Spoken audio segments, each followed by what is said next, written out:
Well, a very good morning to you all from Barber Motorsports Park in Birmingham, Alabama. This weekend host the 2025 Alabama Boat Show. Also, it turns out, host of the World Racing League on DriversEye Live. My name is Brendan Kazmarek. I'm joined this morning, as always, by JT Tammy. Good morning, JT. Good morning. By Jordan Worth, who at present is on the buttons, or I guess the mouse and keyboard is his preferences go. Jordan will be with us a little bit later in the day. We have our normal Sunday shuffle of commentators. Robert Hill Jr. was due to be joining us, but is at home recovering with a bit of flu. We certainly wish him well over the course of the weekend. It'd certainly be good to have Robert, but these things do happen.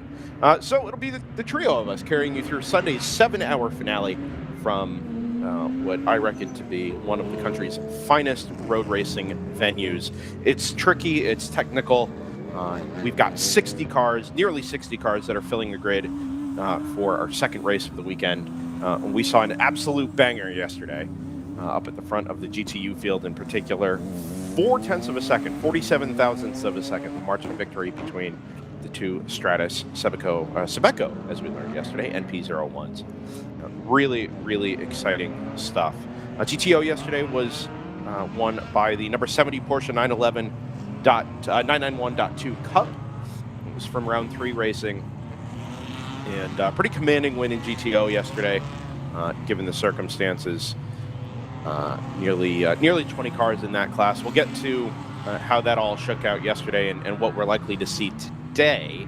JT, you and I chatted offline a little bit earlier. We're shuffling the overall grid this morning slightly. We've got 2 Grand Touring classes, GTO and GTU, and while the track does favor GTU typically, we're going to flip that around this morning. Yeah, mainly due to the fact that, your GTU cars, they're lightweight. They offer a lot of grip. The issue is it takes a little bit for those tires to come up to temperature, especially in colder conditions like we're having today. Much colder than we were yesterday. So we're going to go ahead and put the GTOs at the front of the grid. They're heavier, which means they're able to clean the tires much quicker. So they'll be quicker initially at the very, opening few laps of this race, whereas the GTUs will take a couple laps to get their tires up to temperature and then start to work their way through the GTO field. That's exactly it. This is, I think we discovered this morning, this is the coldest camera setup weather we've ever had here at DriversEye Live. We've had the snow day at Mid-Ohio a couple of years ago. We were at 33, 34 degrees. I've had a couple of 34-degree days at NOLA and at Sebring in January. This was 31 when we rolled up to the track gate this morning. We're up to 36. The sun does warm things up fairly quickly, but as you said, those GTU cars we've seen over the years and over the races, they take so long to come up to temperature, 3, 4, 5 laps in some cases. And particularly with a lower speed track like you have here at Barber, you just don't want to risk, having a wad of GTO cars, something like 20 cars, right up the back of the GTU cars at the start. We'll let the GTU cars take their time, come up to temps, and then start to pick their way through the GTO traffic. Up in GTO, the front row is going to be that number 70 Round 3 Racing Porsche we talked about, alongside the number 2 of ACP Tangerine Associates in the BMW M4 GT4. It's a new spec car, G82, newer spec. I guess it's been a couple of years now for that trim of car. The second row will be the number 290 Moorhead Speedworks Ginetta M56. That car started at the back yesterday and never really made it up quite as far as we thought it might. But I did talk to Brad McCall yesterday at Round 3 Racing, who said now that that car is right about where it should be on the grid on pace, that he thinks they are going to be a real challenger this morning and this afternoon for our 7-hour trophy. The number 40 Off-Leash Motorsports Ligier JS2R to start on the second row there as well. That car had some technical issues yesterday, but it is quick, and if it can stay reliable throughout the course of the day, I think they'll be in with a good shout for a GTO podium or better as well. Your GTU pole sitter is the Stratus number 60. That is the white, black and gray, or black and silver trimmed Sebeco NP01 alongside the Stratus number 58. That's the blue trimmed car.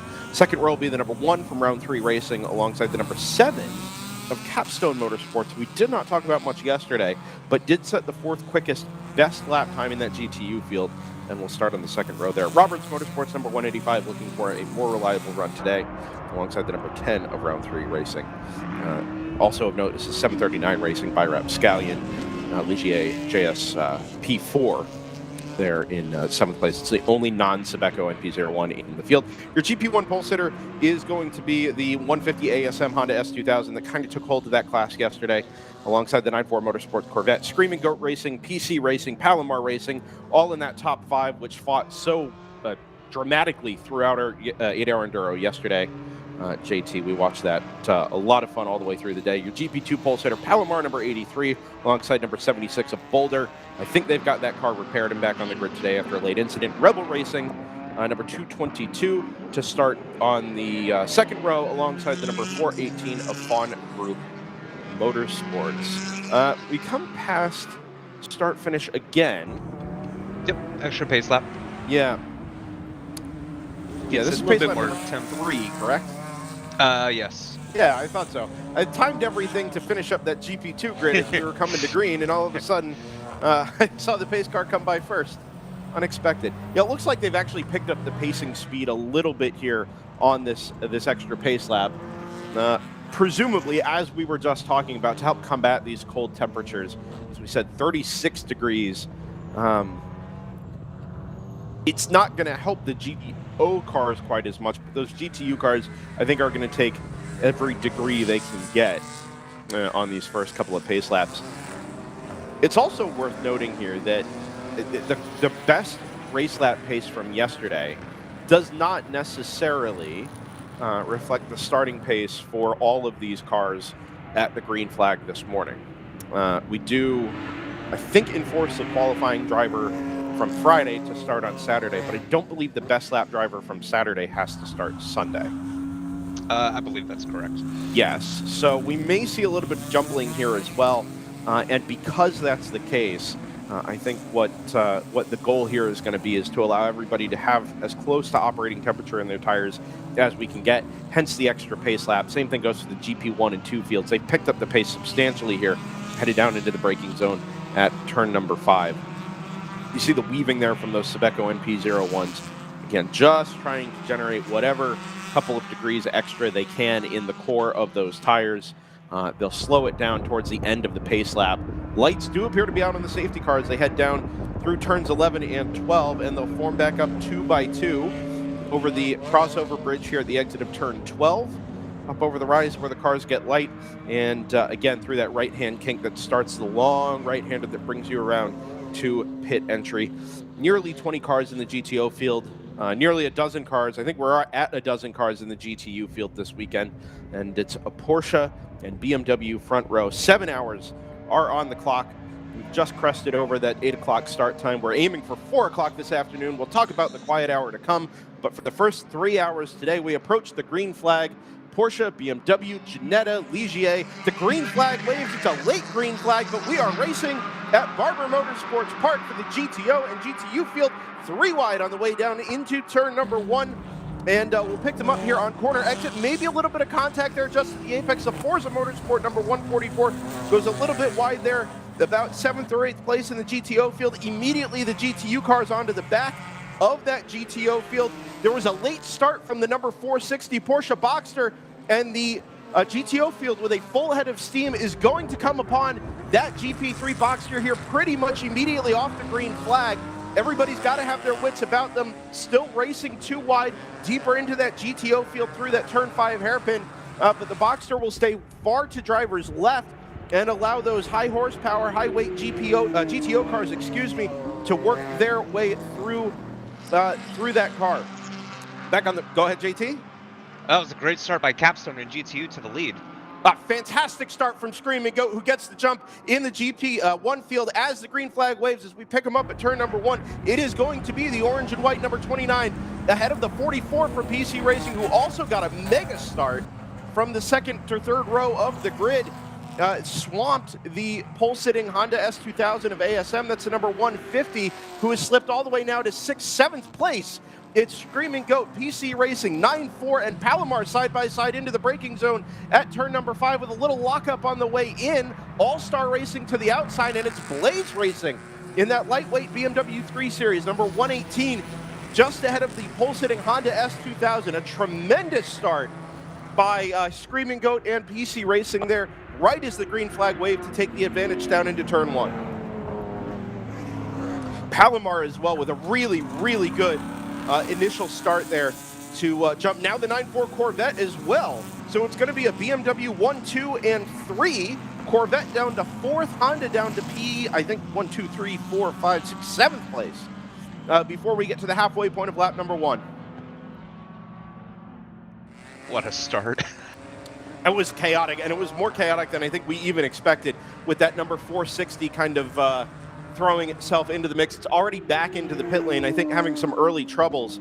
The GTU field immediately was onto the back of the GTO cars, but they're single file now for the most part headed down towards turn number 7 and very methodically and very judiciously picking their way through the back of the GTO cars for the first time of asking. A little bit of damage it looks like on the front of the number 44 of PC Racing as it comes past start finish and down into turn number 1. Not sure if that was left over from yesterday or it's a bit of contact at the start this morning. If it's the front right on the passenger side, I believe that's left over from yesterday. Okay. Yes, it was off the front right, JT. Yeah, I gotta say, the 60 Stratus has taken the lead in GTU, gain around the capstone, number 7, which had a fantastic start. Starting the second row in GTU and making a great start and very quickly working its way up into the GTO field in that opening lap. That is well done to them. I believe that's the 58 I see running 3rd in GTO at the moment, just being trailed by looks like the number 1 from round 3 racing.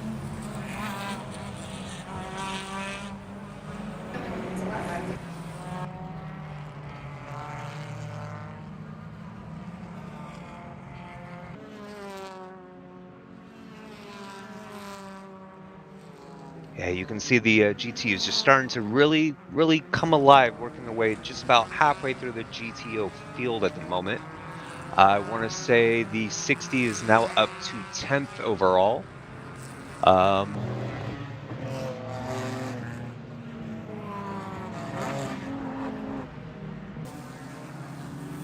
Way back here, JT? Yes. Ah, okay. So GP2 at the moment, it's Boulder over the 83 at Palomar according to timing. Not sure what that is out on track.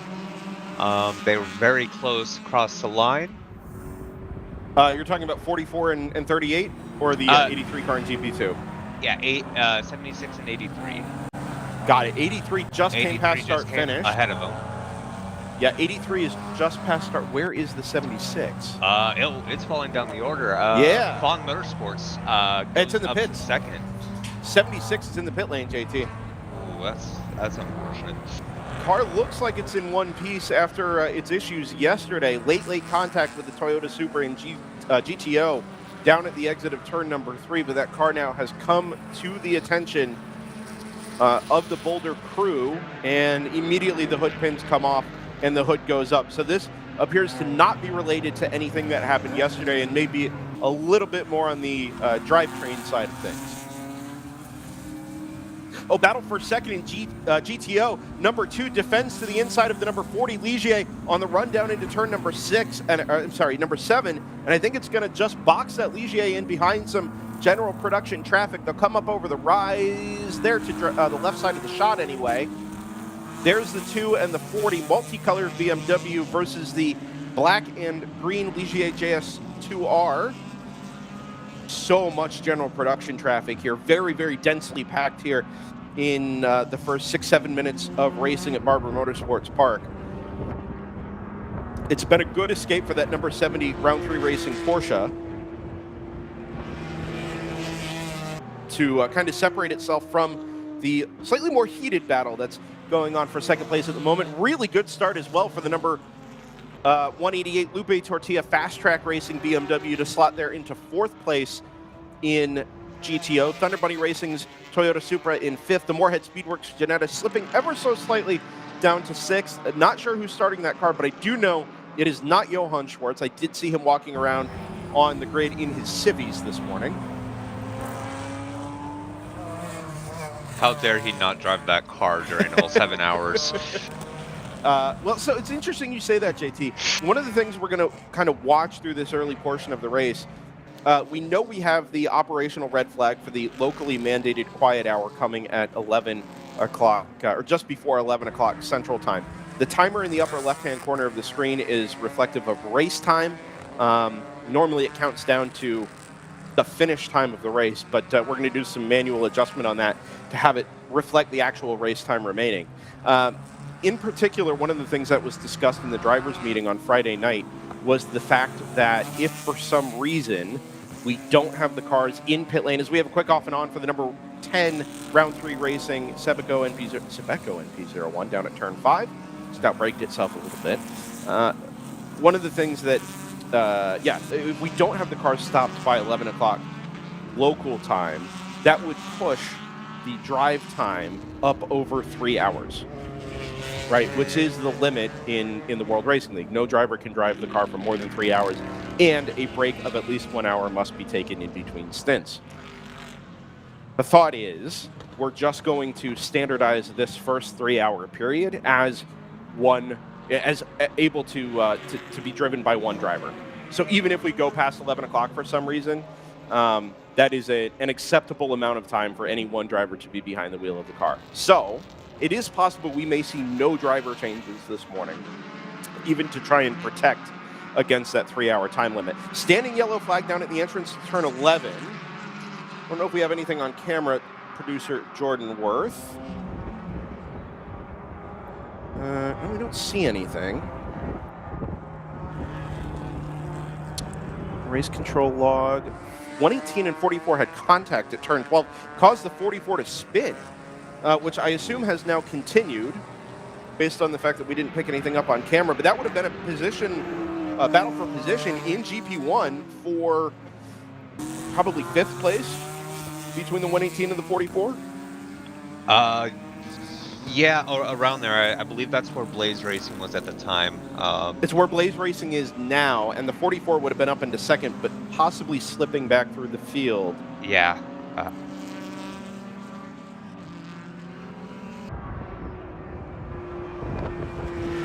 Oh, the Ligiers cleared the number 2 as well, JT. It looks like at some point while all that was happening, we had the off-leash Motorsports number 40 get past the number 2 and now firmly set their sights on the back of the Porsche 911 GT3 Cup from round 3 racing to try and chase down that overall and GTO race lead. Down into turn number 1, the Ligier really, really quick, shows the nose ever so slightly off there in the distance. And this is now your overall race lead battle, Porsche versus Ligier. That Ligier was your pole sitter yesterday and had a fairly good start. This is a much, much stronger and more consistent start for that black and green number 40. Again, excuse me, weaving in the braking zone down there at turn number 5 to try and just get the number 70 offline ever so slightly. There's a little bit of racecraft here while they've got clear track before they catch the GP1 race leaders who are embroiled in a heck of a fight down on the way into turn number 7. Actually, I don't think that's the class. It is the class leader, 29, 38, and 3. Oh, no, excuse me. 29 is off into the distance. It's Palomar 9-4 and All-Star Racing. Mm-hmm. Yeah, and just second, third, and fourth fourth class, the 64 open throttle with a great start today. Yeah.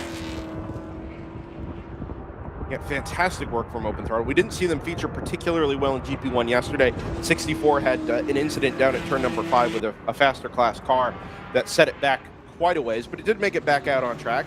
They get past the Palomar number 38, who's been usurped by the number 5 All-Star Racing BMW. A little bit of separation there and trouble for Palomar. The 38 out of the top 4 in GP1 into the pit lane with just 11 and a half minutes on the clock. 70 goes to the inside in GTO. The 40 is going to try and follow them past the All-Star Racing number 5. I don't think there's a move on here at turn number 1, and indeed they'll go through single file.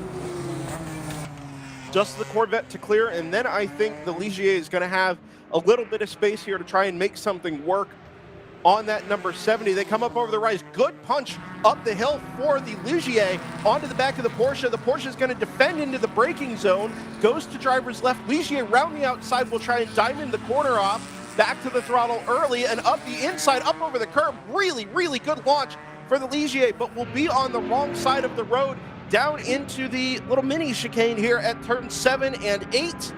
Is Ligier back out of it? Yes, they do. They'll ride up over the curb here at turn 7A and 7B and live to fight another day. I think that's where this is going to have to happen, JT, is somewhere between turns 3 and 7. That is where that Ligier is really, really quick and arguably the best passing zone on the track down there at turn 5. Yeah, definitely. But you can do a little bit in the final complex of corners here, just trying to offset a slightly different line and carry speed differently through these corners here as they come through 13, 14 area. But for the most part, yeah, it's going to have to get a really good exit through 3, 4 to try to make that overtake under braking for 5 as it gets a little loose here, the transition into the final corner.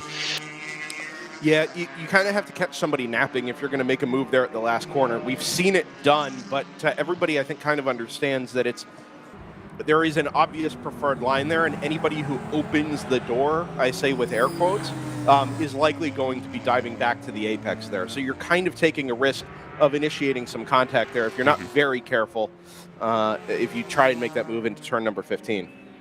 Yeah.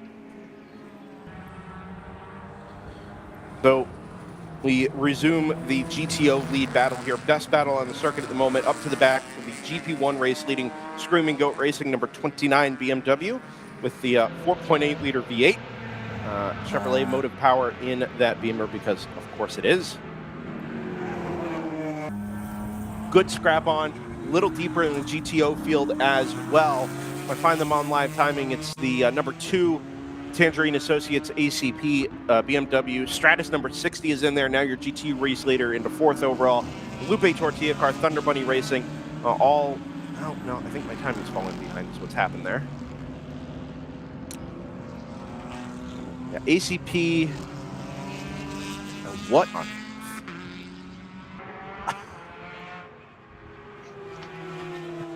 What are you looking for?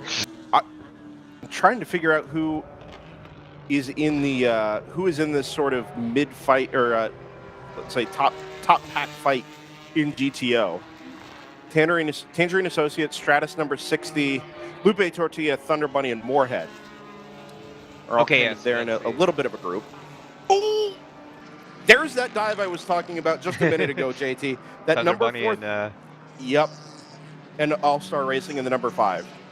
Yeah, it's one of those things where you can really get alongside before you really start turning into the corner, but the driver would be on the outside there who's trying to get a sweeping arc through it to carry speed, you really have to be aware of what's going on that inside there. And same goes with the passing car on the inside. You really have to make sure you really show yourself there so that the driver on the outside sees you so that they don't turn in and cut across your nose. Because at that point, then the contact's most likely going to be on your fault.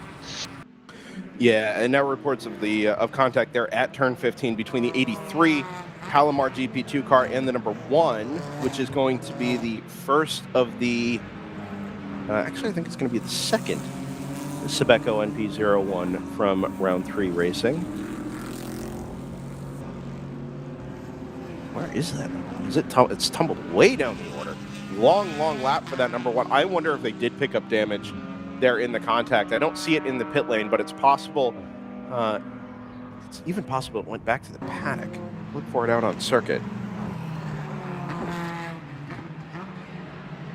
Your lead battle in GTO still the number 70 and the number 40. Porsche versus Ligier. Round 3 versus off-leash. Nose to tail across the start-finish line with just about a quarter of a second to choose in between them. But it's a hard-charging Stakal NP01 from Stratus number 60. Number 1 just came through start-finish, so multiple laps down there for that number 1 already. 7 laps complete, 10 laps complete for the class leader. Oh, move up the inside at turn 5. Ligier on the brakes to driver's left, gets up all over that apex curb, and will try and get the launch even with the tighter exit line through turn number 6.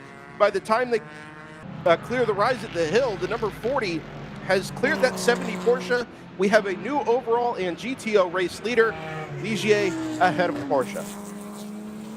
Yeah, it's great to see when that car is running at its best. It is flying. Yeah, reliability has been a challenge for that car since its debut here in the series late in 2023, but it's substantially better than it was on both reliability and pace. It's been a long development cycle for that car in endurance racing, particularly here in the United States. But one of the things we love to talk about, JT, is that this is one of the last truly open endurance sports car racing organizations anywhere, never mind just in the United States. I mean, you can truly bring anything to the top, just about anything, to the top class, set your power target at 9-to-1 ratio, weight to power, pounds to horsepower. And that's what they've decided to do, that off-leash crew, with that Ligier. Yeah, no, WRL has made it pretty clear, you know, as long as you can build a safe car, bring it out, and let's find out where the power to weight ratio lies and, you know, what class you can run in.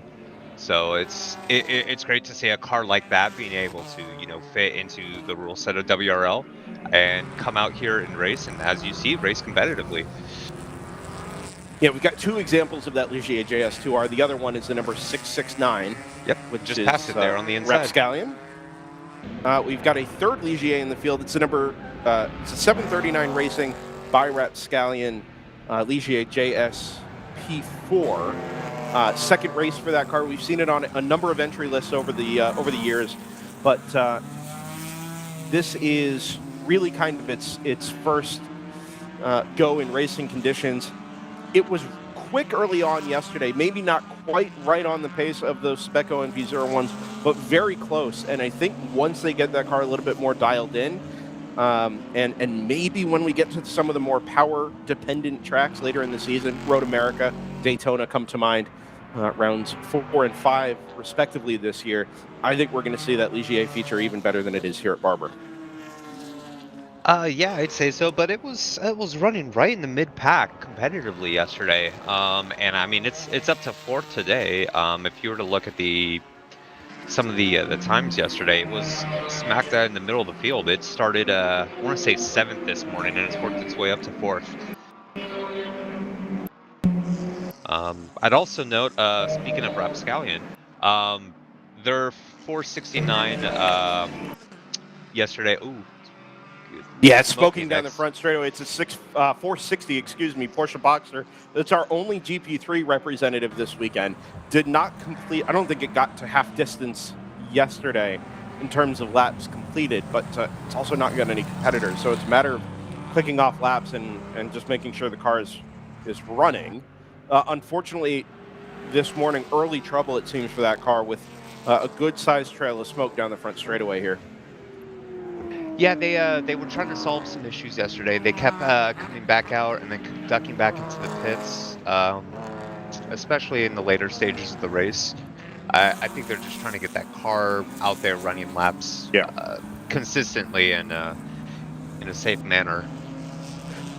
Trouble for the second round 3 racing, Stakal and P01. I think we just saw the number 10 duck into the pit lane. So the number 1 car, the blue, let's say, tinted factory Porsche livery, into the pits early, losing 3 laps already in the first 20 minutes. Now the second NP01, the number 10, into the pit lane. That's the red car.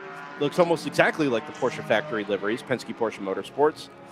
And unfortunately, my view here from the booth obscured by the R3R canopies. So I can't tell you exactly what's going on down there.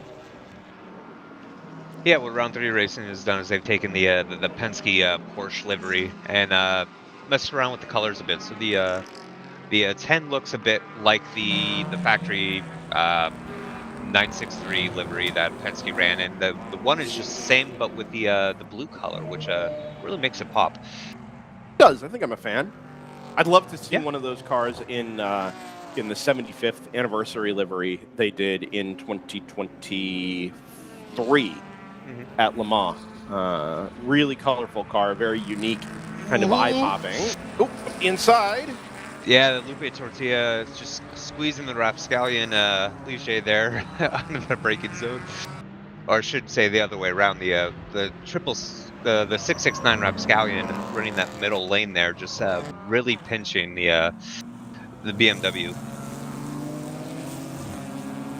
That is not a battle for position. That 669 is dropped a lap to the GTO race leaders, even at this early stage. Up in at the front of GTO, Off-Leash Motorsports leads the Round 3 Racing Porsche by 3.9 seconds. So been able to gap the pole-sitting number 70 Porsche GT3 Cup, the ACP Tangerine Associates number 2, into third place in GTO, kind of solidifying itself. There, car pulled off to the inside on the exit of the last corner. Is that Capstone? Number 7? Red and or is white, that Roberts? it would be. Yeah, I think that's Capstone. It's all sort of maroon colored here on the front end, but this rear end shot shows that white kind of blocking over the fin and just in front of the rear wheels. I think that is going to be the number 7. It says stopped drivers left. So it doesn't look like it's spun there, even though there are a couple of tire tracks leading to roughly where it is. It's kind of pulled off there. Unfortunate for that car not to have made the pit entry. Unfortunately, the pit entry is quite a bit further up the hill. So if you have an issue between 14 and 15, all you can do is coast down to the bottom, and unfortunately, you're likely to come to rest there at the bottom of the bottom of the hill. There on driver's left. That's exactly where the 7 has ended up, and I suspect we're going to have our first code 35 of the day to recover that Speco NP01. Yeah, it looked like there's an official on the wall alongside the car. I assume observing to see if the driver can get that car restarted here, but code 35 already, JT. Yeah, he's been here for about a full lap, so yeah, we gotta get that car moved.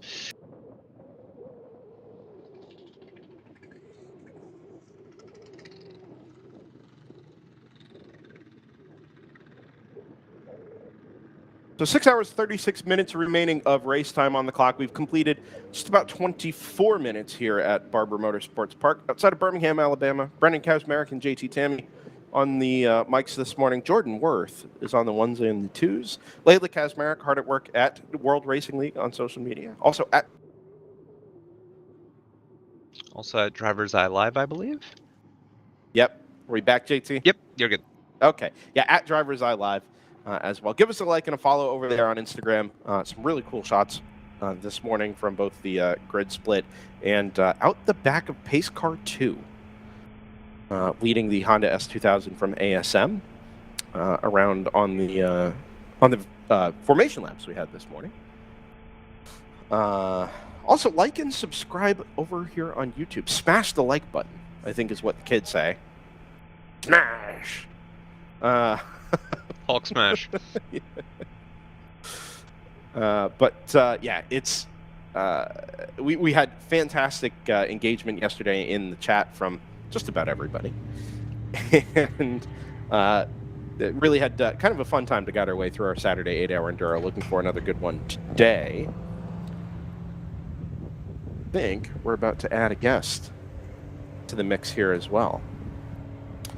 We were promised this guest yesterday, and then driver lineup changes happened, stint length changes happened, and we never saw him.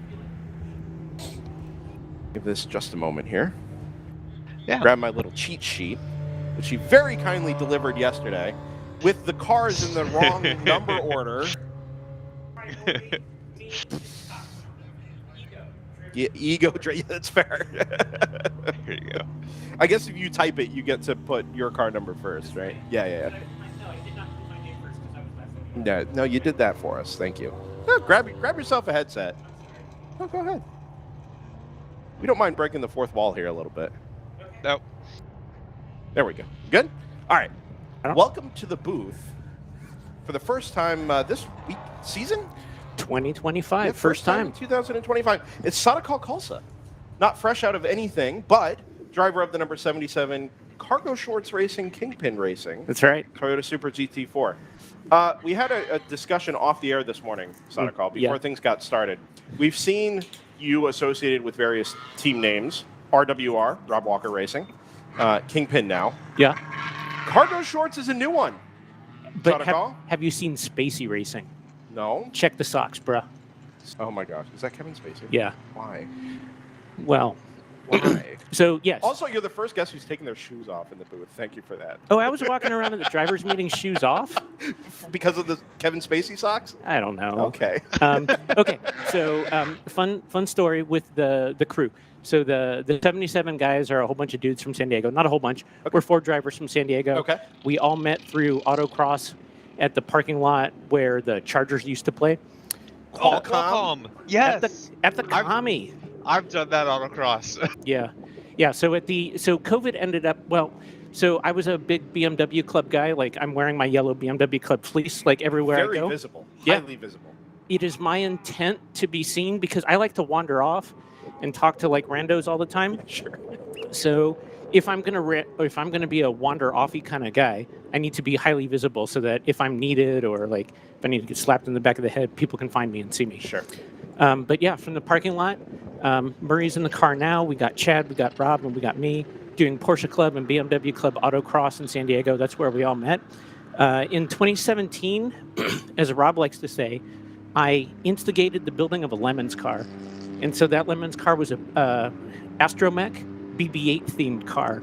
So Okay. if you ever follow 24-hour Lemons on Instagram and they do like a May the 4th post, Yeah. generally our orange and white E36 will be in that. Sure. And that car was fantastic. So that time we were Star Wars, WARTS. Sure. Yep. Okay, that makes sense.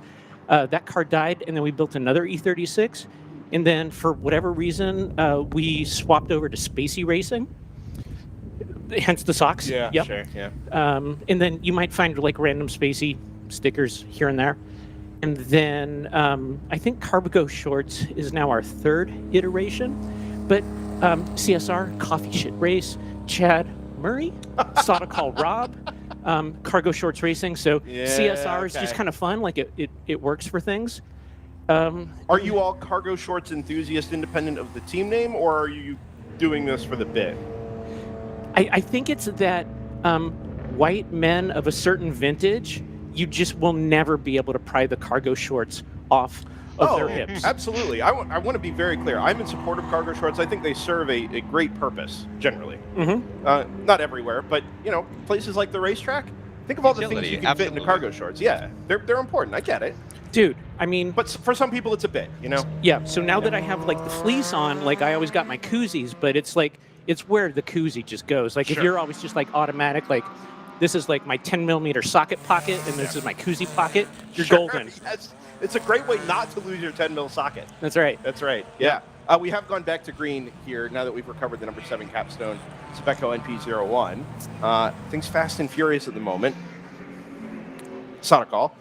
We've covered the race team name. Let's cover the team, the squad, and the seasoning, let's say. Okay. This is not your first race of the year. This is not my first race of No. the year. Actually, I have a pro tip for all the kids out there. When you're filling out your IMSA driver application form, and also the medical thing, on the check boxes for marijuana and alcohol, just lie. Do not be honest with those 2 fields. That's my pro tip to everybody Sure. out there. Yep. Just lie, because like there ends up being like a really uncomfortable 30-minute Zoom call with HR and the medical person from IMSA. Yeah. and then also, just so that you don't feel like really embarrassed, don't tell them that sometimes you just like to watch a Star Trek episode and have it be like extra good. Sure. Just say Right. that, I you know, get it. make something up like, oh yeah, it helps me go to sleep. It's just a gummy. It's a tiny Right, bit. right. Just chill out, guys. Point is, just lie. Yep. They're not going to ask. Yeah. They ask once and then they let it go. Yep. Yeah. So you have done the paperwork, obviously, for IMSA. Something like a month ago, that very same Cargo Shorts Racing Kingpin Toyota Supra, which I noticed still has the IMSA number panels on it, by the way. Yeah, isn't that cool? Yeah, with the WRL GTO logo slapped over the top of it. You guys ran the 4-hour enduro in the Michelin Pilot Challenge on the Friday. That's right. How'd that go? Kingpin Racing Yep. was at Daytona. We did the Roar, and so at the Roar, we had a So at the Roar, we did, or Rob did the VP races. Correct. So In Rob, that 77. in this exact car. Yes, in okay. the 77. This 70 at the Roar, the 77 car finished P1 in GS Bronze on Saturday and like third in GS Bronze on Sunday. So up until I guess yesterday, Rob was leading the points in GS Bronze. Okay. Or GSX Bronze. Sure. Yeah.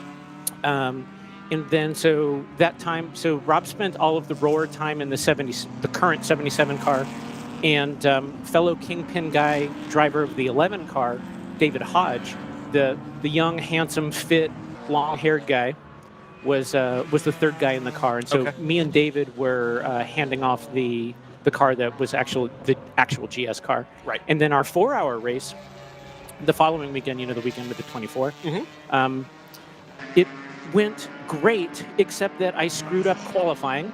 So we started DFL, and then IMSA has that rule of you have to maintain your column across like the start finish. Did you not do that either? No, I did great. Like I've done enough FSRO starts where Brian Till has like, this is how we're going to do it, and it keeps things safe. And yeah, I agree, it keeps things safe. And so it just meant that I just had to have this like. Sorry, Stakal. Spun car here on the racing line at turns 14 and 15. Is that the Hyundai Veloster? Yeah, that's the Hyundai of Fun Group Motorsports, the 418. Yeah. It had been second in GP2. Done well to recover there, and I think we're going to get away with this. Yes, we do. Anyway, I didn't mean to interrupt there, but backwards cars on the racing line do, make people nervous. Yeah, I get it. It's shame on me for not noticing it okay. before we you don't did. either. It's okay. Yeah. When you have 4 screens, eventually you cycle back to the one that matters. Yeah. Anyway, as you were. The start went okay. The start was amazing. Sure. Right. So we're 3. Right. So when you watch pro racing and they say bronze rated driver, what they really mean is old and or slow. Yeah. Sure. So we were a car of 3 old and slows. And I started DFL, but I had a whole bunch of other old and slows, olders and slowers in front of me. Correct. So it was just like lap after lap. So after like 6 laps, I was, from 27, like up to 12 or something. And then we made a strategy call. Point is, like, we finished 16 overall and first in GS Bronze. Fantastic. And so I have pictures of me spraying champagne in Rob's eyes at the Daytona. Cut out a little bit there. See if we can get him back.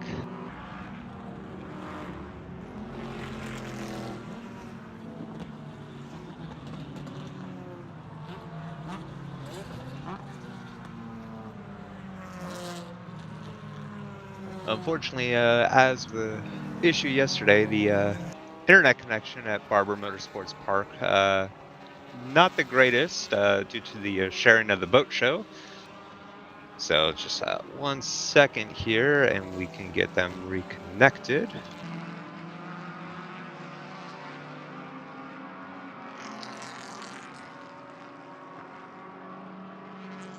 Still at the front of the field, you do have the 70 round 3 racing leading over the 60 Stratus. We made it. Yay! Hey. All right, Stakal. Yeah. As you were. Oh. You said you have your photo from the Daytona. Yeah. The Daytona Victory Lane. Yeah. You and Rob. Yeah, and nobody knows that, like, my parents will look at it and they'll be like, my boy won the Daytona 24. Be like, I mean, same stage, it was probably the same garbage champagne, but, like, for all you know, it's P1 and, like, I win. Much like the medical paperwork, it's easier just to say yes. Yeah. Call back. Just let it be. It's fine. Yeah. No, that's very, very cool. One of the, I think for me, the coolest things, you guys have been around WRL now in various guys since, I think, the end of 23, 22. Yeah, so I believe our first one was the last event of 2022. Correct. Yeah, we saw you at COTA. You and Rob came up and hung out for a little bit. And then we've seen you in and out with various teams, various cars, partner teams, but always Rob Walker Racing. And then, you've done some time in SRO, and then you go up into IMSA.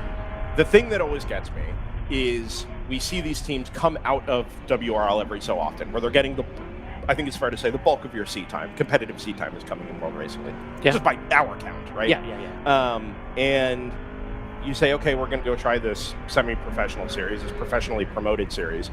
And all of a sudden, a car that runs let's say top 10 in WRL, is a legit competitor in class for regular class wins in professional endurance series. Yeah. And I'm not trying to like blow smoke or anything, but this is a consistent thing. The seat time you get in WRL around other class cars, multi-class environment for long periods of time matters for experience at the professional level, right? Yes. Yeah. Yeah. So like one of the things that the mindset of being a driver that has as few donuts on your car as possible is a relationship with other cars, whether they be in class or out of class, is you got to hit it and quit it, right? If I have a relationship with a car that I'm working on, or and it turns into a thing of like, we need to have a negotiation of how we're going to make a thing happen, that is dangerous for the both of us. And so what I was finding yesterday is I was having excellent success of, I'm a great white shark here, and I'm gonna eat you up, and we're just gonna have one interaction where I just kill you, and you don't have to worry about me ever again. Right. Whereas, if I show a nose at 5, then show a nose at 8, and then finally get you at 12, that's like 4 opportunities for us to both get destroyed. Fantastic. Okay, so like, so the hit it and quit it, and then it's okay. So it's also like the idea that, right? So somebody that has that hit it and quit it attitude is a jerk, right? It's like a real bummer guy to get raced by. But like that first event that I did at COTA in 2022, I got did by Kyle Busch. Right. And oh my God, his strong but soft hand of doing me was like, bro, well done. Yeah. That was very like excellent of just like, he just really quickly like put me in a submission hold, and then I never saw him again. And so like it's a theory that I'm trying to apply here, where I'm gonna get you sooner or later. It's better for the both. We'll not get bloodied if it just happens as soon as possible. Yeah, sure. That's a fair point, and I don't know if it's ever been put in those words, but WRL being a no contact series, it's basically boiled down to its constituent parts is a risk management thing. And endurance racing in general is kind of a risk management thing. You're going to have thousands of interactions with race cars over the course of a 4-hour, 7-hour, 8-hour race, whatever it happens to be. And you're right. Every time you show a nose, every time you think about setting up a pass, you're setting up an opportunity for things to go wrong. And if you can minimize the opportunity for things to go wrong, that is exactly in line with what RJ preaches every Friday night at the drivers' meeting, right? We say if there's any question, there's no question. So don't ever make it a question. Yep. Sit back until you know you can make the decisive move. Be quick, be decisive and harsh about it, but be fair about it. Yep. And move on. Yep. We're both going to carry on with our day. It obviously worked for you in the MPC race back there at Daytona. I assume there is more to come from CSR, Rob Walker, Kingpin at all. Yeah. What does that look like? So I think it's partial seasons with all the things this year.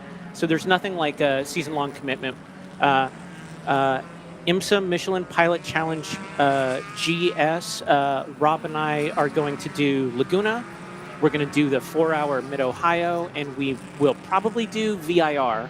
And so that's the television stuff. And then the Cargo Shorts Racing Kingpin. Oh, no. I think that's your, is that the 119? Yeah, it looks like 119. Yeah, 119. I think maybe in the wars again here. Shoot. In the 83 Palomar.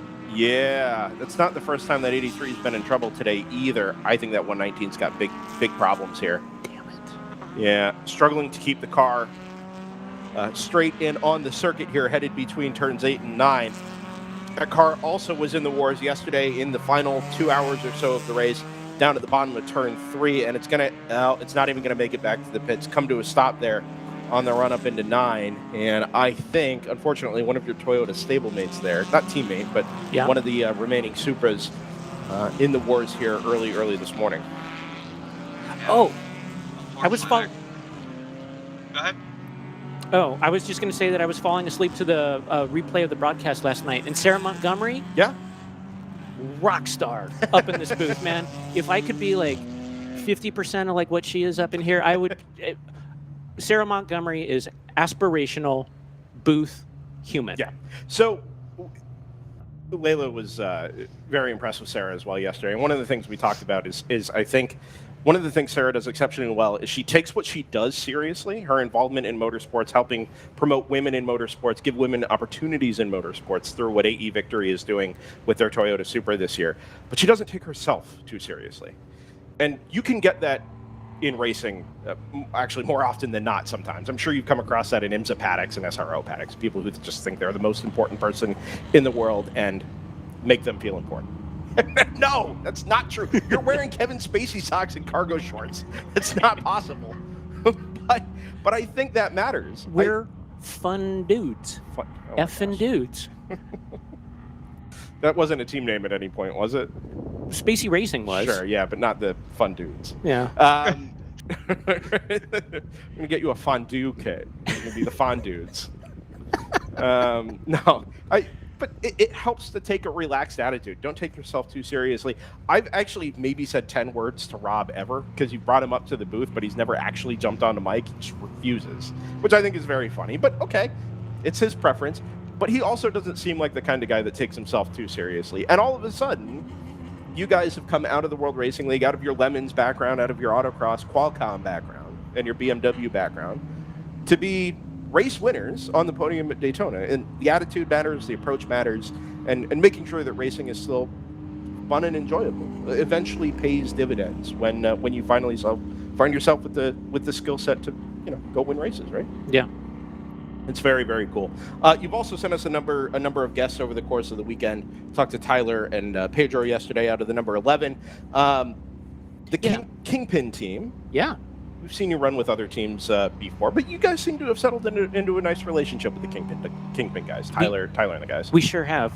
So the coolest, I don't know if it's the coolest thing about Kingpin, but Tyler Hoffman, team principal, is super best bros with everybody, right? So we have the best trailer spot. We have the best grids. What do you call that? Pit wall spot. Yeah. He's super bros with everybody, which means that I'm almost super bros with everybody. So like being under the Kingpin tent means that I feel like I could just like walk up to anybody and be like, "Hey, I'm blah blah blah," and they're like, "Oh, you're wearing Kingpin gear. Cool."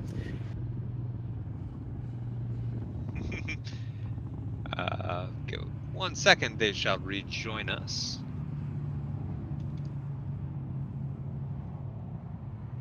As you see, we are recovering the 119A Victory Supra.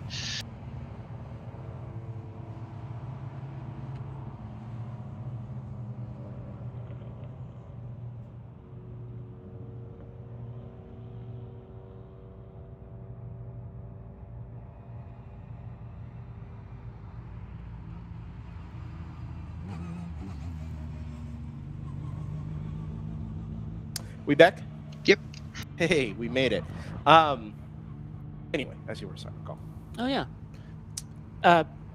Kingpin. Yeah. Rad vibe. Yep. Super dudes. It's the crew guys are killing it, working hard, having fun. The drivers and the vibe is excellent. It's a great place to be. It's a relationship that Rob built through Lamborghini Super Trofeo when teamed up with Tyler. Okay. Right. So not in the same car, but under the same tent.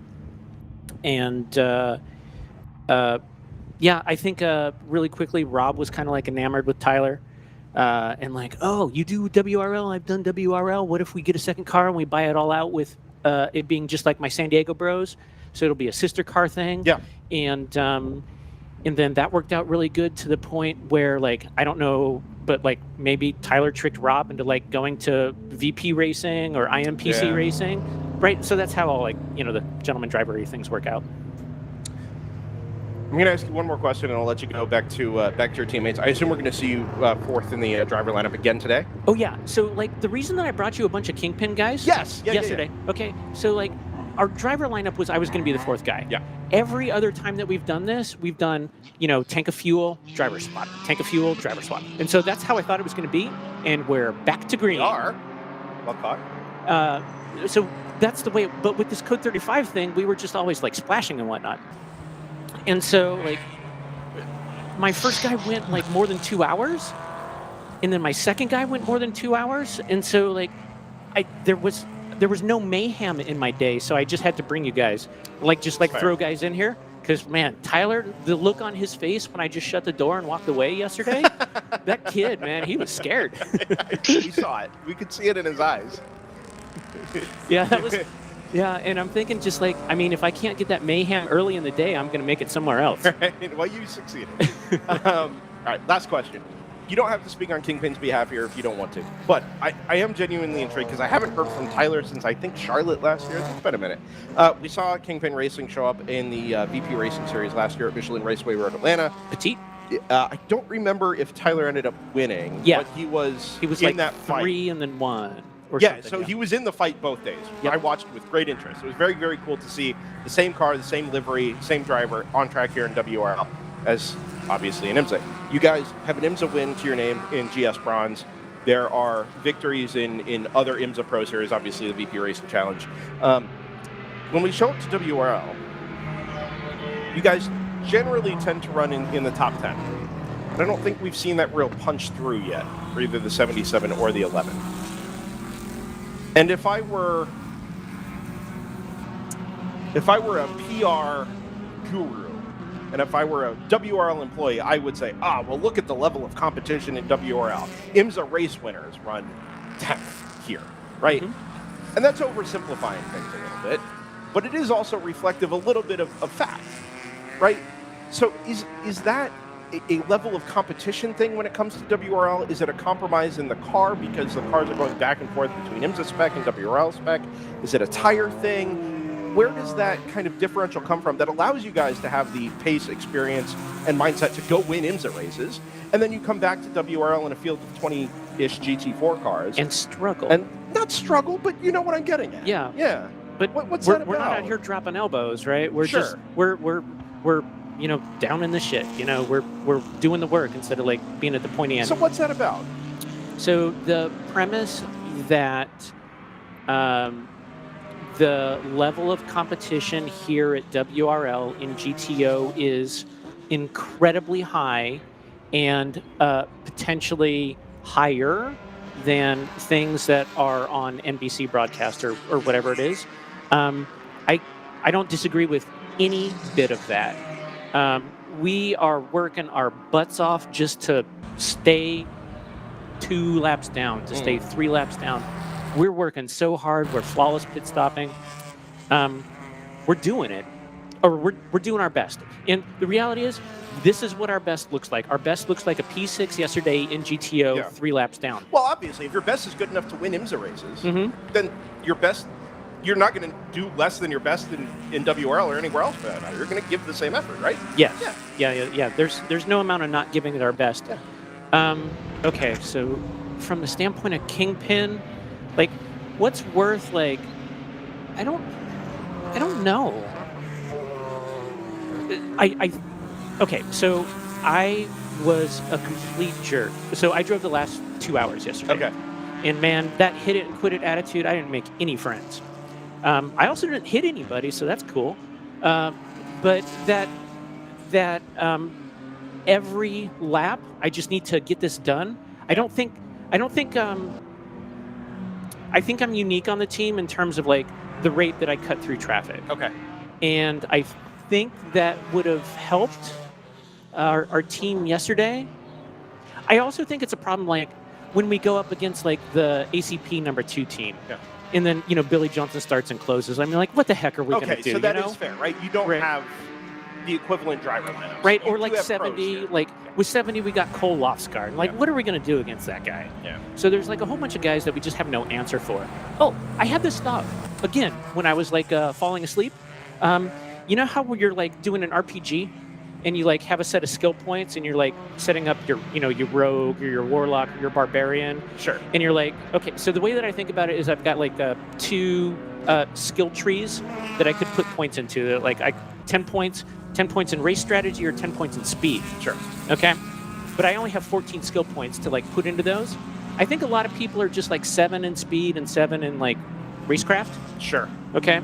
And I think what I've done is kind of done like 6 in speed and like 6 in pace and like 9 in racecraft kind of thing. Make up for a lot with good racecraft. Yeah, and so I would but then another way to think about it is like the best defense is a good offense. So the only way to if you don't want to get hit, just be faster. Like if you don't want to be like dealing with bogus jerks, then just be faster.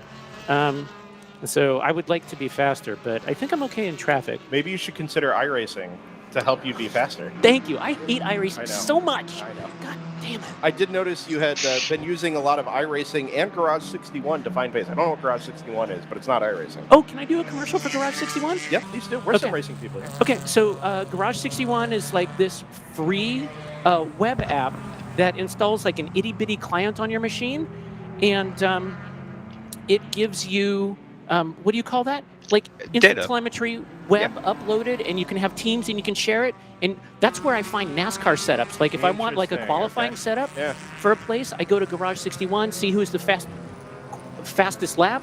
And then it would either, like I can choose from like it being from a qualifying session or a race session. Got it. And then I can grab that. So I don't need to buy a setup. I can just like get it from Garage 61. And it's also like where me and the bros are like comparing our data. Yeah. And so like we'll set up like a custom Barber race where we do GT4 races, like 4 or 5 of us, and we like look at our data afterwards. It should be the standard for iRacing nerds with respect to getting your data on the web, sharing it. And then it's the best part about it is like, I feel like I was going fast. How was I going? And you can see what the fastest dude of all time did. You can just like grab his lap, throw it in your analysis. See like, why am I braking for this turn and this guy's only giving it like, just like the tiniest little bit of brush of a brake kind of thing. And then like, you're like, okay, well, if he can do it, I can do it. I mean, it's a stupid video game, If I crash it, I just hit reset. Stupid. It's the worst. Yeah. It is great. It is great software. We use it for my team. Yeah? Yep. I have never used it. Okay. I don't know if I brought my Garage 61 stickers, but follow Garage 61 on Instagram. Follow Rob Walker Racing on Instagram. Plug. Go to robwalkerracing.com and look at the media section because my wife, Kimberly, is making liveries. She's making T-shirts. The stickers that you guys have seen, she's done those. She did the whale shark livery from Lambo Super Trofeo and the whale shark sticker. Oh, nice. She's looking for more livery work. Oh, and she makes like rad stickers, rad tees. So robwalkerracing.com. Oh, you could also go there to like schedule a set. Cut out again. To hear that anyways. There we go. Oh, we're back? Back. Fantastic. Now that we've been interrupted for the third time. Stakal, I'm going to let you go. We're almost an hour into the day. If you have any closing thoughts, sponsors, friends, partners, anybody else you need to thank before we wrap up, please feel free to do so. And then... Yeah. So in drivers meetings, all the driver meetings that RJ does, he's always... Support those that support you. Yep. Or support those that support your racing. And like Discovery Parts, they're the only guys that I buy from now because like holy cow, it's so cool to have them as lifesavers here. But similar to those that support you, like on Friday, I finally like brought up the confidence to introduce myself to Laura Hayes. I'm like, hey, are you Laura Hayes? She's like, yeah, I am. I'm like, you're really fast. That's cool. Do you do any pro racing? And then she's like, well, maybe I'm going to do some pro racing in 2025. I'm like, that's cool. And then she's all, hey, Kingpin, were you at Daytona? And were you doing that GS thing? I'm like, yeah, that was me in that car. We did GS Bronze first. She's like, that is rad. I was rooting for you guys. Go Kingpin. Go you guys. And just like that vibe that I got from a highly respected, super fast driver of, hey, I saw my bros doing a thing, and therefore I was rooting for the guys that I know. That like felt really good for somebody that I look up to have not necessarily me on the radar, but something that I'm involved with be on the radar, and then get like a super solid, strong vibe of you're part of the family, you're part of the team, we support you, go get them, have all the success, go team. That was a really nice vibe to get from a fellow competitor that I've never interacted with before. No, but your name is known, your car and team identity are known, and when you kind of bump into each other in other places in the racing world, there's a shared experience there, right? That makes you want to kind of root, especially when it's they're good people. You want to root for those people. I know Laura and the Thunder Bunny team did the Mazda MX-5 Cup a couple of years ago. It was really cool to see the bunny livery out on track in IMSA sanctioned events. To the event you ran, that MPC 4-hour at Daytona, Morgan Burkhardt led the TCR race for like the first hour and a half. We cover his Spec Racer Ford races in the SCCA Hoosier Super Tour, which we cover here on DriversEye Live. Obviously, yourselves, Tyler Hoffman in the number 11. It's really cool to see people that come out of the grassroots and amateur motorsports ranks plug themselves into racing at the semi-professional or professionally promoted level and have success. Right? You can't ask for much more than that as a racing fan. Never mind as a participant or a part of the industry. It's very cool. Stakal, thank you for stopping by. As always, thank you for bringing guests and folks along for us to hang with. Best of luck. I guess you're number 4 in the car again today. I'm after church. I'm going to be full of Jesus and full of gits. I'm going to go out. By that, and get you mean full of Buckies? Because I think we're going to be full of Buckies. No. Best of luck to you the rest of the way. We'll keep an eye out for that number 77. I also noticed you shared part of the 77 with the 11 this morning. It was so weird at the end of the race yesterday to have like the front end of my car be behind me in my mirror. I'm like, what is happening? Stakal calls out of the number 77, Cargo Shorts Racing, Kingpin Racing, Toyota Super GT4. Best of luck the rest of the way. And hoping for the best for you here and in points further afield this season. Thank you so much. And Very remember, like and follow us at Rob Walker Racing on Instagram. Perfect.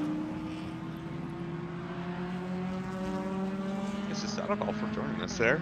The 77 is currently sitting 11th in GTO and 17th overall. Roughly 2.5 seconds behind the 52 of ACPT Andrew Associates.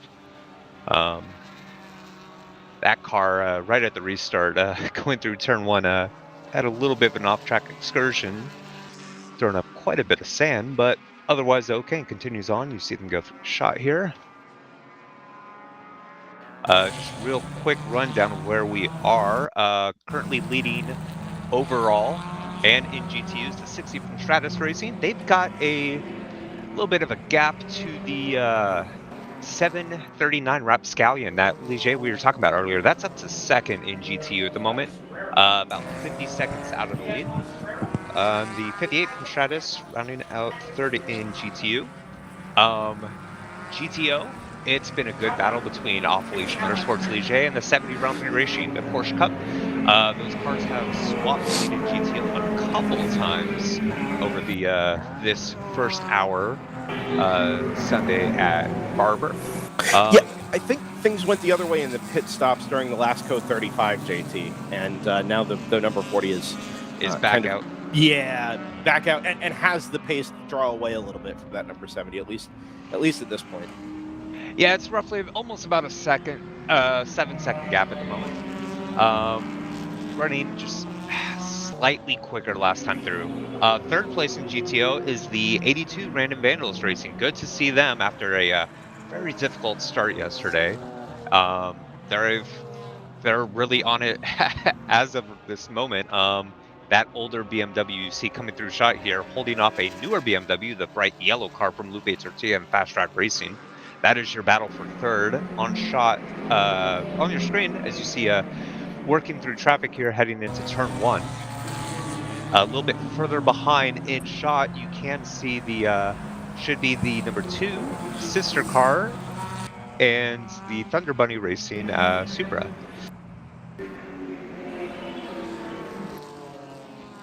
Yeah, the 2 come through here, and then here comes the Supra coming around the outside of the GP1 car. Speaking of the general production classes, JT, one of the things I noticed a little bit earlier on was a slightly slow number 68 open throttle racing BMW and a slightly smoking number 64 open throttle BMW. That was headed down into turn number 5. The 68's back up to pace, but I haven't seen the 64 come by. Admittedly, I haven't been looking. So the 64 should still be 5th in GP1 at the moment. Okay. So it's out there, definitely. Yes. Okay. They were having a good fight with the 24 a little bit earlier on, but as of the last time through, they were still running 5th in GP1.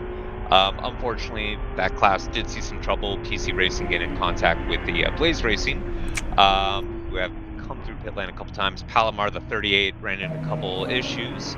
Awkward here. You see Really the 64, yeah, trying to navigate traffic here with a GP2 car while trying to get around this GP1 car as well. Is that the 149? It's hard to tell. Yeah. 146, excuse me. It's the AR Motorsports BMW. Okay, there we go. They're still side by side. Has not cleared that car. The 146, they're still on driver's left. They're going to be joined here by the Toyota Supra you see in the upper left-hand corner of the screen. The Cargo Shorts Racing Kingpin GT4 car will slide right on through. And I think the 64 has made the move here. There we go. The 68, meanwhile, is 4th in GP2. That's being led by the sister car, the 66 from Open Throttle. Having a very good start, capitalizing on the issues from the 83 of Palomar, who unfortunately were involved in that contact earlier with the 119 from A Victory. That has knocked them down a bit. So they've currently got a 2.5 second gap, I believe, over the 779 from Lagunatex Racing and the 222 Rebel Racing, just a little bit further behind in GP2. We've got a little battle on for second place in GTU at the moment, JT. The 739 Racing by Rapscallion, Ligier JSP4, up within a second and a half now of the 58 Stratus Sebeco NP01. Really good start for Ligier's all around this morning between the off-leash number 40 and that 739. So that is actually a change for position for second. The 739 had been running second. So that is now Stratus 1-2. Yeah, it's interesting because the gap went out to a second and a half. It's now come back the other way inside of a second. You see they've navigated a lot of traffic here.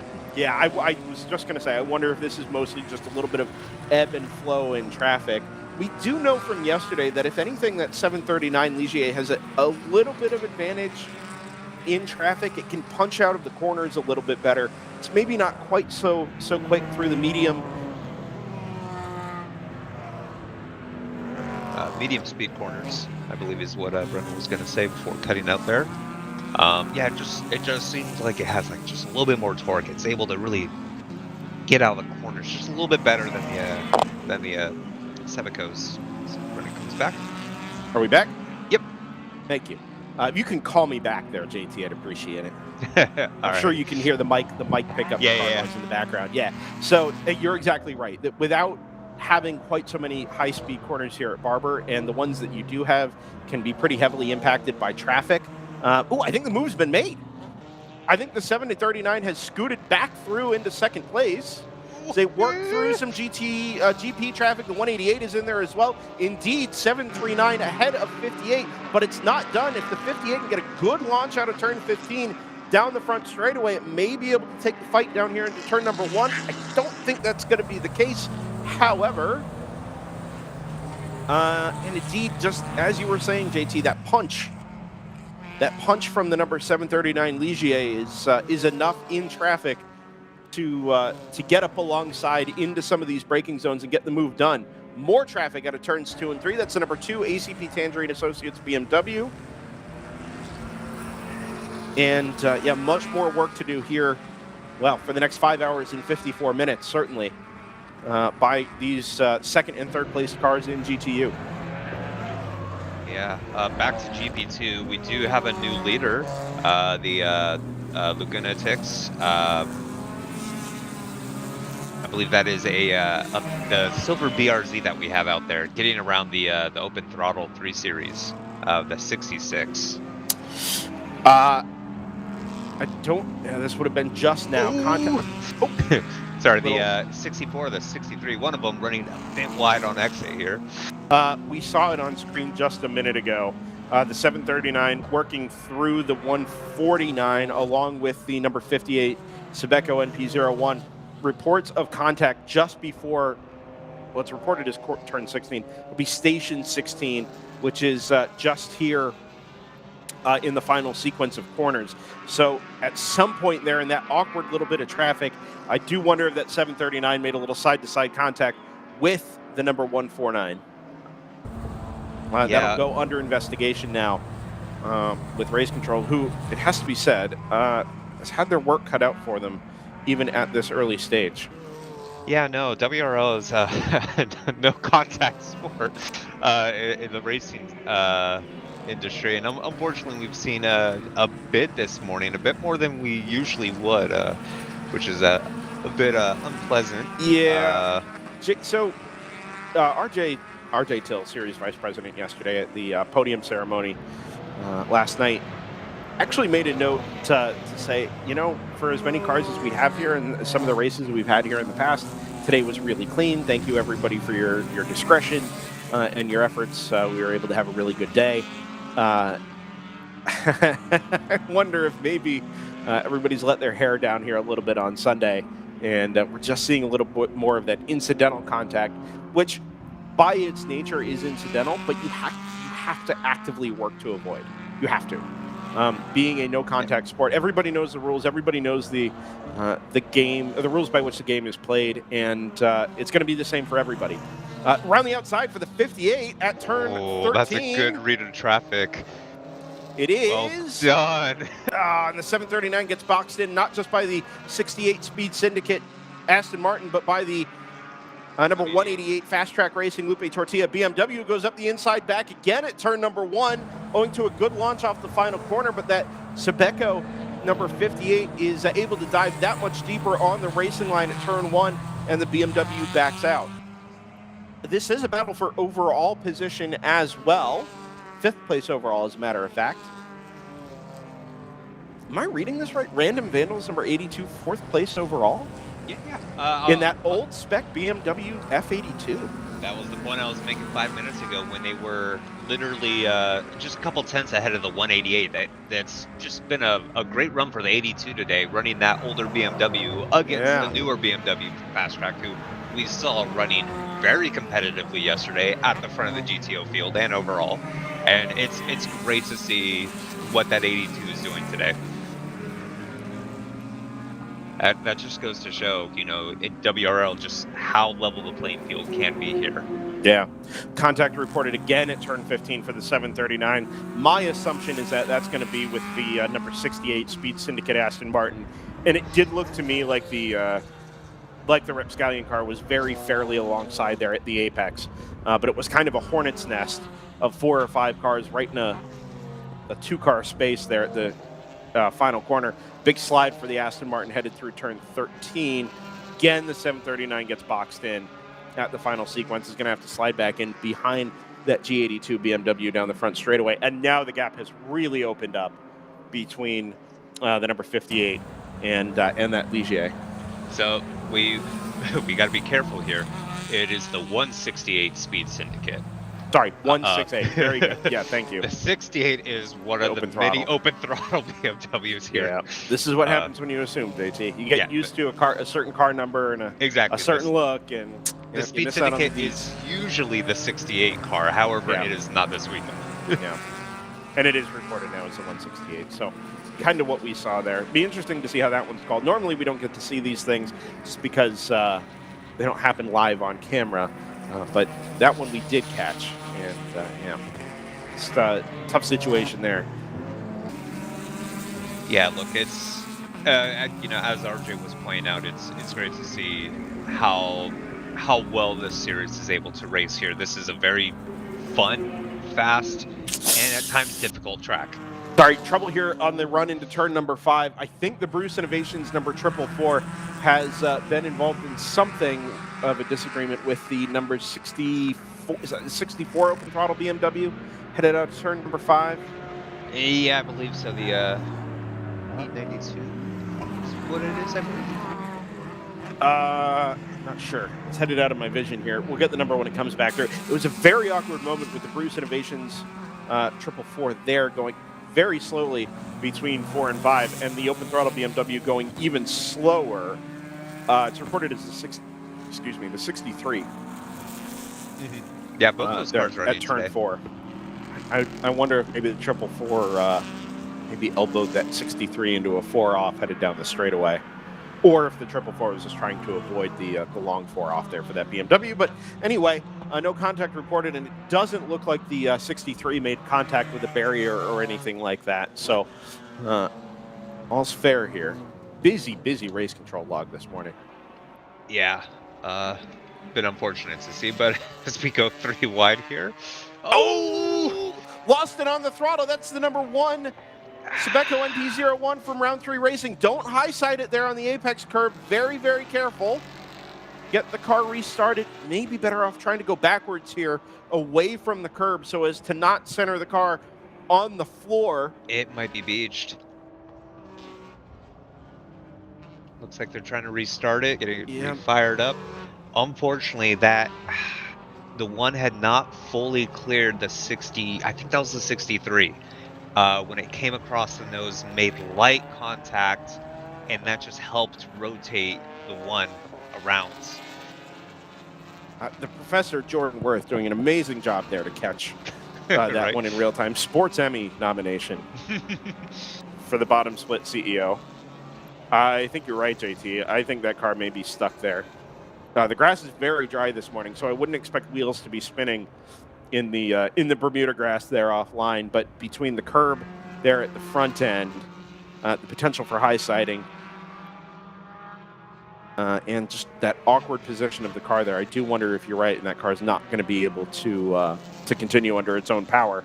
We stay full course green with just the local caution at the last corner for the moment.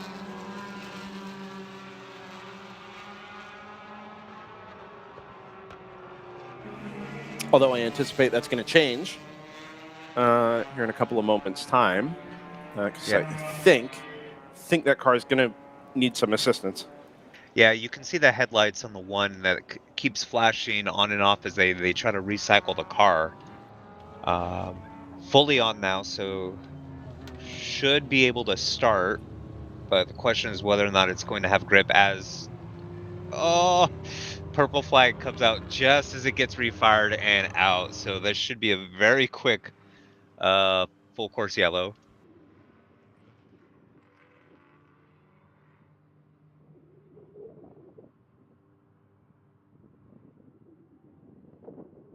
This car continues at the tail end of the group here.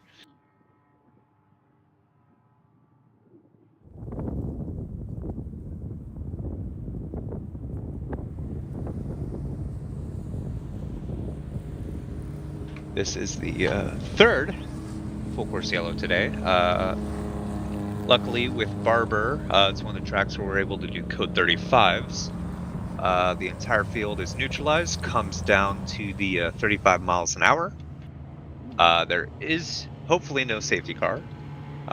We're able to have our safety teams go out and rescue cars as long as the cars obey the 35 mile an hour speed limit. Straight back to green. Everyone's safe, which means we're allowed to do quick recoveries, and we can go back to racing very quickly. We back here, JT? We are back. Fantastic. Okay, so I'm back. I've also brought a guest with me. That's not true. He brought himself up here. After calling him out a little bit yesterday, we saw you on the grid looking maybe a little peeved. But anyway, a race winner in the World Racing League, 1-for-1, as we just talked about in GTO, joined by Cole Loftsgard this morning. Morning, Cole. Morning. How are y'all doing? Good. Thanks for joining us. I got to make sure I got the right microphone here. We good? How about now? Yeah, Yep. yeah, all right. There it is. We did it. So, off the heels of an extremely tense championship fight in 2024, lots of opinions were shared in the aftermath, and we don't need to relitigate all of that. Thank God. But it was fun to watch. And it is kind of notable that we show up to the beginning of the 2025 season. Obviously, you guys in the number 70 Round 3 Racing Trimtex Porsche weren't at Eagles Canyon, but you showed up here, and for as tight and as tense as the end of 2024 was, you guys kind of had your way with yesterday. Yeah, I mean, I never want to say that a race is easy because it's not, you know. Sure. But yesterday was a result of just, you know, the whole team firing on all cylinders, all the drivers doing what they need to do. I mean, you know, no one made any mistakes. Yeah. And the car was phenomenal. The car's really, really good here. We expected to be good here with the Cup car. This track just really suits that car well. And so, yeah, you know, yesterday, I wouldn't say there was any one thing about yesterday that really stood out as an exception. It was just, you know, it's just what happens when the car's good, and, you know, there's no mistakes. So, to that end, right, you've got a year's worth of running underneath your belts. I think this was the debut race for that car last year. It's gone through some slight spec changes, some aero changes. I know the car's got ABS, still does not have traction control, correct? Correct. Yep. Right, so you're a little bit analog still on that front. But as you said, you're firing on all cylinders. I assume some of that is down to experience both with yourself, with Joe, and whoever your third driver happens to be. This weekend it's Cameron Shields, but also with the Round 3 Racing crew having their heads pretty firmly wrapped around that package now. Absolutely, yeah. I think as drivers, we've all figured out the way that car likes to be driven. And when you figure out how the car likes to be driven, then you also know what kind of feedback to give your engineer on how, you know, what you need the car to do for you. Yeah. So it just comes down to experience. So, but yeah, we've got our heads around that car, you know, wrapped around that car pretty well now. And I mean, we should, you know, after running it for a year, it'd be no excuses at this point. Yeah. But you know, in some tracks it's a little bit stronger than others. You know, the biggest disadvantage I would say with that car right now is in moderate to heavy rain because of the fact that we don't have traction control. And you know, interestingly enough, actually, in light rain or, you know, kind of light moderate rain, we're really good because all the weight on the rear of the car really helps the car. I mean, like at Coda, Saturday at Coda, that was on full display. Yeah. When it was still pretty wet conditions there. I mean, the cars were just, you know, myself and Cameron, I mean, those things were on a rail compared to the rest of the field, especially exiting the corner. But when the rain started picking up, you know, we're hydroplaning at, you know, 70% throttle down the straightaway, and there's no traction control to help you out with that. So that's when it gets pretty dicey, pretty interesting. But yeah, we got a really good baseline now that we can show up to all these tracks with, and, you know, then we just tweak on it a little bit in the testing, and you know, this weekend we were able to find what we needed, and yeah, we got a good platform there. So, but like I always say, it's a mega privilege to drive that car. It's so much fun it's such a driver's car, you know. It's very analog, and, you know, some of these new modern GT4 cars, they're very, I don't want to say they're soft, but they just, you know, they don't give you a ton of feedback through the wheel. They don't, you know, they feel more street car-esque. And, you know, the GT3 Cup still feels very, you know, raw race car. And it sounds so good. So you've got experience racing outside the United States, down in Brazil, of all places. You and I have talked about that at some length. And your exploits, at least on the internet, are well known in WRL circles down there in Brazil. But your experiences with the Porsche, it's not a current gen Porsche, but it was the last gen in the 991 before they developed the 992. So it was at the time the best of what Porsche had to offer in Cup trim. Your experience in Brazil was in a GT3 car. Old one. But like the oldest GT3 car, the 2007 Lamborghini Gallardo? It was actually one generation newer than that. Okay. It was the LP, I think they called them the LP 600. Okay. Is what the GT3 Gallardo was, but it's 2011 chassis. Okay, so but by comparison, still pretty analog relative to the GT3, GT4 cars that we're running now. And keep in mind, this is Brazil too, so half the parts on that car are, you know, ghetto rigged. Oh, is that right? Brazilian fabrication. Well, yeah, I mean, it didn't even have a V10 in it. It's got a Ford V8. I didn't know that either. It's like 8,400 RPM. Oh, that is a WRL awesome. special. Yeah, exactly. Oh, man. I've been telling the team on it, I'm like, hey, you should bring this car over here. We're gonna create some real chatter in the paddock with that thing. So, I mean, now in a well-sorted Porsche 911 991.2 Cup, even on 200 tread wear tires, Is it more comfortable driving that in this trim than it was driving the Lamborghini in that trim there? Oh yeah, 100%. That Lambo is a total handful. I mean, it's actually a good experience because that car is so hard to drive that when I come back and drive basically anything else, it's easy. You know, well, not easy, but you know, it's predictable. Sure. You know, again, I don't want to make a blanket statement on this because that's the only Gallardo platform I've driven. But that car is an animal. It's not predictable. It moves around on braking. I mean, it is total handful. So every time I drive that car and I come back and drive literally anything else, it's a welcome change. But I think it's good. You know, I always tell people that I coach, I say, you know, it's really good to drive cars that really challenge you and are really difficult because it grows you as a driver. You know, it grows your car control skills. It grows your sensitivity skills to the car. I think one of the most important things that any driver can develop is your communication skills with the car. You know, understanding what the car is telling you, what it's doing, what it's about to do. Yeah. Until you develop that skill, you're always going to be very limited. And so driving cars that are not necessarily comfortable, even though in the moment maybe it's not super fun. Yeah. There's a really big payoff for that. So. You know, it's the same reason why I tell people, you know, hey, go do some drifting classes and things like that. You know, get comfortable with, you know, driving a car out of control, but being in control while being out of control. Yeah, that doesn't make any sense, does it? But anyway, no, it does. I mean, and drivers who are viewing this will be more familiar with exactly what you're talking about than you know, maybe the rest of us, especially those who have experience in maybe a less comfortable car. Right, who have had to wrap their head around something that really doesn't make a whole lot of sense, but they've got to just make it work for maybe it's a 2-hour stint in a WRL race or, you know, 40-minute sprint or whatever the case might be. I think the right analogy for maybe people at home that, you know, maybe have driven some high-performance street cars but don't have a lot of on-track experience, you know, say you drive like a 600 horsepower, you know, build Corvette or something like that on the street, and you know, you're going through the gears and that thing, you get a little bit of wheel spin, sometimes, you know, you get a little unwelcome tail wag, even in a straight line, stuff like that. And then you go back and drive like a 450 horsepower car and it feels very easy, very controlled compared to that. It's kind of the same thing in a different way. But you know, there's some similarities there. So we often, the drivers we get the chance to talk to up here are often the coachees, the drivers being coached. You have now been a pro race co-driver and coach in professional racing series, professionally promoted racing series. We've talked about that at some length too in the Lamborghini Super Trofeo. For like 4 events. Sure. So, yeah. Well, yes, but now you're also the full season partner of Joe with behind the wheel of the number 70. We don't often get to talk to the coaches about coaching, right? It's just not a conversation we get to have much. So you've had this opportunity now a couple of times behind the wheel of a couple of different machines. Oh, Brendan cuts out there.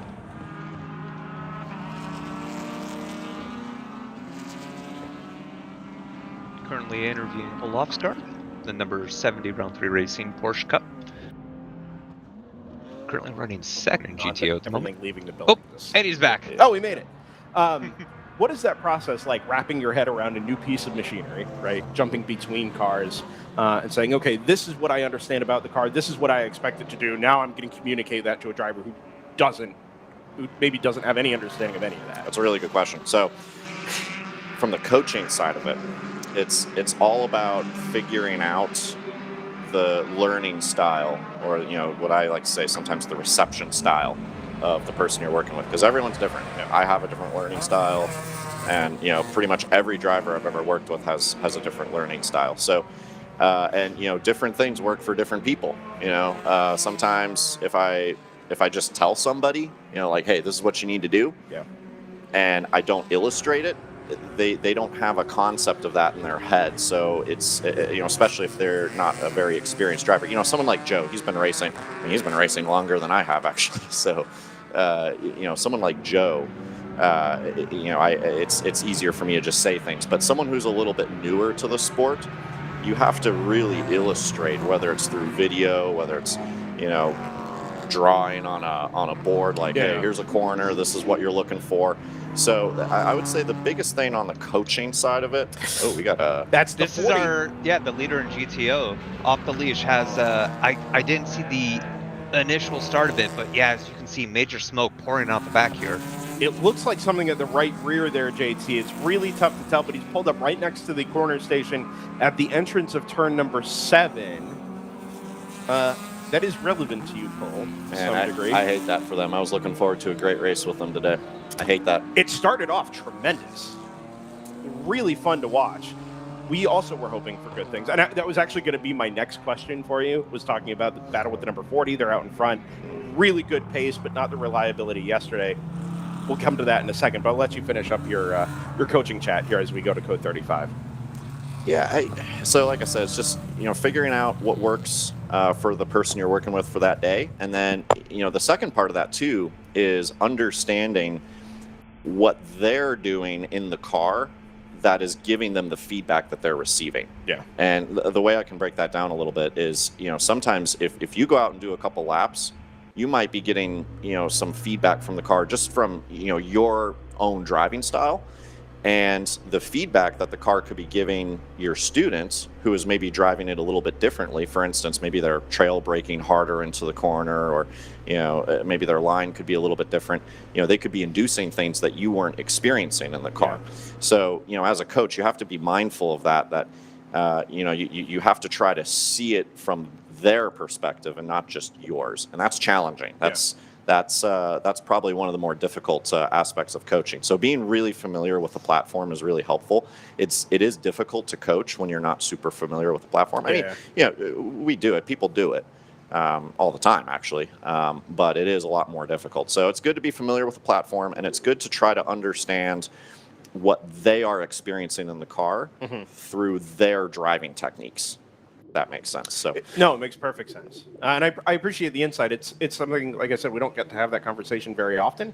And I mean, there was a time where a GTO, the easy button was just to go buy the next GT4, right? Go get the Super, go get the G82, go get that. For a while it was the F82 BMW, 70 heads out of the pit lane. You guys chose to do something very different in a platform that wasn't very obvious was going to be able to do everything that the GT4 cars did in GTO trim. And I'll be the first to say, like, I wasn't convinced that it was going to be competitive, partially because the 997 struggled so much with consistency.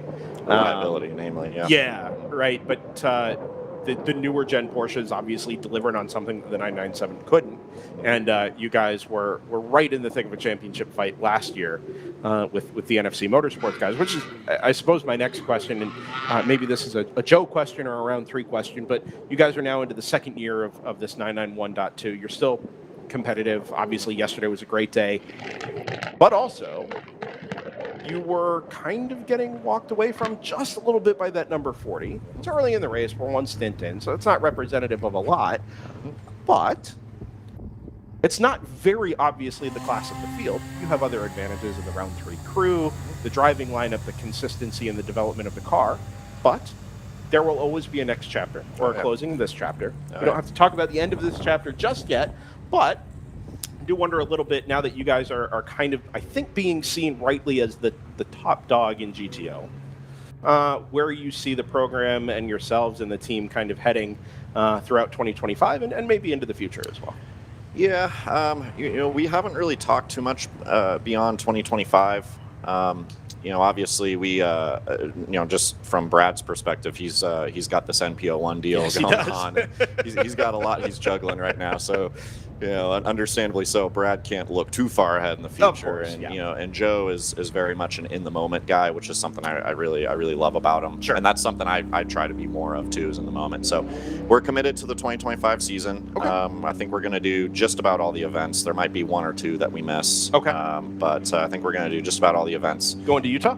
That might be. Oh no! my personal opinion, Joe, if you're listening to this, I would love to go to Utah. So that's my 2 cents. I think Utah is an awesome track. Yeah. I've ran the 6-hour NASA race there Oh, yeah, a couple yeah. times, yeah, and that's I've always enjoyed it. So Oh, and that Porsche would rip down the front straight. It would be Oh, super yeah. competitive. Oh, I man. know. It would be the easiest win, Joe, you would ever get. Right. There you go, guys. Keep piling the pressure on them. Let's go. Sound amazing. Yeah. The mountains in the Yeah. distance. See, Yeah, it's a great. They have this really nice bar that's like 10 Oh, is minutes. that from right? yeah, they got like race cars hanging up from the ceilings. I forget the name of it, but it's so cool. We'll have to So go find But drinks are on coal. that's what we you know hear. what? If we go, I'll be so happy that we're at Utah. I will buy a round for the whole DriversEye crew. Both of us. Yeah. So I'm excited to see where this Porsche program goes. Obviously, it's awesome to have Porsches back in GTO. The Cayman 718 GT4 Club Sport had its day. Yeah. No longer really kind of the answer, I think, in this trim. I ran a race with that car with not with round 3, but with the HM road racing car. Oh, yeah. I think I High talked to you Plains, guys. yeah. High Plains, yeah, and it was obvious how out to lunch that car was. I mean, Just an I was age thing. driving my tail off, and I'm 2 seconds off the pace. I mean, Yeah. I don't know. I think the issue with that car is it just doesn't have the development in terms of lateral grip and perhaps aero that the newer GT4 stuff does. And, Okay. And also in the braking as well. Just really, honestly, everything. So it had its day, but yeah, I would be interested to see the new RS Club Sport come out here. Okay. I think that would probably be a very competitive car. I haven't driven one, but everyone I've talked to said it's night and day. So I'm actually kind of surprised no one's brought one yet. So I think an RS Club Sport would be possibly a very competitive option here. But I'm also, actually, to be honest with you, I'm also surprised no one else has brought a cup car. So that was going to be my next question. Have you guys fielded any questions about, hey, how did you put this all together? What is it like to get a cup car into GTO spec? Have there been those discussions given how successful the platform has been? I know there's been interest. That's more of a Brad question. Okay, I yeah, haven't fair. been involved on that side, but I know there's been interest. I know there's been people talking about it. So I think there's this perception that it's cost prohibitive. But I mean, we did all last year on one gearbox, one motor, and over 100 hours on it. Yeah. And typically the timeout or the rebuild time on that's I think 40 hours. Yeah. In the 991s. I mean, I think we did like 110 hours. Well, on from the that gearbox. perspective, you ran the F82 BMWs back in 2022. Yep. I think when they were kind of the new shiny toy. Yep. And they made it through about half a season, and then all of a sudden things started breaking that people didn't know were going to break. Yep. And people were buying parts they hadn't budgeted for. And it ended up being not what the Porsche is. Right. Yeah. Right. Yeah. And so I mean, it's still. I'm not going to say it's cheap. Yeah. But I don't know if it's as bad as some people think it is. In fact, I actually had a conversation with Denny, with Lupe Tortilla. Stripling? Denny Stripling? Yep, Denny Stripling, yeah. And, we talked a little bit about that. And so, yeah, personally, I'd like to see it. I'd like to see a couple more flat sixes out here contributing to the symphony. Yeah. I think it'd be interesting competition, too. But I mean, yeah, there's some R&D in it, and we were not. I mean, we've come a long way with that car. The first, even Mid Ohio, we won Mid Ohio, but even there, we weren't where we were at now with it. And that car does, until you get their setup right, it does like to understeer. Losing coal there. Talking about how the Porsche Cup car being adapted for WRL really coming alive as development continues, and running costs actually being much less than originally you would think. As We're they come getting back. better at this. I wouldn't Yep, say we're much back. less. Yeah, okay. I wouldn't say much less. Just maybe. I'm not- trying to not help you, as- damn it. All right, fair enough. Yeah. I think one of the things that we would like to see, as people who follow WRL and treat it kind of like our own WEC or our own IMSA, it's obviously not, but we try to follow it that way anyway, is a good secondhand market for cars that have run whatever their appropriate series is. Whether that's a single make series, a GT4 spec series, TCR spec series, whatever that case is, this is a great place for a secondhand car to come get Sure. extra running time. Porsche obviously builds fantastic cars that if you keep up with the maintenance, they will they'll treat you right. Yep. Yeah, it'd be really cool to see more of the 991s and eventually maybe even the 992s make a little bit more power. So that might be tricky. But yeah, those types of cars here running in a really healthy GT class. Yeah, that's, and you bring up a great point there. WRL to me is the perfect place for retired pro cars to come, and I wish that there was a little bit more of that instead of the brand new GT4 stuff. I totally understand why everyone buys a new GT4 and all that, but like I was hoping so bad that Pontiac GTO Grand Am car was going to be competitive because that would have been so cool if more of that retired maybe pro in cars. Different hands. Who knows? Agreed. Yeah, who knows? But I definitely would like to see some of that, and I love to see old race cars being used in a very, very competitive environment for numerous reasons. I think it can be, not always, but it can be a little bit more cost effective, and that way you don't see old cars just being rendered as track day toys. Yeah. They're actually still being used in racing environments. So I'd love to see it. Who knows if that'll happen or not? But I think WRL is a perfect environment for that because the rule book is open enough to where I really do believe, and Screaming Goat has proved this time and time again. They're in GP1 now, but when they ran GTO, they ran that E46, and I mean they would kick butt in that thing. And there's some really talented drivers over on that team too. So that's a big part of it, but it can be done. I mean, even last year at Watkins Glen, there was an orange E46 that was on the podium in GTO. Yeah, the BAC.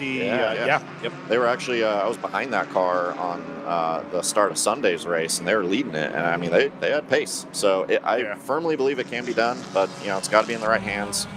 And WRL, I keep saying this, but it's so competitive now. Like you need to have a good driver lineup across the board if you want to be up front in GTO. So regardless of the car, time will tell.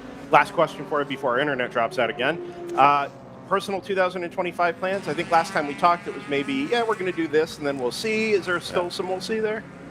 So I've supposedly, and I always tell people in Brazil, it's never confirmed until you're sitting in the car on the grid. But I'm supposed to be doing probably 4 or 5 events in Ligier LMP3, in their endurance series over there. I'm going to be, might do a couple in the Gallardo GT3 as well. The old one was crashed, so they're building a new car now. Oh, good. And that car's supposed to be ready next month. Yeah, good. So I was not the one that crashed it, by the way. Sure. It was my teammate. Just saying. So those are our plans for that. But yeah, I want to have a great year this year. 2024. Joe and I even talked a little bit about this. It got really serious for us in the last couple rounds, and I think the desire to win the championship definitely overtook the fun aspect of it, particularly going to COTA. And we really wanted it, and we want it this year too, of course. But at the end of the day, we got to remember why we're here. Yeah. This is supposed to make life more enjoyable, not less enjoyable. And at the end of the day, it's a privilege to be in a very competitive situation like that, and to have those types of emotions. So, COTA was a hot one for sure, and but in 5-6 years time, it's going to be a great story over drinks. You always see like the Dale Jr. podcast or Dinner with Racers. They all have these stories of things like that. And, eventually it just turns into a good story. So that's what we're here to do. We're here to make memories, and we want to collect some trophies along the way. But at the end of the day, racing's racing, and no matter what you do, you're going to have ups, you're going to have downs, you're going to have somewhere in between. Yeah. And the really low lows are what make the high highs really good, I know we've had the conversation with Brad a couple of times that things got really serious there for him for a while as well. It stopped being fun, and the results went away with it. Yeah. And if you get too stuck in that, trying to produce results where maybe they're not available, you can end up in a really kind of a bad headspace, and you're never going to claw out of that until you take that step back and say, okay, this is supposed to be fun. Let's just let it be fun. And then poof, all of a sudden you start having results too. Yep. Right? The results come back. Now, you guys haven't taken that step away from winning races and being competitive, but the mindset matters, and the emotion of it all does matter, obviously. So you guys have started 2025, obviously, on the right foot as well. Well, you know, for me, the fun comes from being competitive. Like, it's not fun for me to jump in a race car and just run laps. Yeah. I don't really enjoy doing that. I enjoy being, you know, I enjoy the competitiveness of racing, but at the same time, it's so easy to let that start to, you know, overtake or take precedence over everything else, and I think that's natural. I'm sure it's going to happen again someday. You know, you stay in this game long enough, you're going to have moments like that. You know, so it's part of the game, but you know, you just need to have a healthy perspective on it, and you know, as drivers, you know, team owners, everybody, you know, it's a constant battle to remind yourself of that, and you know, sometimes race control has to be the one to remind you of that. You know, sometimes It's not why you're here, is it? No. So far, I haven't had a conversation with RJ in 2020. Actually, wait, no, I had a 2-hour-long conversation with him at the beginning of 2025, but it was good. It was Yeah, good. sure. So, Okay. yeah. Loftsgard, thanks for stopping by and hanging out with us for a little while. I assume we're going to see you in towards the end of today's race again? Yeah, I'll be, so Cam is in the car now, and then we're going to have Joe. We're going to try to double stint Joe. Okay. Joe did 2 stints yesterday. He did a phenomenal job. So Is that going to be either side of the break or after? probably either side. I mean, we're going to Okay. kind of see. When I get back to pit lane, we'll see if the strategy's changed. But yeah, Okay. I'll probably be either side, and then yeah, I'll be finishing today. So. Fantastic. We'll keep eyes out for you behind the wheel of the number 70 Trimtex Round 3 Racing, Porsche 991 Cup. Thanks for stopping by, and best of luck today and into 2025. Thank you. I appreciate it. See you Cole guys Loftsgard, thank you very much. That's JT's made it back. I've been Very here. good. Okay. The 70 round 3 racing still leads GTO, second overall. Lupe Tortilla, Fast Track Racing, the 188, second place. There's been a good battle going on for third in GTO between the number 2 ACP Danger and Associates, which did get by in turn 5 a couple laps ago through the number 4 Thunder Bunny Racing Supra. Still leading overall is the 60 from Stratus. Stratus is actually going 1, 2, 3. 60 leading over 58, leading the 59. GP2 leading is the 135 Rapscallion Motorsports. Tried to bring them up earlier. This car did not race yesterday. The sister car did, which unfortunately got very damaged in a fire. The team has brought out the 135 today, started at the back of the GP2 grid, and has worked their way forward, getting around the 779 of Lagunatix, and now up to about a 9-second lead in class. The 66 open throttle rounds out third for the podium in GP2. GP1, it's still Screaming Goat Racing at the front. 94 Motorsports, I believe, surrendered that lead during the pit stop cycle for the Code 35. I may be incorrect in that, but I think that was the case. Number 5 All-Star Racing, that E36, holding on, or sorry, E46, holding on second in GP1 there. Looking pretty strong at the moment.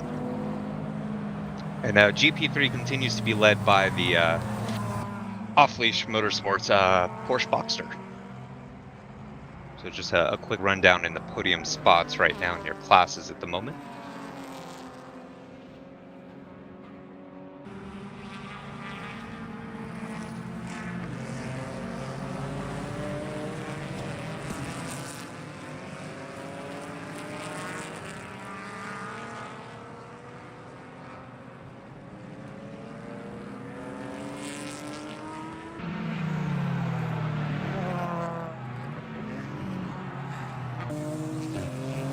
So it looks like the number 2 from Tangerine Associates, ACP, pulling out a little bit of gap here from Thunder Bunny. Running relatively comparative lap times, both about a 32.2 last time through. Traffic definitely helping protect a gap there, between about 4 seconds there. 99 GTR, about 8.5, 9 seconds back from them. Running 5th in GTO. Looking like a really good run for them so far today. Also really good run. I gotta mention the 144 from Forza Motorsports. I believe they... I don't know if it was a timing bug or not, but initially it seemed like they had missed the start of the race. Going by timing though. I could have sworn I saw them on the grid. either way, they're up to a really good start here. Currently running 7th in GTO, and only 5.5 seconds back behind the 290 from Moorhead, the LS-powered Jetta. So great start for them today.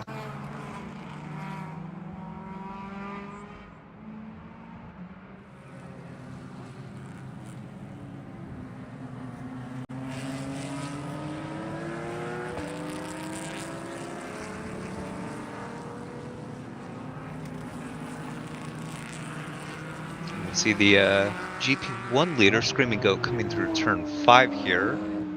Looks like they are catching up to the 24 just ahead. So they get split by GT Roberts Racing. 24 is the Bruce Innovations Big Mission M235i. Having a solid day so far. I have them running 4th in GP1 at the moment. So they are about to go a lap down. So that will be just 3 cars in GP1 on the lead lap. Yeah, which is a far cry from where we were at this stage yesterday, JT. It is. I wonder if there's a bit more. We talk about this every year when we come to Barber. If there's a bit more of a hurry up mentality during the first couple hours of the race, because we will have that mandatory red flag period. So if you can, put somebody a lap down before you get to that stage, that is a worthy goal to try to get to. Yeah, and I do get it. The pace has been really good in GP1 this morning. The top 3 cars with quickest laps in the 137s, and actually set fairly recently, lap 44 for the Screaming Goat car and the 94 Motorsports Corvette, still lapping in the 139s, flying forward there, or a lap in the 139s there as well. There's just a little bit more separation across those main protagonists in the top general production class that we didn't really see yesterday, and a shakeup as a result of that. PC Racing is down to 7th. I think they had an early pit stop after some contact with the Blaze Racing number 118. They featured well early on yesterday, but obviously have fallen down the order with that 2-lap penalty. The number 38 from Palomar, we saw it very much in the fight yesterday. They have not been quite as competitive this morning. It's not quite having the pace, and it's kind of left that Screaming Goat All-Star 9-4 trio at the top, with the number 24 in there as well. The ASM car a little bit further down the field. That was yesterday's winner, kind of going away by the end of the day. It's stuck back there in P5. We haven't really talked about it so much, but the strategy does change with these 7-hour races, right? The driver rotation changes, your approach changes, because fuel stints aren't exactly an hour. Your approach to how you manage fuel conservation, how you manage stint length, all of those things is actually pretty fundamentally different, despite the race only being 1 hour shorter. Yeah, no, it is, and then we throw in the moniker of the red flag today, which definitely changes things as well. So yeah, no, it's a little bit weird doing the 7 hours. It feels like there's a bit more of a need to go quicker, to run more at the front. At the same time, these cars did 8 hours yesterday. They did plenty on Friday, so we're starting to see a bit more of a mechanical reliability question mark play a factor in the Sunday 7-hour races.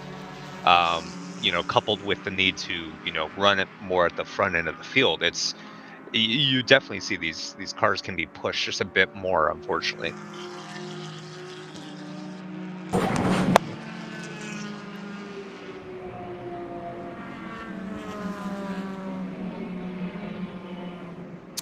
Not sure if you were able to get to GP2 in any sort of rundown, JT. Yeah, that 135 Rapscallion car, because it's not really a Mazda MX-5 anymore. It's based around the It's a MX-5. modified one, yeah. Yeah. Kind of carrying the banner for Rapscallion at the moment down in GP2. A tough day yesterday for the number 469. And that car, well, one of the black patches of grass there, that one in particular, was the result of a pretty significant fire for the 469. They were all at the podium ceremonies yesterday in their Sunoco shirts to collect trophies, I think particularly for the 739 in GTU, which ended yesterday on the podium. But obviously the 135 picking up where the that sister car left off yesterday. Yeah, good to see a good bounce back day for what was undoubtedly a pretty tough day for the Rapscallion squad yesterday. Yeah, no, it was, it's not something you ever really want to see, but, the driver was okay. Driver got out of the car very quickly. And so that crew, they were able to take the 135 off the hauler and get it ready to go right away. And they've worked their way from the back of the grid to the front in GP2 and have been running very quick. Yeah. They have the best lap in that class by well over a second today. So it's great to see. Speaking of GP2, good little battle for second place there in our second production class between the 779 and the open throttle racing number 66. For them out the window, see if we can pick them up on camera. It's under a second between those cars for second place in GP2. And almost certainly they went out of my sight as I noticed it in live timing. And now I've got to wait for them to cycle all the way back around. Look for that silver Subaru BRZ from Laguna Tix and the green BMW of open throttle heading into turn one now. So pick them up as they come out of turn one and make the transition into turn number two. Jordan with the wipe transition there. The king of wipe, I've been told. And there is your P2 battle in GP2. Up the hill on the other side. Exiting the long right-hander at 2 and 3. Get him down into the braking zone. I don't know that the 66 is actually meaningfully setting up here for a pass. I think we saw a lot more urgency first thing this morning out of a lot of our GTO and GTU competitors to get passes done quickly.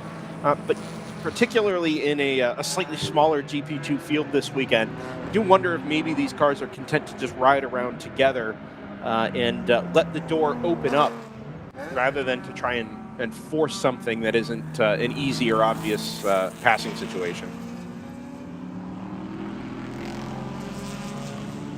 That being said, this is still a motor race. Mm-hmm. The motivation is there.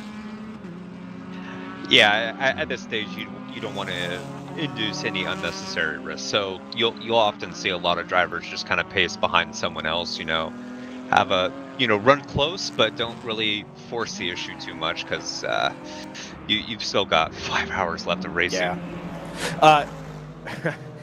Some comments in the chat here. Daniel Ty 88 listed Barber had done a better job promoting races.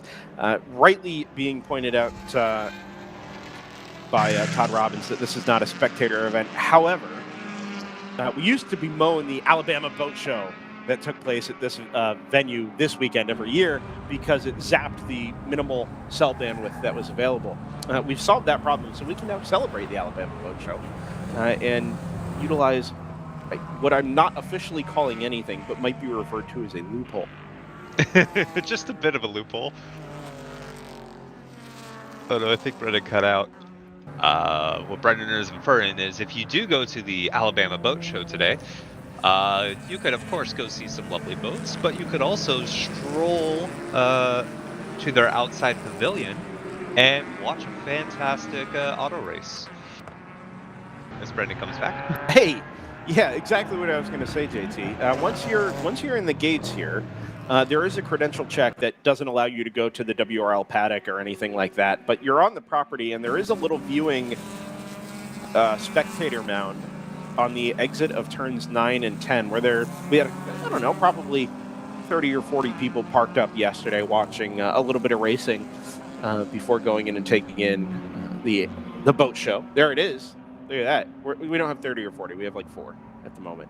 It's a little chilly today in Alabama, but it is sunny and otherwise beautiful. And in particular, if you're from the Northeast like we are, it is just a really nice spring day, actually. So feel free to explore that option if you happen to be in the Birmingham, Alabama area. Erwin has made it to the chat. Good afternoon, Erwin. We missed you yesterday. Oh! Sorry. I don't know what we were. You there, JT? Yeah, we're all good. Okay. All right. Yeah. Hello to Erwin. Thank you for joining us. Hope you're wearing your WRL shirt. I'm not. Well, you still have mine, so. I do. And actually, now that you're, I was packing on Thursday, and I was like, I still have JT's shirt.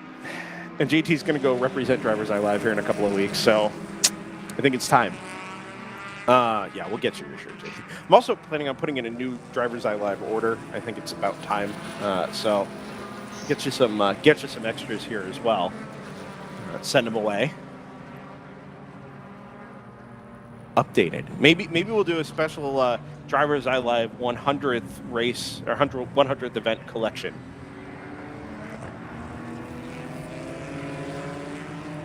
And so, believe it or not, we will be covering our 100th Grassroots Motorsports event in just a couple of weeks' time down at.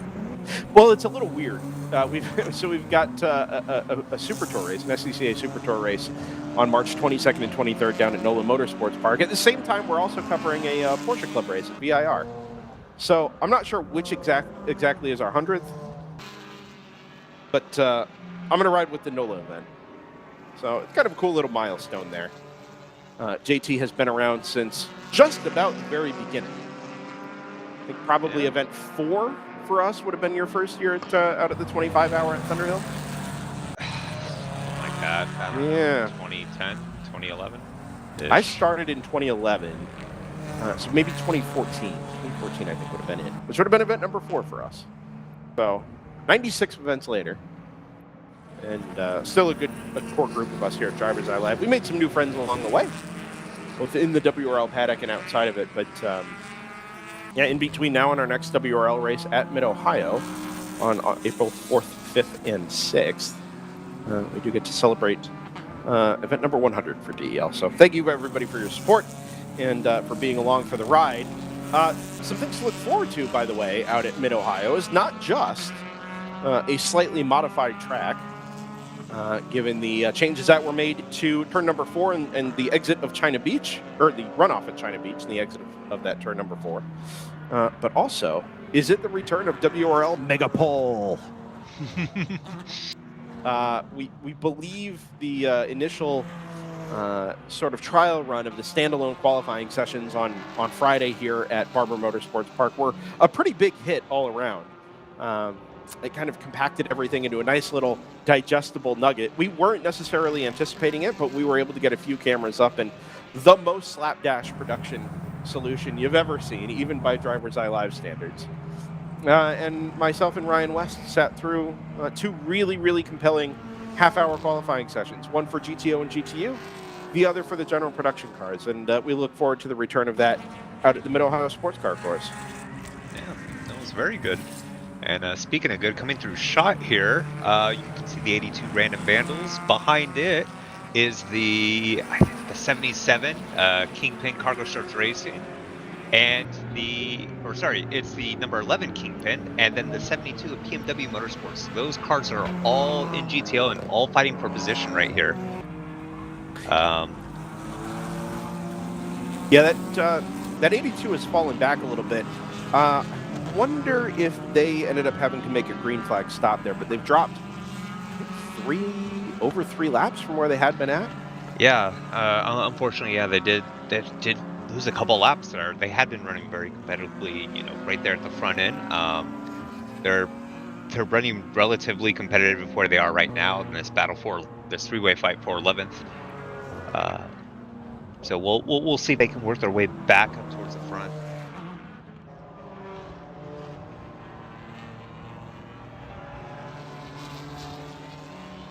All right, 2 hours complete for our 7-hour race today.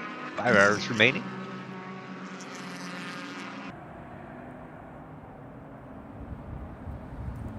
Not sure if Jordan is ready, but it might be time to say hello to Continental Tires. Our tire sponsor, which all the general production cars are on. So if Jordan has that queued up, let's go ahead and say hello to them.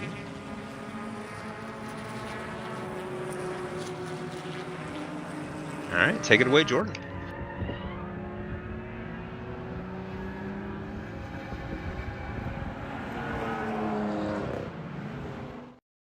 You can feel confident Continental is the smart choice in tires. Can they handle extremes? Yep. Tested from the Texas desert to near the Arctic Circle. Really? Really? Anything for the guy who finds that one pothole? Yeah, road hazard coverage has your back. For real? Absolutely. Were they made by like a bajillion engineers? Well, closer to 100. Continental. Welcome to the smart choice in tires.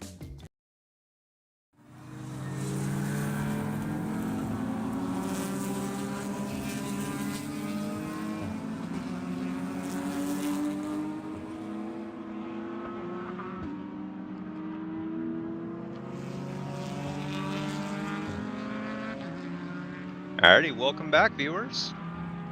We're at Barber Motorsports Park, World Racing League, for our Sunday 7 hours after a lovely 8 hours yesterday. Got a little bit under 1 hour remaining until our mandatory quiet period here. So you're going to see quite a bit of heavy running here. Brendan, you're back? Yeah, I am back. I don't know that I left. But we were setting up to welcome another guest here to the DriversEye Live booth. If we've got some time for that, spinner down at turn number 5 is the number 95, I believe, Stakal NP01. Don Motorsports. Yep. I do want to welcome to the booth a very important guest, if only because maybe more than any other driver this weekend. It's terrible. We had you've got a fan club in the chat. Welcome to the booth, Connor Ackelbein, driver the number. Well, yesterday it was the number 469 in Rapscallion. What are we calling it? Yeah, it's the RP1. RP1. Yeah. So it starts off as an NC Miata chassis. Thank you for having me, Brendan. Yeah, absolutely. It's great to be here. But yeah, so they're called MP1s or RP1s, not the prototypes, but the RP1s, and they're based off of a 2008 Miata chassis, and then they have BMW transmission and complete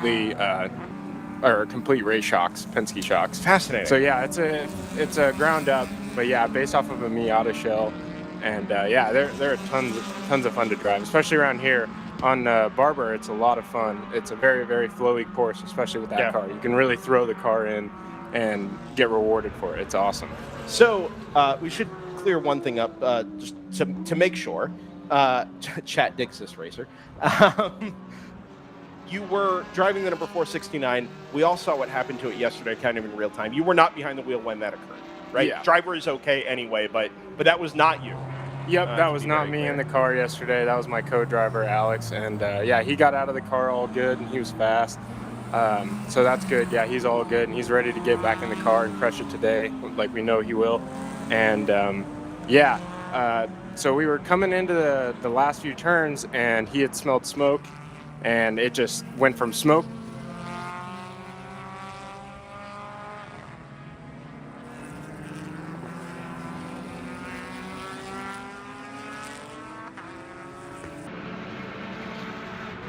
to cross down to the number 135, I assume, kind of yes, a sir. unit. Yeah. Yep. So we brought a spare car, the 135. That's based similar on the same specs of that car that raced in the GP2 category. And yeah, it's been working out really well so far. We're sitting first in class, and yeah, couldn't be more happier. Yep, about 45-second margin over the Subaru BRZ from Laguna Tix Racing. I suppose the real meat of what we can chat about here, Connor. This is your first race weekend. Yep, this is my first race weekend here, and I would just like to thank Optivo, my sponsor, a lot. They've helped me out through my entire racing career, or the start of my racing career, and it's been amazing. They're a software that helps workflow management. Okay. And yeah, they're a great software. It's amazing. We're using it down there at Rapscallion. Oh, very cool. Yeah, and big thanks to Rapscallion as well to letting me drive their car and letting me race with them this weekend. And yeah, it's been a great journey so far from my first experience. So there was a time when the World Racing League was one series among multiple. It was a regional series that kind of accomplished similar things for grassroots racers, up-and-coming racers, people of a lower experience level that hadn't gone out and gotten a competition license, like an SCCA competition license yet. As time went on, things sort of separated themselves, and Camp Car and Lemons kind of went one direction, and the World Racing League went the other direction, right? Whether that was by choice or it was just the way the series progressed, this is where it's ended up, right? So maybe 5 or 6 years ago, it would have been very easy to plug in and say, oh yeah, it's my first race. This is, just like running a Lemons race or Champ Car racer or whatever. That's no longer the case. The competition level is very high. The cars are quicker, albeit on a 200 treadwear tire. But it is, by definition, more challenging than it would have been a couple of years ago. What is the process like to getting to the point you're at now, coming from no wheel-to-wheel racing background to plug into the upper echelons of grassroots amateur endurance racing? Yeah, so I started out on the simulator, like a lot of kids my age. Sure. And so I just started working with multi-class racing on iRacing, Assetto Corsa, and then moved into some IRL stuff with go-karts. Okay. I didn't know like SCUSA or anything like that, but I went into go-karts and just learned how to pass people, get past, and really deal with traffic. And then I was fortunate enough to meet Rapscallion along the way, and then they even helped me, get the feeling of what it's like getting passed by a GT4 car, a prototype car, a car that's double the horsepower of what you have. And just testing days at their track. They're local at Motorsports Ranch Crescent. Oh, yeah. And so, yeah, we test out there all the time. And there's a good amount of GT4 and prototype cars that are similar to the WRL field that are out there pretty consistently. So it was a really good entry to navigating traffic and feeling the flow and getting up to pace and not being scared or have any anxiety in the car when, there's 2 prototypes deep and then there's a GT4 right next to you and I'm in the Miata, and then it's just like, okay, you just gotta sit here and just be brave and just let it go. It's easy to do that maybe in a 20 or 30 minute sprint race, but when you plug into the car here, you're guaranteed something like an hour and 15 minutes if you're going to single stint, maybe 2.5 hours if you double. What's that like? Not just saying, okay, I can do this for a little while, but then it starts, you never settle in. You're kind of forced to settle in here, right? Right, yeah. That's where the mind games really come in, and that's where motorsport becomes really the big mental aspect. Because when you're in there and the adrenaline sort of burns off, and you're just in there and you got to focus and nothing's changed, that's where you really just have to focus and just, get comfortable in your environment that you're in. And if you're not comfortable, you need to say something, do something. So this being race one of who knows how many, is there a trajectory you see for yourself, or is this are we just in the let's get some experience and we'll see where things take us kind of stage? Yeah, I'd like to, be a professional racing driver, but at this stage, I'm just treading the water with WRL and getting my feet wet with the sport, because there is a lot to learn. There's a huge learning curve. Yeah. And so, yeah, just kind of seeing where we're at. WRL seems to be a perfect learning ground and to test and to really put your skills to the test here. But yeah, I think we're just gonna wait out in WRL a little bit and then hope for the best in the future. Well, we're thrilled to have you, Connor. It's because we like the numbers and the chat engagement, but more importantly because we like to see young drivers and people come get their feet wet in sports car and endurance racing. We chatted with Stakal Khalsa earlier, who drives the GTO number 77. Picked up an IMSA class win back at the Michelin Pilot Challenge 4 Hours of Daytona, and it certainly seems like if that is where not you but anybody wants to head as a driver, like this is the perfect place to come get real applicable experience behind the wheel in an endurance racing and multi-class format that it is at its core really exactly what the professionals are doing, right? Right, exactly. It's a perfect ground to go into IMSA or any multi-class endurance series, Yeah. maybe even like WEC.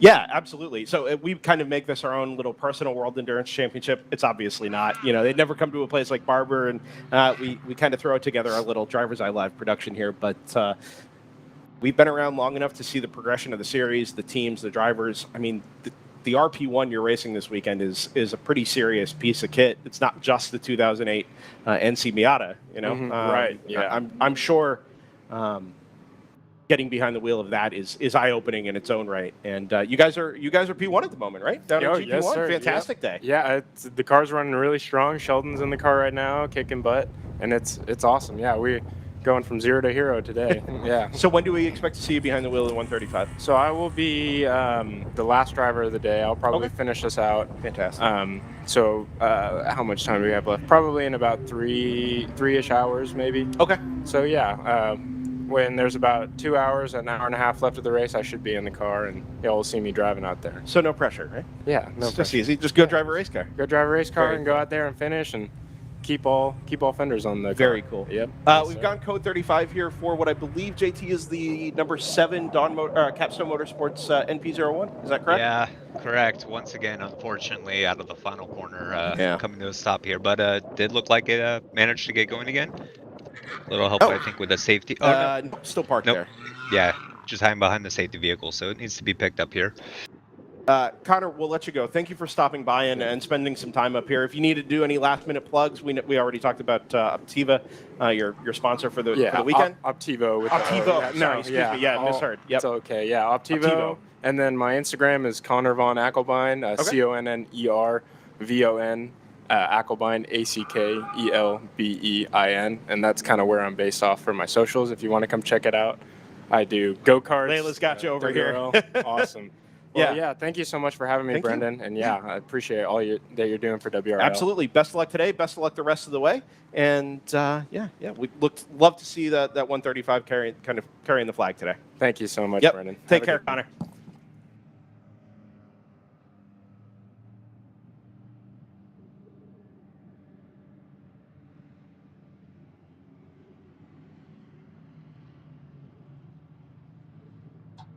Yep, the 135 Rapscallion racing RP1 currently leading in GP2. As the number 7 is recovered by a safety vehicle.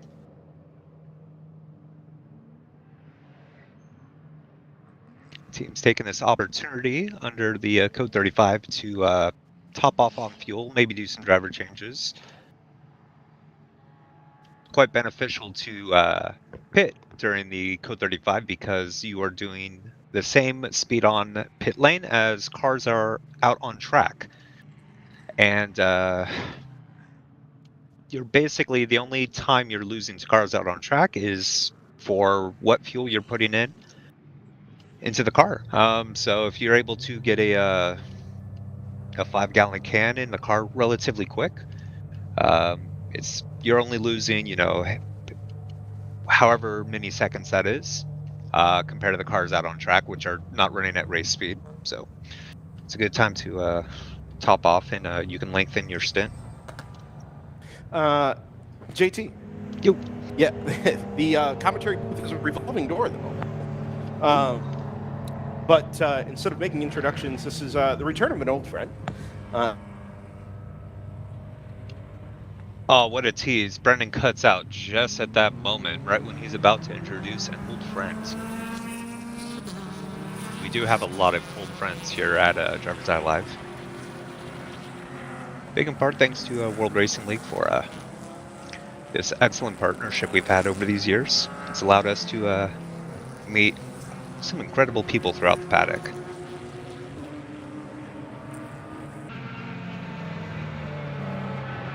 And Brendan's back with our guest. Yeah, it's Cade McKee, driver of the number 29 Screaming Goat Racing BMW Plus. Yes. Welcome back. Diesel. Diesel. Yeah, sure. Yeah. So, Cade, you and I caught up very briefly yesterday at Yes. the at conclusion of the podium ceremony from Yes. Saturday's race. Good day Saturday? Yeah, we had an Overall pretty pleased? all right day. We had a little scare at the end of the race with just one of the bolts on the diff mount backing out, but overall we had a pretty okay day. I think we probably should have been second, but we got caught out on pit strategy at the very beginning of the race, and we're just working our way back up after that. And I don't think we would have had anything for the S2000 yesterday, but today seems like they've gotten slower in the cooler temps, and we've gotten faster, and it seems that we're leveled out, and it seems we also played the strategy pretty well with both the Corvette and the S2000 having to pit under green somewhat. The S2000 half and half. Yeah, sure. It's a good point about the S2000, by the way. I hadn't considered that, but obviously being a lighter car, a little bit less power, we're still barely in just about the 40s this morning. It hasn't warmed up very, very quickly. Yeah, tire temperatures potentially struggling there for the Honda. Not any of those issues for you guys? No. I know the GTU cars often have a problem getting tire temperature into their tires, and even the Ligier GTO cars, especially we saw at Eagles Canyon in the wet, they were having issues just trying to even going around the track. They had no tire temp. So yeah, no, that makes a lot of sense. I want to go back to the diff mount bolt. Am I right in saying, so this is obviously not just a BMW 325i, you've put is it a 4.8 liter V8 into the front of it? Well, it started out as an M3. It is an M3. Oh, it's an M3. Sorry about that. Yeah. Okay. Of course, it wouldn't be a 325 anyway because it's not a 2.5. Yes. But that car was, for a time, a GTO car. Yes. With a much bigger V8 in the front. Yes. 6 liter? 6 liter. And before that, we did run the stock S54 in it. Sure. And GTO. I do. So, yes, I do remember that. The transition into the V8 era, you guys ran the car in GTO and could not keep it reliable. Yes. You had a couple of really, really good days and a couple of really, really tough days. And then all of a sudden we saw the car detuned, run down in GP1, and it seemed like many of the reliability woes were kind of resolved. Lower loads, yes, right? Lower speeds, just in general. Wasn't the diff a weak point on the car in GTO as well? Not necessarily. Okay. It was more axles that we were having in hubs. Stretching my memory a little bit. Yeah. I'm trying to remember exactly. Just in GTO, running that car on the stickier tires, we were having issues with burning through the hubs. So that's one of the reasons we wanted to move down to GP1 with the spec Continentals and spec tire. A, lowers our cost, and B, makes it easier on the car. Yeah. So no, that makes a lot of sense. Have we had you in the car this morning already? Yes, I was the starter. Very good. Yes. And obviously things started off reasonably well for you guys. About as good as it can get. Yeah. Monster on the start. Yeah, I think we went 3 or 4 wide. Yeah. We saw that. Yeah. It was really good stuff. Yeah, I knew the S2000 just racing it yesterday it's quite down on straight line speed to us. I knew gave myself with just a touch of a gap, and as soon as that green was called, I was ready to try and pounce on that and make the best of opportunity that I could.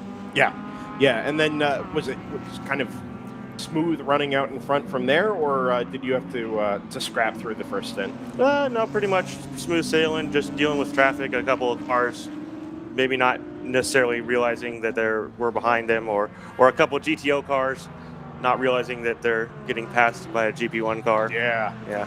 It's been a busier race control log first thing this morning. Has the track overall intensity felt different this morning, or is it just kind of weird circumstances? Not necessarily. I think it's just where you happen to be on the track at the right time or the wrong time. Okay, that makes a lot of sense. What does 2025 look like for both yourself and for Screaming Goat Racing? Well, we don't know the future too much, but we do know we're definitely going to race Daytona and presumably Coda as well. But we don't know anywhere between from here to Daytona or Daytona onwards. Maybe Utah? That's quite a long drive for us. Sure. So, yeah, it is for just about everybody. You guys are Houston area? Yes. Yeah, okay. Yeah, it's a bit of a haul for everybody. We're starting the promotions now, so that maybe if people hear like, there's going to be a great GP1 field, we'll go add ourselves to that. It's worth it.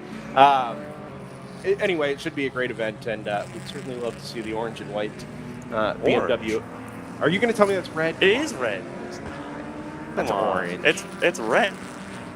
It looks sort I of don't orange know, in the man. sunlight, but it's when you look at it stop, it's very red. I'm squinting, and I don't know, Cade. I don't think I see it. By the way, does that livery exist for iRacing anywhere? On my personal computer. Yeah. Yeah. It's not on Trading Paints or anything? No. What are you running on? Just it's BMWs and other stuff. Oh, okay. On an LMP2 as a joke. I like that. It's good stuff. You didn't run it in the Majors 24 last year, No, did you? no, I was with a team. Okay. So, yeah. Gotcha. Your co-drivers this weekend, I've actually only seen and talked to you, and I think I got a text message from David as well, but I haven't heard from anybody else. Yeah, we have Brett here this weekend who wasn't at Eagles Canyon. Okay. And Brandon is busy working on school, trying to finish up his college. Oh, okay. So we have Max, who did his first race at Eagles Canyon, back here, and it's on. I don't know if you've not met him, but he's like 6'8", so it's quite a stretch to get him in the car. Yes, yeah. That it doesn't sound comfortable. And Barber is quite a technical and busy track. Yeah. There's not a whole lot of place to proverbially stretch your legs. Never mind actually stretch your legs. Yeah, that sounds tough. I don't envy him. Honestly, it doesn't seem like it's been too bad for him. It doesn't seem like he's having any like cramps or anything like that. He's got plenty of room for his head, so not too bad actually. How do you guys manage that? We see it in the Pro Series. They've either it's usually just a seat insert, Full seat insert for them, yeah. But for us, so to accommodate Max, we had to pull the bottom pad out of our seat, and then we put just a leg pad, just a little pad that goes under the right before your knee. And then, so me and Max both just use that seat and sit for perfectly fine seat. Brett and Brandon both have to have this. We tape together two seat pads, and it sort of makes it to where the seat would have been without the pad, so they can see pretty fine. Okay. And ironically, I think we almost all run the exact same seat position on the slider, forward and back, which is really funny considering the height difference between, probably like a foot between Brandon and Max. I mean, it's just not something we talk about in WRL very often. It's obviously a team sport and a team engagement, but even Pro Series or Pro teams will try and match driver heights to make it as comfortable and consistent for a weight purpose as well, because a lot of the Pro Series will lay the driver with the car. And thankfully, I've seen some series have started to make it. They're taking the average weight and making teams add weight, just depending on the driver. So from both a weight perspective and a height perspective, it's just not something we talk about in WRL very often. But when you start talking about your 5'10", 5'11"-ish? 6. Yeah, something like that. Okay. All right. Yeah, well, I gave you a few inches there. But 8, 10, 12 inches between yourself and your tallest co-driver, or yourselves and your tallest co-driver, is a lot to deal with. That's not easy. Yes. Yeah.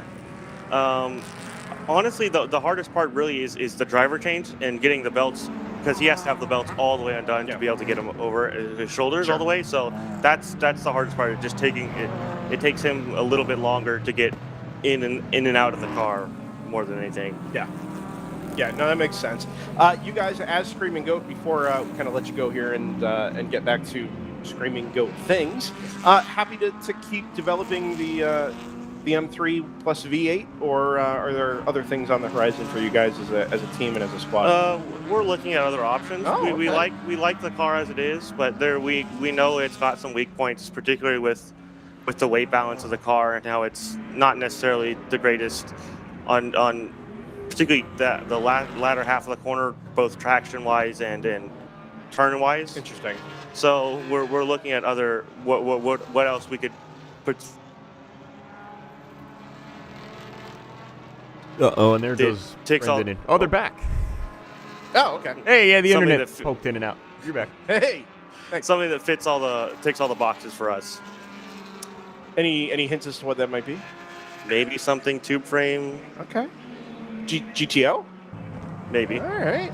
If GTO were to go to a spec tire, to say, that would be something we would look at more seriously. Interesting. We'll chat off the air about that, because now I want to know. We've seen a little bit of tube frame. Well, the Genettas, the Lee J's, exactly. and there was a couple years ago, there was the NASCAR guys running the Fury car and then running their two-frame car, Acota. Yes. Also the Pontiac, the GTOR. Yes, yes. Yeah. Pontiac GTOR would look great in orange and white. Anyway. Have you ever taken a colorblind test?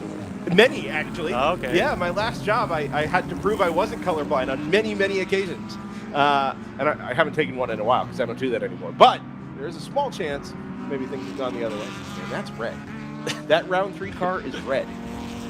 It's bright red. No, I think you're closer to Speed Syndicate orange than you are to round 3 red. I'm going to die on this hill because I need to find one. So anyway. Cade McKee, thank you for stopping by. Best of luck to you the rest of the way. It's been a great start to your Sunday already. And, you know, the competition in GP1 has been awesome. Really fun to watch, but nice to see that you guys have kind of found your footing this morning and not walking away with it, but getting there. Good progress so far. So come see us anytime. Best of luck to you the rest of the way. Yeah, thank you. Cade McKee, thank you very much. I am going to be my own transition out of the interview because JT has stepped away for the remainder of this early part of the day. His normal Sunday afternoon, Sunday morning sim racing. Normally we'd be assisted by either Ryan West or by Robert Hill Jr. Robert Hill down with flu a little bit yesterday and today, so we're in it today. Jordan Worth is with us. Hello, yeah, I was Jordan. going to say, instead you get me. Yeah. It's Jordan. Hey. Yeah. Let's talk about two-frame Pontiac GTORs, Jordan. Okay. Is this within your wheelhouse? I don't know a thing about it, but let's talk about it. Were you not into Grand Am back in the day? Like even with the NASCAR connection, you just never plugged in? A little bit, but not not enough to be a major expert on it. Yeah. Oh, we've got a green flag waving at the exit of turn 3, and that is the 222. Stop. I don't see anything, man. It's just to the left of the timing tower, Jordan. We've set you up for something other than success. It's not back there. It is like perfectly. No, it's to the left. Unreal. It is just outside of the view of our camera there, like a beam where the camera sits. And unfortunately, that 222 is. Yeah, dead stick there at the top of the hill in a really bad spot, climbing the hill. Yeah, Cade agrees. I think we're going to have to go code 35 to retrieve that.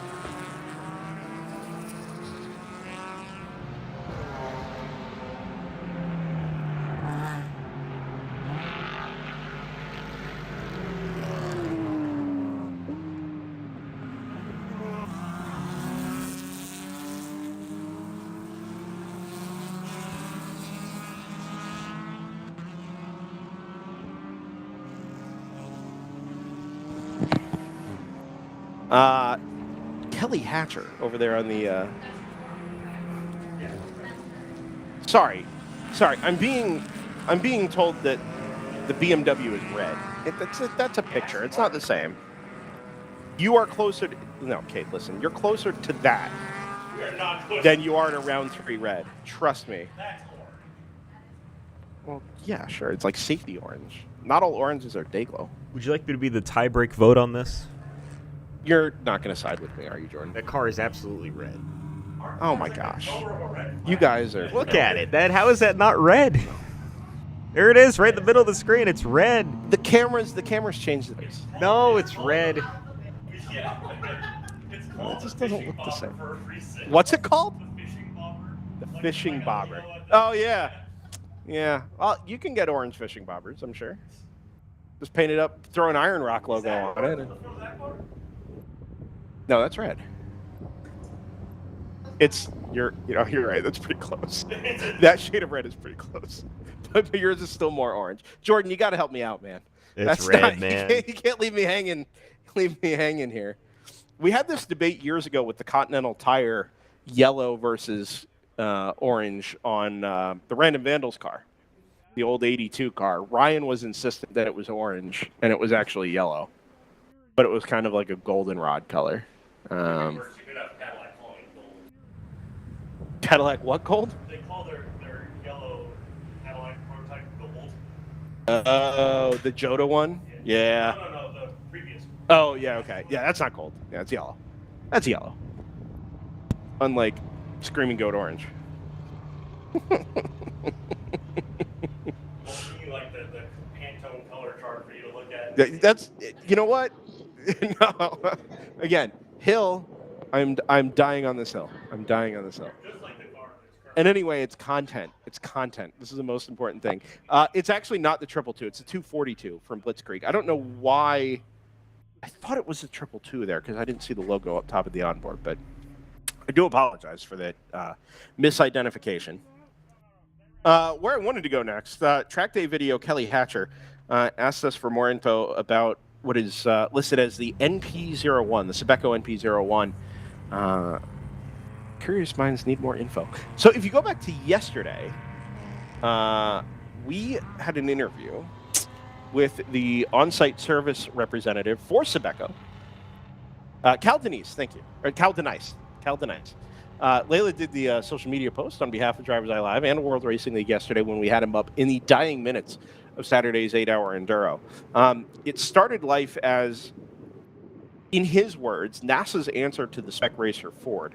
It was designed by Elan as a tube-frame chassis, the 2-liter Mazda MZR engine in the back, making something like 180 or 190 horsepower with aero, not well-developed aero, but some aero on it, developed alongside the DP02. DP02, NP01, NASA Prototype 01. Again, that orange Screaming Goat BMW trundles by here in the pit lane. Red. I'm worried.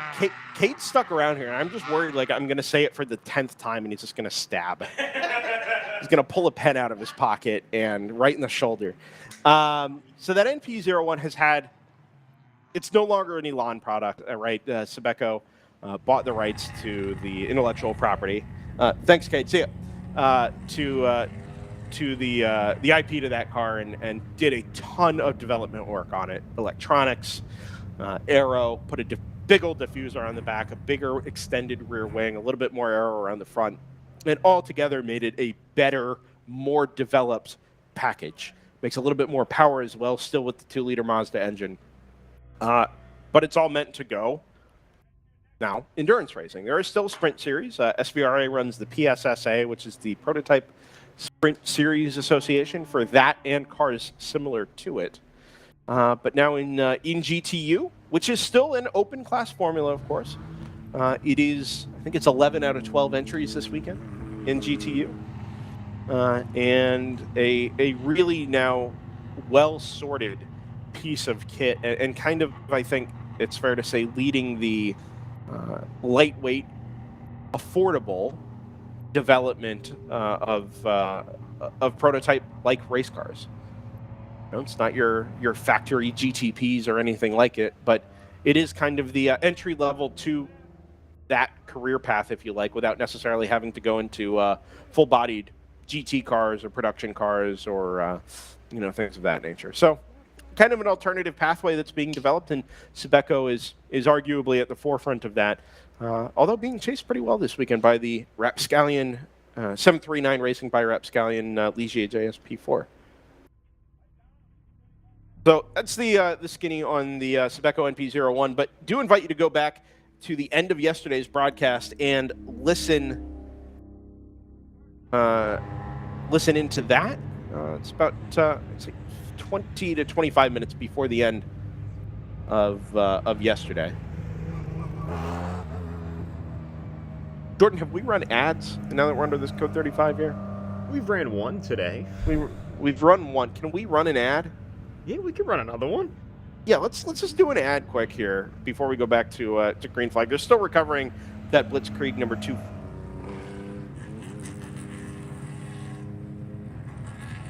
Brendan is cut out, so I'll bring us to the ad. We're going to run an ad here at the Barber Motorsports Park, and we'll be right back.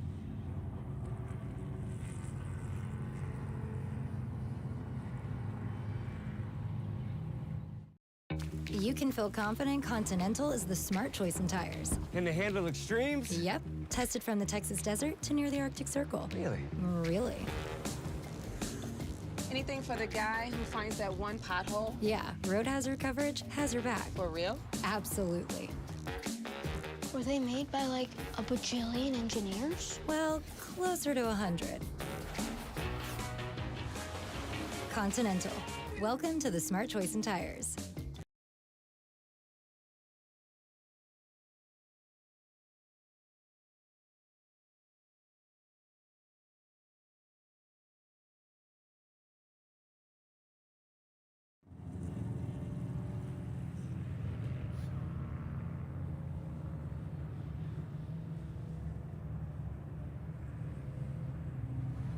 Back at the Barber Motorsports Park, just outside of Birmingham, Alabama. You know, you come in from Leeds, and then as you go up the entry road, you go up the entry road, and you go back into Birmingham, and then you go into the track, and you're back into Leeds.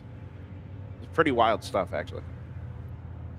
Kind of like VIR, where you come in from Virginia, you go into North Carolina, and then as you come into the track, you go back into Virginia. You ever been to VIR, Jordan? I've never been to VIR. It's still a pretty popular NASCAR testing facility, is it not? Well, if NASCAR allowed testing, yeah. Oh, right. Yeah, you can't test anything at all anymore. Yeah, I did forget about that. That's tough. Even Road Atlanta, I guess, gets no love, huh? Nope. Yeah. I don't know how I feel about it. Actually, I do know how I feel about it, and I don't support it. Did they ever run competitively at VIR? Any NASCAR adjacent series? Like, did they run an ARCA race or a Busch North race or anything like that? Yeah, I might have ran a K&N series there or something Yeah, like that. okay. Yeah, I know they've done that from time to time. Seen races up at Lime Rock. Right. Which, by the way, an excellent WRL venue. I agree. I'd love to see like 4-hour sprints, 2 4-hour sprints, two 4-hour sprints for each class. So you do like a morning sprint for your GT cars, an afternoon sprint for the production cars, and then reverse it on the Sunday. It's got to be Friday, Saturday because it's Connecticut. But anyway. Would you use cool idea. Either one of the chicanes? I would not use the West Bend chicane. Not the West Bend chicane, but you'd use the other chicane. I don't know. No, I don't think you'd have to. Trans Am TA2 runs the uphill. I think you could probably run the uphill pretty safely. I'd want both chicanes. That is a disaster. That West Bend chicane like is that? a disaster. No. So my first time there, I marshaled the ALMS race. So we go back to green here at Barber. I marshaled the 2009 ALMS race there at the flag station exiting the chicane, and they put these tire bundles, these triangular tire bundles inside the apex curves. I don't think iRacing has them. No, but they put these tire bundles there, and you would think that they were basically just self-enforcing track limits by putting the bundles at the apex. But instead, we spent the entire qualifying session for every class calling whenever we saw a car clip the tire bundles. It was of absolutely no consequence. Like, it didn't gain anybody any time.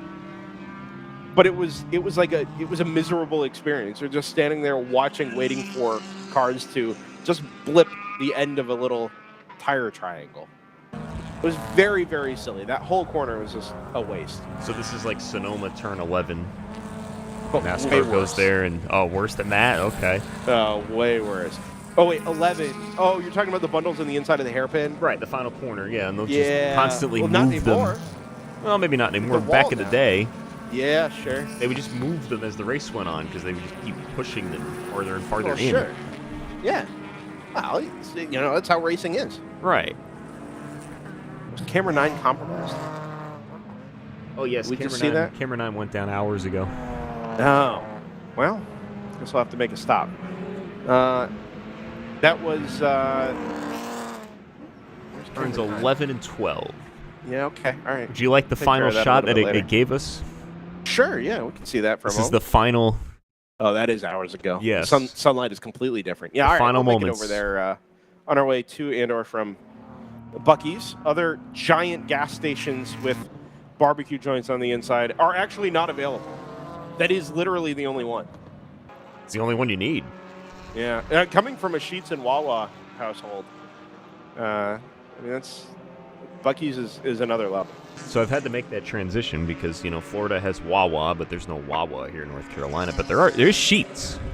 In the Charlotte area? You Yes, get Sheetz? there's a few Sheetz around here, and I just it's not the same to me.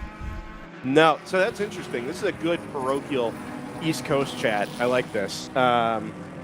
Do you definitely prefer Wawa? Yes, it's just just the layout of the store I prefer in Wawa. The Sheetz one is it's confusing.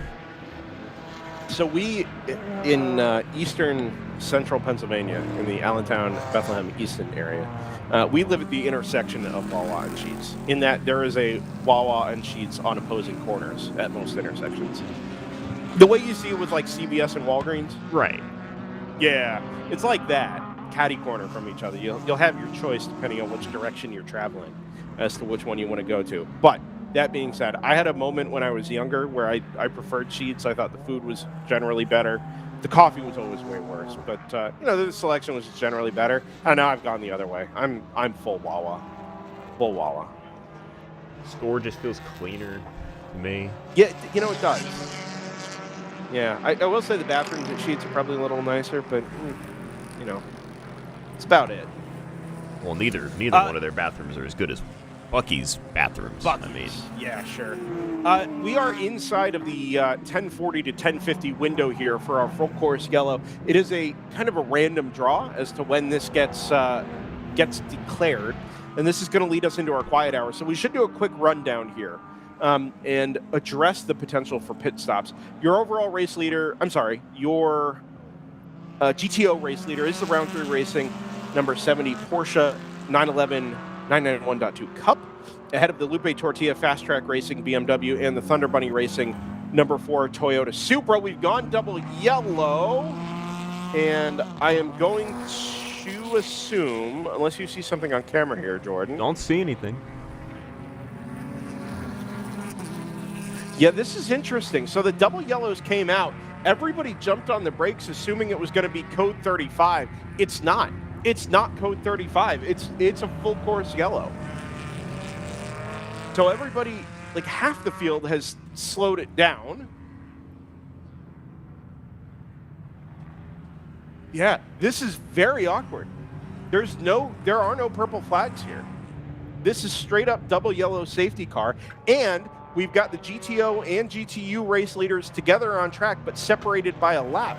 So the safety car is going to have to insert itself down here at turns 1 and 2, in between the 60 and the number 70 that lies directly. Between the 70 and the 60 that lies directly behind it. Executed to perfection, headed into turn number 5. Very, very well done to pick up the overall race leading Stratus number 60. Behind the car that served as pace car number 1. The Honda S2000 of ASM is in there as well. And I think everybody's more or less now figured out that we need to be back at reduced pace, not code 35 pace necessarily. And we're beginning to gather up the field there behind that safety car, headed out towards turn number 7. The goal of this opening stanza of the race, if you like, has been stay on the lead lap. That is the most important thing, and particularly in GTO, GTU, that is kind of the target. You don't want your class battle to be split by the overall race leader, and therefore to lose the better part of a lap or all of a lap by being caught behind the overall race leader. It's going to take us a minute to sort out exactly how things have kind of pieced themselves together here. The number 60 is your overall race leader ahead of the sister car number 58. The 60 has come through, and now the 58 does as well. So at least as far as GTU is concerned, the 2 lead Stratus cars are pretty clear out there in front and on the same lap.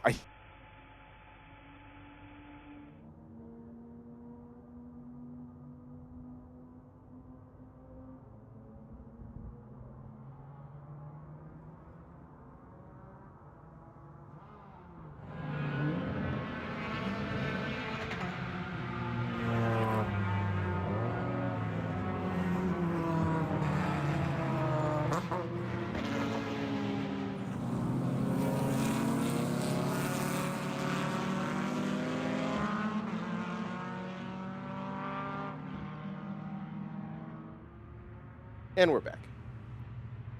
Yep. The number 70 round 3 racing GTO leading Porsche has made it back around and is going to be your GTO race leader. But I think it's going to be behind the number 188 of Lupe Tortilla.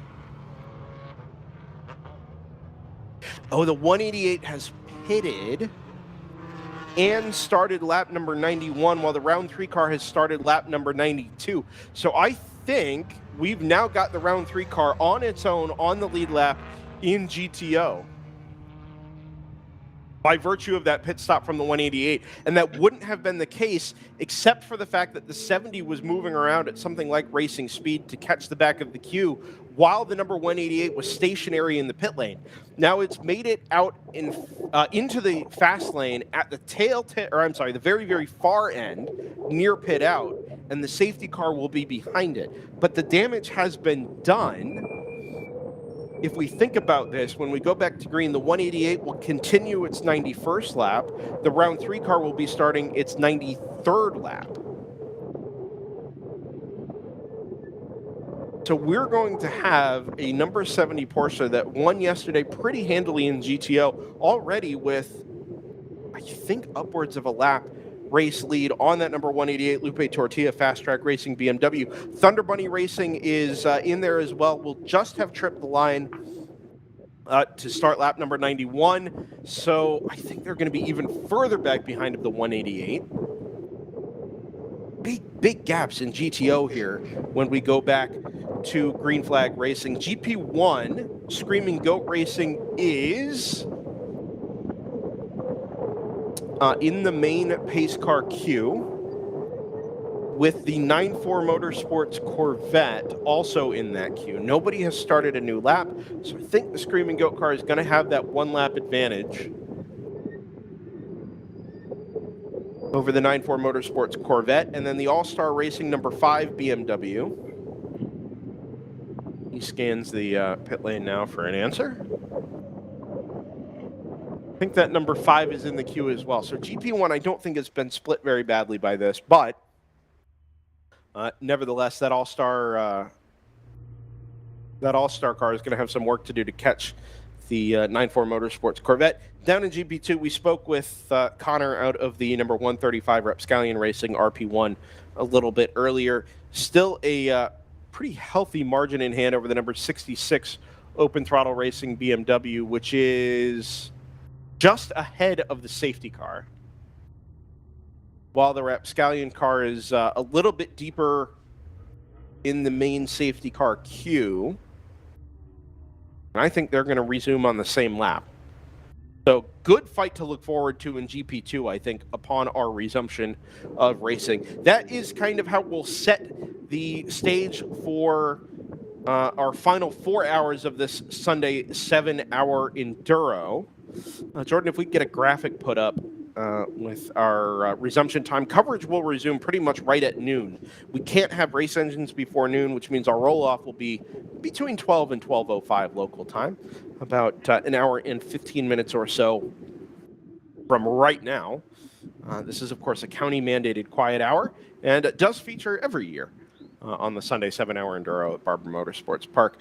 JT has already taken a brief leave from us, but should be back within a half an hour or so of us going back to racing action here in a little while. And with that all in mind, with thanks to Jordan Worth on the buttons, and to JT Tammy, who stepped away. Layla Kasmarek is up here in the booth on social media, at World Racing League, at DriversEye Live, churning out the content throughout the course of the weekend. Give us a follow there. I'm sure a couple of posts will go up between now and our race resumption time at noon. Do stay with us here. And if you do need to step away, just rejoin us by the top of the next hour, and we'll be able to guide you through the remaining half or so of our Sunday 7-hour enduro at Barber Motorsports Park for the World Racing League here on DriversEye Live. Be back in a little while.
extension of pit lane. Extension of pit lane.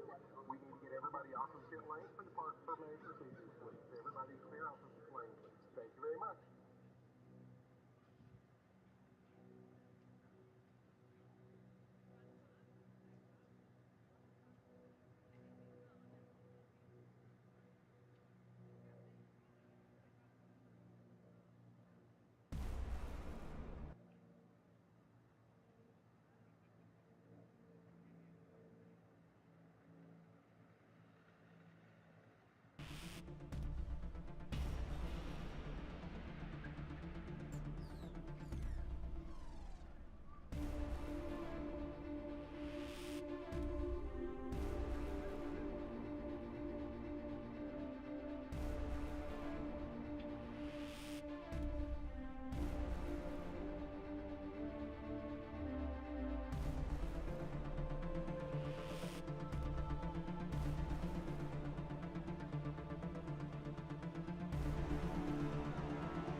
Welcome back, ladies and gentlemen, to Barber Motorsports Park, still in Birmingham, Alabama. The World Racing League on DriversEye Live rolls on with the second half conclusion of the second round of the 2025 National Championship season. I'm Brendan Kazmarek, joined by Jordan Worth, both on production and on some Fox duty at the moment. JT Tamley will be back along with us a little bit later on. Jordan, I got to tell you, I produced the qualifying coverage on Friday, very nominally from the booth here at Barber, and it was a total disaster, I think is the way to rightly put it. So I don't know how you manage, but you're a pro here, man. Well, I mean, to be fair, the first time or two I did this, I thought it was a total disaster, so... You know. Fair. And look at how nicely you've settled into Alabama. Alabama. So it's, now that the quiet hour is out of the way, and just to be clear, this is a locally mandated quiet hour for... primarily for religious organizations in the area to get their Sunday services taken care of. We do the same thing at Road Atlanta, and it's not necessarily about local economies or anything like that. It's just a thing that the county does, and certainly we're happy to play ball and make it both a safe and welcoming environment for everybody. As far as WRL's business goes here, the timer continues to run. It's a 7-hour race. We had that 1-hour gap in between. And we are counting down to 4 p.m. Central Time. So 3 hours, 57-ish minutes left on the clock in the upper left-hand corner. The flag status will change back to green here in a couple of moments' time. It does still show red, but I think that's our timing guru, Dave McDaniel, here to my right-hand side, has not yet updated the flag status. But we are double yellow conditions. 1 lap for the pace car, out and then in. It'll be the Stratus number 60 overall race leader that leads us back to green with over a lap in hand over its sister car Stratus number 58.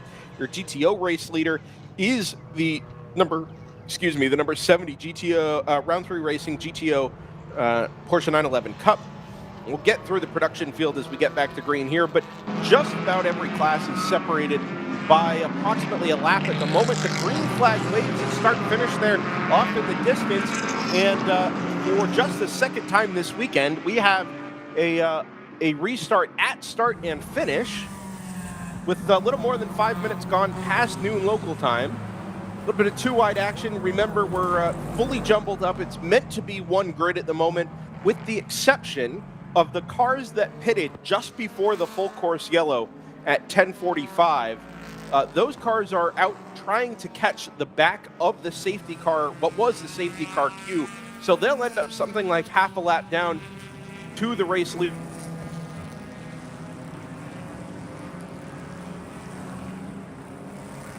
As Brendan's internet goes out again, that'll happen from time to time. What a beautiful day. No clouds in the sky. I don't know what the temperature is there, but it just looks nice. A great looking day.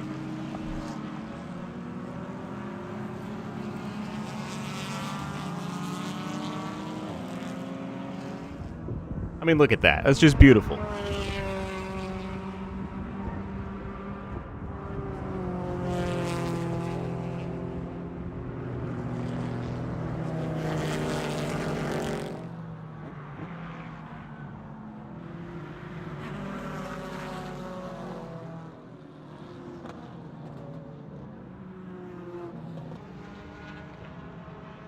think we made it back.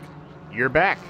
Hey, all right. Yeah, so as we were saying, it is a beautiful day. It is a beautiful little on day. the chilly side still, but I do want to make note, I think this has been our confirmation that Round 3 Racing has a full lap in hand over the Lupe Tortilla Fast Track Racing number 188 BMW. So that puts that 70 car alone on the lead lap in GTO. There is, I think, a little scrap on here for second place in GTO between the 188 and the number 4. That margin is showing as 2 minutes 48. We'll have to wait for that to cycle back through. Uh-oh, someone just went wide here. Nope. Car off into the gravel. That is an NP01. Blue accenting. That maybe the number 908? Could be. Big cloud of dust there. It was a good catch. Yeah, I didn't see what happened, but it just went straight there from the apex off. It's the 909. So it's the second of the automatic racing Tobacco NP01s. And we go straight back to code 35. Well, back to double yellow. That will become a code 35. Anyway, the battle was going to be between that number 4 from Thunder Bunny GTR 99 and the number 2 BMW of ACP Tangerine Associates. So that battle for third place, the third step on the GTO class podium, is going to be one to watch as we get ourselves eventually settled back into a rhythm here. Screaming Goat Racing leads GP1 by a lap over the 94 Motorsports C5 Chevrolet Corvette. The number 5 All-Star Racing BMW, second place, 21 seconds off the pack of that vet, with itself a lap in hand over the number 150 Honda S2000 from ASM. That was yesterday's winner, of course, in GP1. GP2 led by that number 135 Rapscallion Racing RP1. We talked about that just before the break. That is the closest lead battle in terms of class battles on track at the moment. It's, as I find GP2 again here in timing, 41.1 seconds between the 135 and the number 66 of Open Throttle Rebel Racing and the number 222. Third place in class, but a lap off of that fight for the class win. Laguna Tech's number 779 slipped down to 5th place and 2 laps off the class lead. With the number 68 of Open Throttle Racing slotting nicely in between there.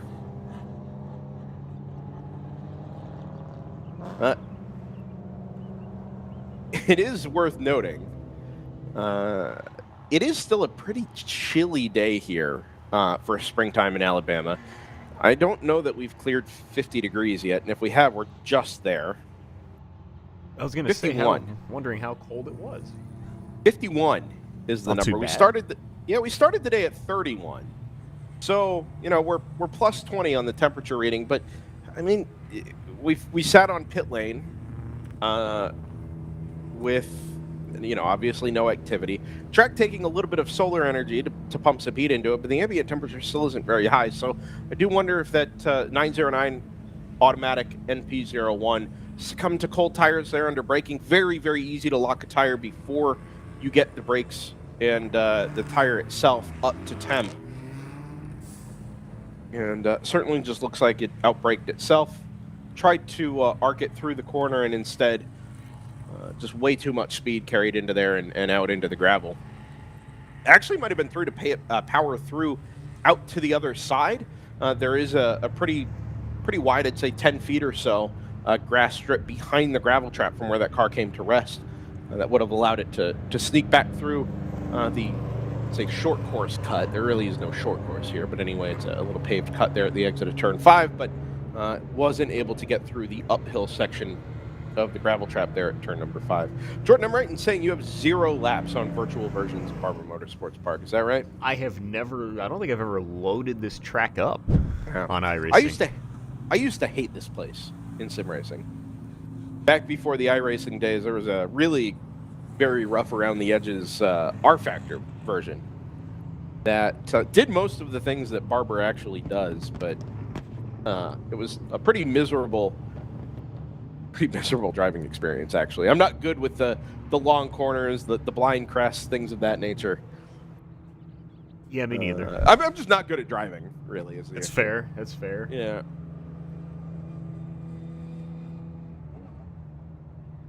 but in particular, it kind of bit me here. So, you know. What bit you? The spider over here? Or It could, yeah, spider bite. It's mostly the track, you know.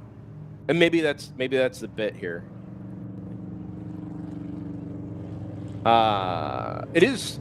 We didn't really get a chance to catch up with the team during our quiet hour break, but it is worth noting that for fans of Off Leash Motorsports, the number 460 Porsche Boxster that was the only entry in GP3 this weekend, as well as the number 40, which was the Ligier in GTO, that actually led a good portion of the opening hour. Those cars have both been loaded onto the trailer, and I presume the trailer will be heading out from this part of Alabama in the not terribly distant future. Their day done. Off leash out. is there a tunnel here? Oh yeah. You don't need to use the tunnel to get Oh, it out. makes sense, right? Because paddock, this is outside the track, right? Yeah. Right. Yeah, but there's a pretty narrow tunnel. Yeah, could you ceremoniously use the tunnel? You know, Not in a hauler. No, absolutely not. I mean, we're talking like turn 4 tunnel at Daytona size. Oh, okay, yeah. At maybe a little bigger than that. Like you could squeeze a vehicle and a pedestrian through the tunnel at the same time, but not 2 vehicles. Right. That's not going to fly. I feel tight in my Miata driving through the turn 4 Daytona tunnel. I cannot imagine driving anything else through that. Yeah. Yeah, it's sketchy. At best. But it was convenient because, like, you know, everything's on that side of the paddock. You don't have to drive all the way around the road course. You just bang a right and get to where you need to go, you know? We've gotten rolling over here. We have. They brought the wrecker out, but obviously didn't need it. Yeah, that 909 is under its own motive power between turns 6 and 7 now. Do you think the tow truck guys like this or are like, man, I just missed a chance to tow a car? I think if you're going to be busy, you'd want to just be busy, you know? Right.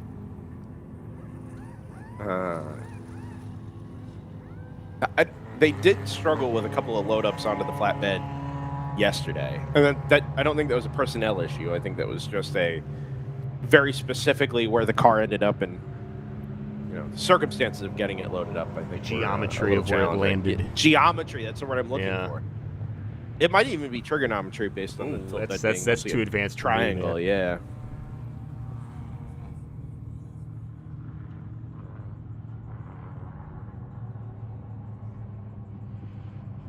I want to shout out Erwin in the chat, who helped me learn something today. Erwin Craven, our friend from the Netherlands, who is a longtime supporter of World Racing League, is in just about every race coverage we have here on the WRL YouTube channel. Referred to Assen, Circuit Assen, as Circuit van Drenthe. Ooh. Which is, I've never heard it referred to as that. I've only ever heard TT Circuit Assen. So that's my fun fact for the day, is that Circuit Assen, TT Circuit Assen, actually has a name. I would have had no idea after that. So thank you for that. Little nugget for us here. Beaver nugget, I think is the Buc-ee's food, right? Did you get beaver nuggets? I did not. I got a chopped brisket sandwich. Oh, okay. Leyland got some...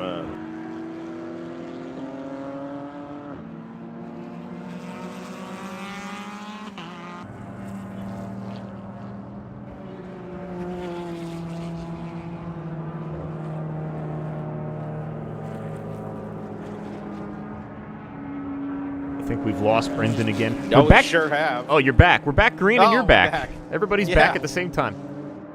Well, I think I dropped right as we went back to green because I started talking and we got nowhere. But we are back to green flag racing. It was a very brief green flag stint there between our restart and the code 35 for that stricken 909 automatic Aston Martin. But we're back at it now from Barber Motorsports Park In Alabama. in Alabama. Yeah, this is one of my. I mean, it is one of the ways to start a season, but. You know, we get kind of that first toe in the water out at Eagles Canyon Raceway. It's I would say generally still more a club-type circuit out at ECR. But this is kind of, and has long been our first opportunity in the World Racing League to get to a pro circuit, the start of just about everybody's calendar here, end of February, beginning of March. And it really feels like this is where the WRL calendar kind of starts to hit its stride. We go from here to Mid-Ohio to Road America to Daytona.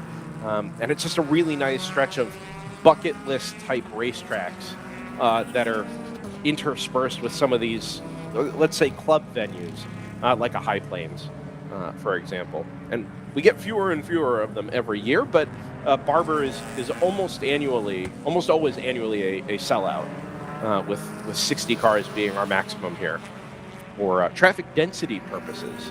So this is, it really does feel like the 2025 racing season truly gets underway when we get here, and really excited to be here with WRL and getting into the meat of not just the National Championship, but of course kicking off the Eastern Region Championship as well.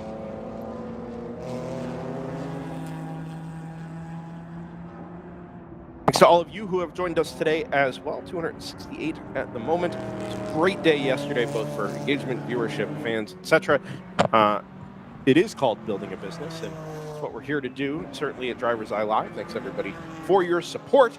There is racing to pay attention to and to watch. We did talk earlier about the GTO class lead battle. I'm sorry, not class lead battle, third place battle. That was between Thunder Bunny, ACP, and GTR 99. That battle has aggressively gone the way of the number 2 from ACP Tangerine Associates. I think we had a pit stop from the number 4 from Thunder Bunny Racing that dropped it back a little bit, because it went from all of a sudden being in third place and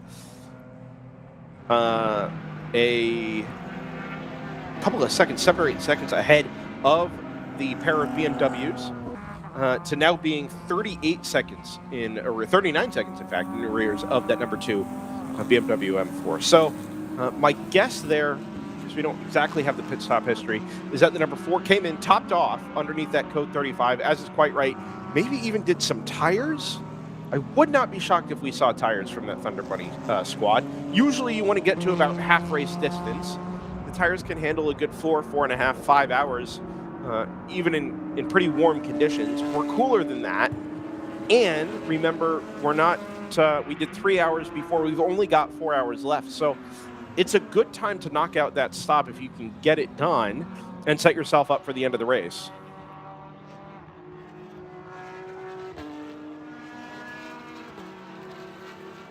Those of you who are utilizing the Red Mist timing applet that's been developed by WRL competitor and driver Brian Griggs of Big Mission Motorsports, it's kind of Race Hero Light at the moment. Earliest stages of development for the forward-facing timing, but it's been really good so far.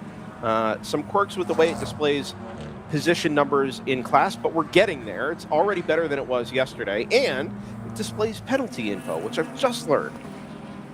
That's good to have. It is, yes. It interfaces with the race control log. It's very good. Very, very clever. Unfortunately, we've got like 5 timing screens open at the moment to do what one used to be able to do, but we do our best here. No, I don't want that. I want that.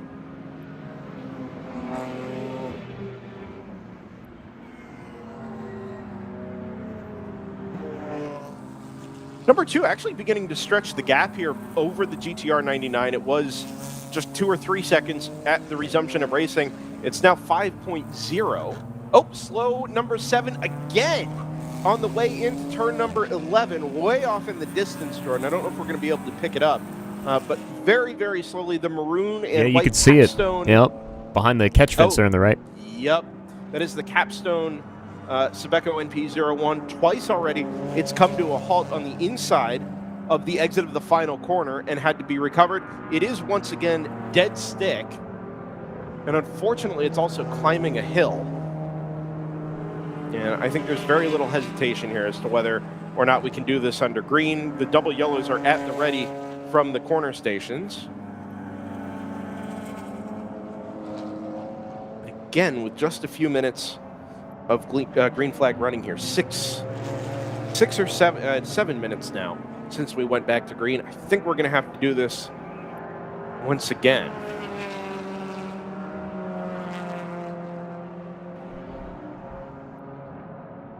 And we have. And there we go.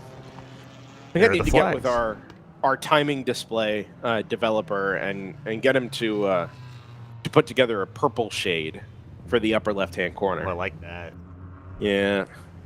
Problem is, I don't know that Orbitz, the timekeeping software here, has a code 35 flag display. Right, so you only get either yellow, black, or red. You don't get purple.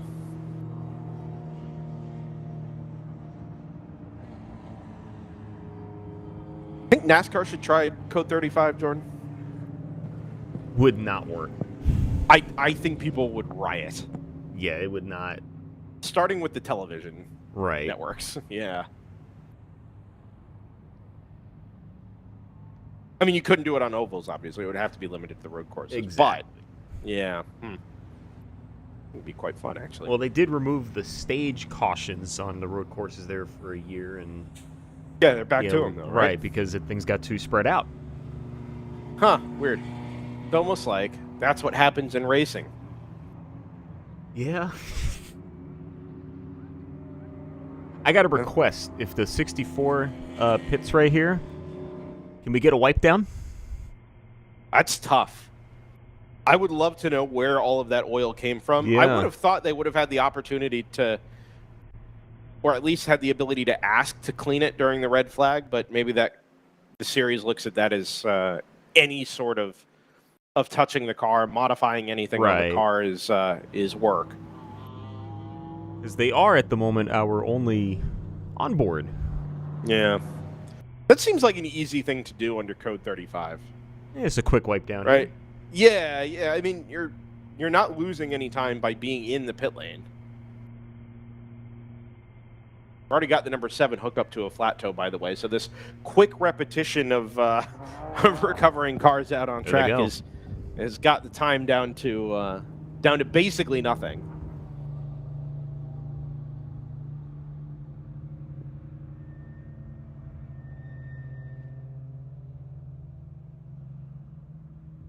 Dominic Johnson asks about Forza Motorsport number 144. It's a BMW M4 G82, so the current spec GT4 car from BMW's offerings. It's not been quite so quick in race settings, but it did start 6th this morning.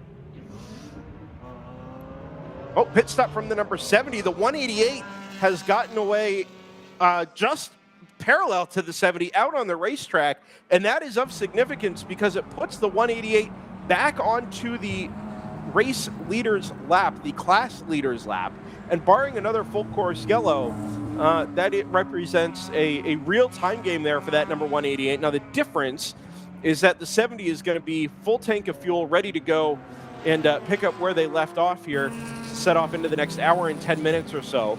That number 188, I don't think has pitted since we resumed the race. In fact, it didn't because it pitted just before the red flag. Car wide in turn 5 there. That they were 3 wide, and that BMW got pushed wide. Yeah, gets back on the track. Has been in the wars a bit today, Jordan. That's the number 83. Yeah, they were 3 wide getting in, and I think he made the right decision there, just to give plenty of room.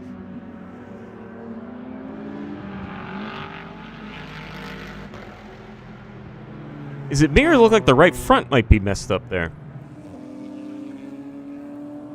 It's still going kind of slow.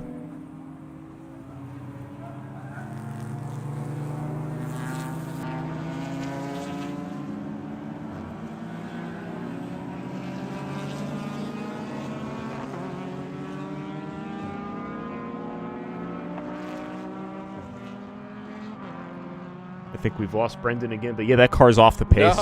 Oh, he's back. We made it back. Yeah, we made it back. Yeah, that 83's been in the wars a little bit today. I don't know if they got kind of elbowed out there at turn number 5 or Yeah, it just says 4 off driver's right in the race control. Yeah, I don't think log, there was so, any contact, but yeah, mostly just self-inflicted. But if the right front is askew, it does looked look low off there, its doesn't it? axis to me. Yeah, Yeah. it looked.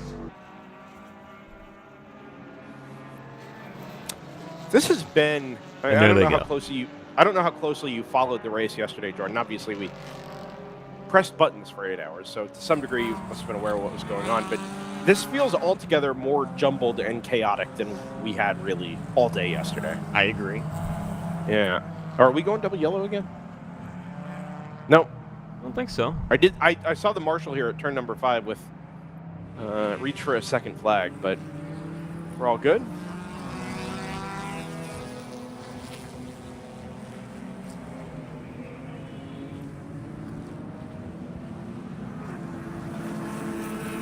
The GP2 lead battle we talked about earlier between the Rapscallion number 135 and the open throttle number 66, 1 minute and 7 seconds. So that is not getting meaningfully closer. Stratus number 60 and 58, that margin is down to 24 seconds. However, a really quick lap from Stratus number 60, 129.817, means that margin is actually extended a bit between 60 and 58. Stratus number 59, it's worth noting there in 3rd place. That car did not run yesterday. It started with a fuel leak down on the grid yesterday morning and was actually returned to the paddock before cars ever left the grid area here on pit lane. So nice to see that recovery on the Sunday here for Stratus number 59. The Automatic Racing 908 into 4th place. And then the 739 Racing by Rapscallion Ligier, the only non-Sebeco NP01 in GTU, their 5th place in class. 4 laps down to the class leader and 39 seconds behind that 908 Automatic Racing Aston Martin. So a little bit to play for there for the Rapscallion car. They've been quick. I think they've just been bit by a couple of penalties this morning, most of which were related to contact that we saw on camera. I think you could have made a case that a few of them were incidental, but WRL is a no-contact series, and if even incidental contact is penalized for lack of avoidance.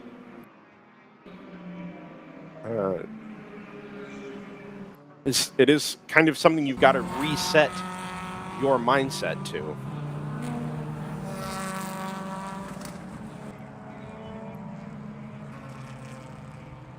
Reports of the 83 dragging front right at 12:26. So I think you were right there, Jordan. That was the Palomar car we saw off in the weeds at turn number 5 earlier. Yeah, something askew at the right front. Yeah, it looked cambered out a little too much to me. Yeah.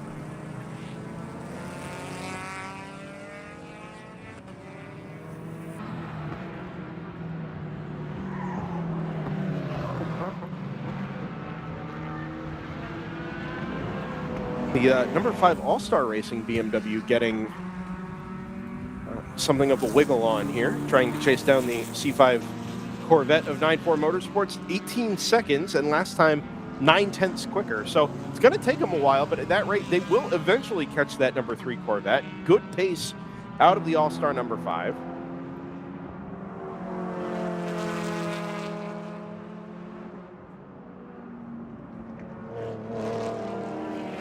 Deeper in the GP1 field that was so competitive yesterday. ASM leads Bruce Innovations number 24 by just 4.2 seconds. And I actually wonder if the ASM cars made that spot up on the last lap. That number 24, ex-Montgomery Motorsports, still owned by the same guys, but underneath the Bruce Innovations stable, and just slipping back a touch off some really quick laps by the number 150 of ASM. In fact, by some margin, the quickest car in GP1 at the moment, 137.251 last time around. Almost everybody else in class, bar the All-Star car, and now Screaming Goat into the 39s as well. But there was a second there where everybody else was in the 41s, and that Honda S2000 putting in the work in the 37s. multiple seconds a lap quicker than anybody else on track in the GP1 field.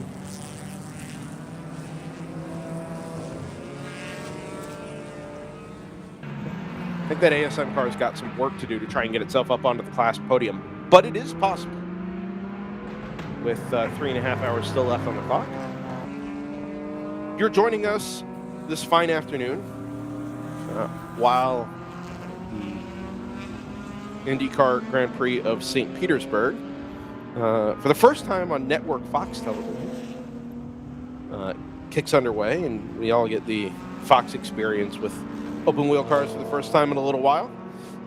Carries on over there. We carry on just as we ever have been with the World Racing League.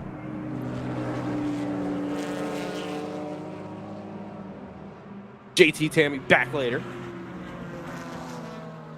Jordan Worth pulling double duty here. No stranger to double duty, right, Jordan? I try.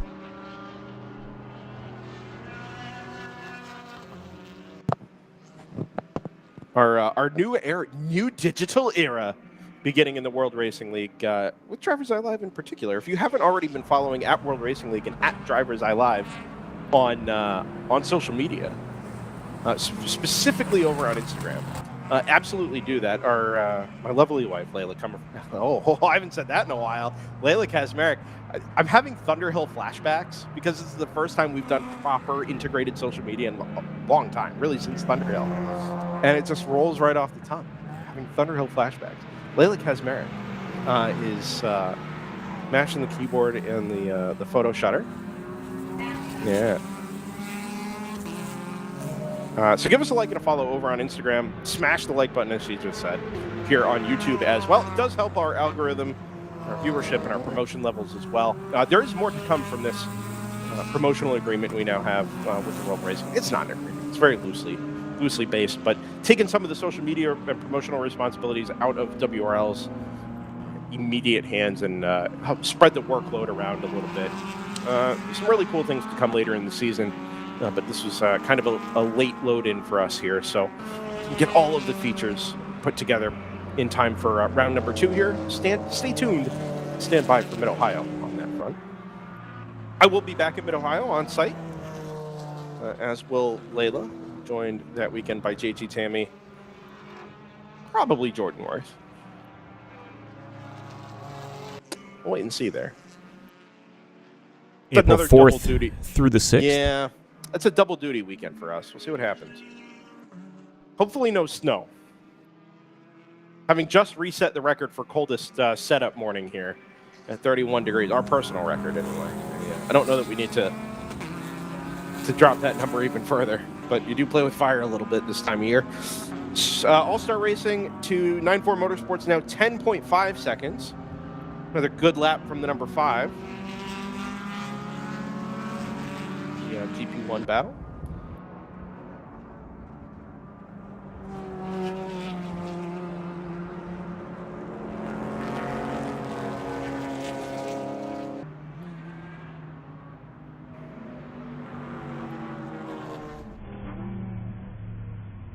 Man, I was just going to ask what our onboard situation is. I'm confident on their next pit stop they're going to give us a wipe. They've heard it. They got the wipes ready. Jordan, show them how it's done. Oh, they're going to give us a wipe. Tremendous. Who does it better than Jordan Worth? Many people are asking. That's the barn door wipe right there.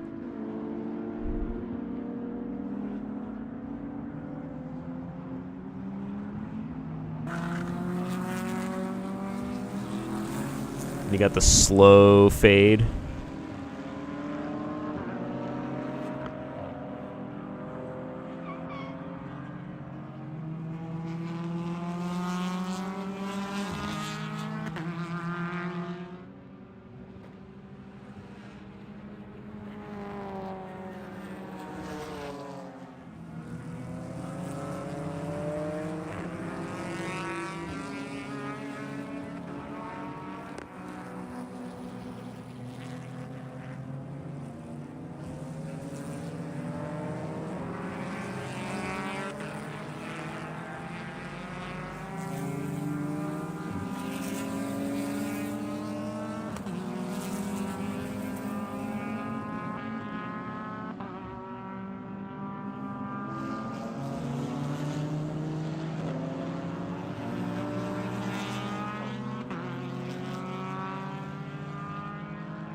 I think we made it back, Jordan.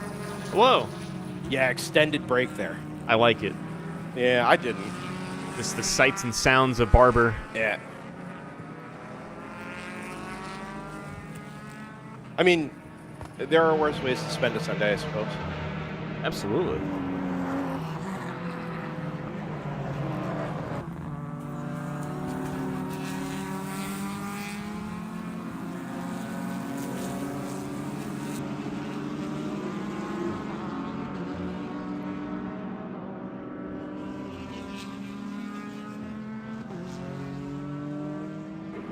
I think we finally settled back into a rhythm here, with as jumbled and as messy as the restart was there, with 2 quick code 35s in succession.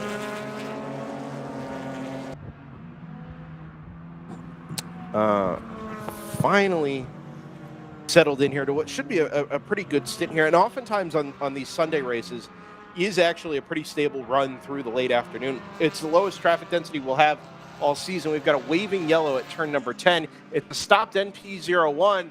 I think that's a Stratus car. I just can't get a color or a number on it. It's the number 59. You can see it right in the far right there, been in the catch fence.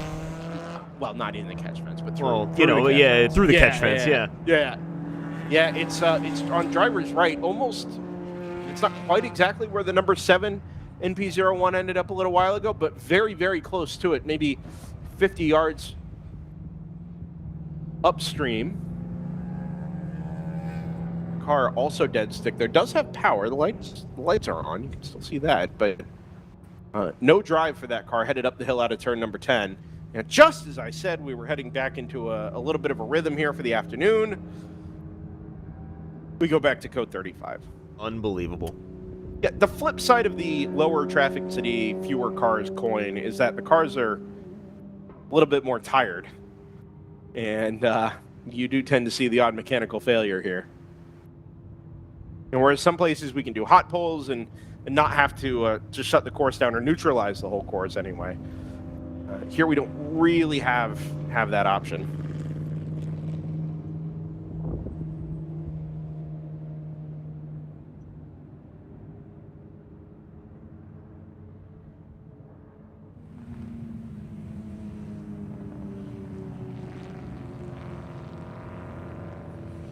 Is that a phone booth in the inside of turn 5 here? Looks like a phone booth down there. I had kind of forgotten that at some point somebody was probably going to ask. They're the Porta-Johns. Oh, they look like phone booths. They do. Yeah, all of the Porta-Johns here are covered up in phone booth wood, I guess, painted wood. Okay. Like a covering. I like that.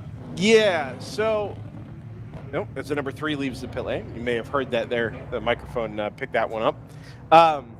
As there's a screaming goat car here, which I think is just about going to keep that Corvette on the lead lap in GP1.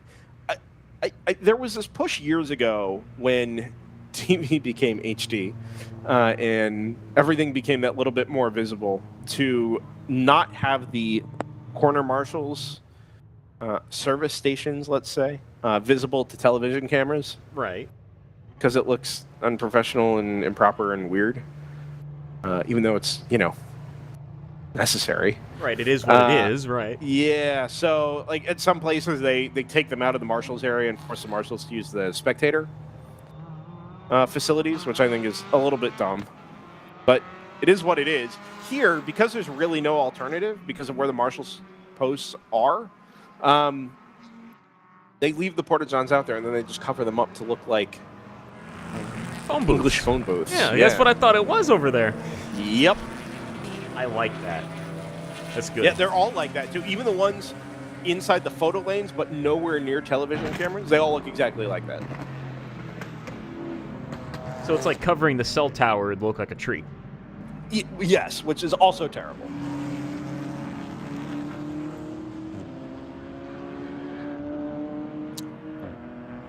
Gone back to green here. We do need, there it is. I was going to say the ticker needs to update itself here. And done exactly that. 3 hours, 18 minutes left on the clock. It does not appear, for what it's worth, that the 59 has had a recurrence of its fuel cell leakage issue. No reports of that car dropping or leaking anything out on circuit, and certainly nothing to clean up from where it came to rest out there between turns 10 and 11.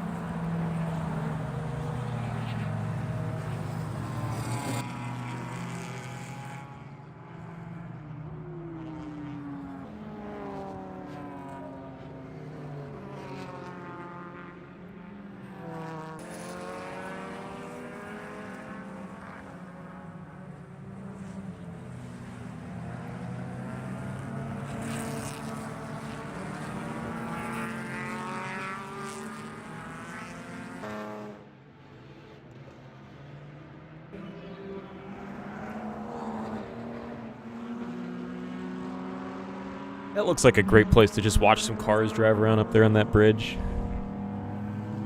Just hang out up there. Yeah, the only way you can get there is to go through the museum. It's not part of the circuit. It's actually part of the Barber Vintage Motorsports Museum. You get 2 for 1. You get the current cars, and you get to go to the museum and sure, you know, it's actually mostly old bikes. It's not even mostly old cars. Like, yeah, like bicycles or like motorcycles. Sorry, Oh, yeah, okay. yeah, vintage motorcycles. Yeah. So I think the opinion has long been held about Barber Motorsports Park that it is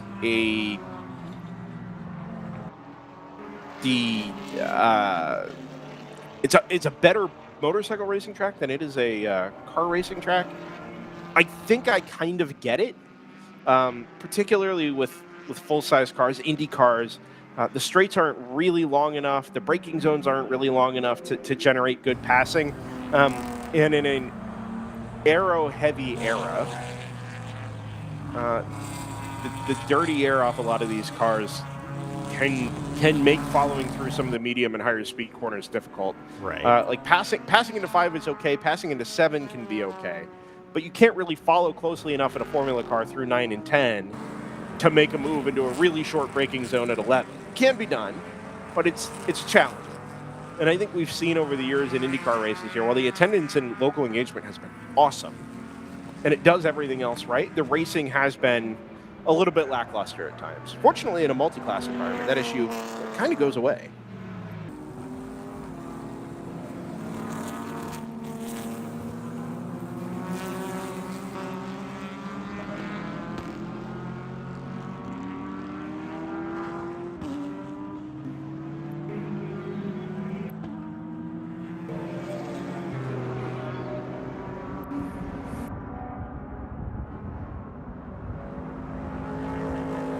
Yeah, Honky Tonk Tennessee, quick, twisty, and twitchy corners. That's pretty much exactly it. When you look at modern Formula,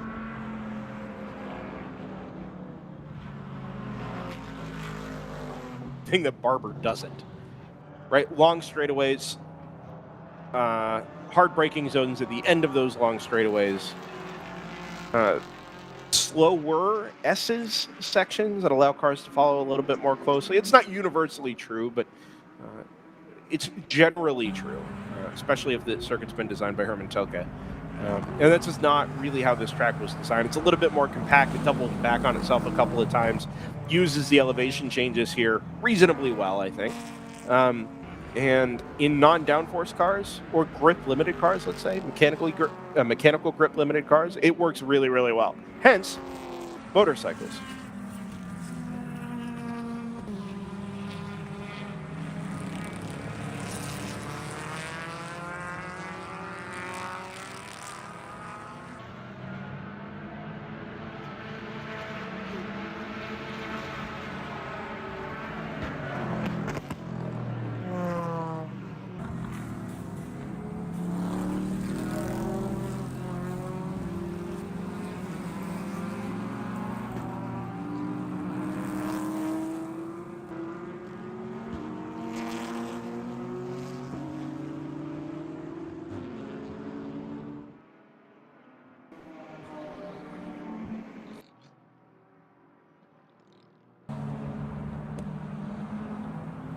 The ASM Honda S2000 has made tremendous progress towards the All-Star Racing number 5. Refresh my timing page here. We're down to 47 seconds there. All-Star Racing car picked up picked the pace a little bit, but down underneath a minute now between third and fourth in GP1. That all-star car as well, now catching the back of the 9.4 Motorsports Corvette, was 10 seconds not so very long ago. It's now 1.6. We can pick them up out on track. I've got to find a Corvette and a silver BMW.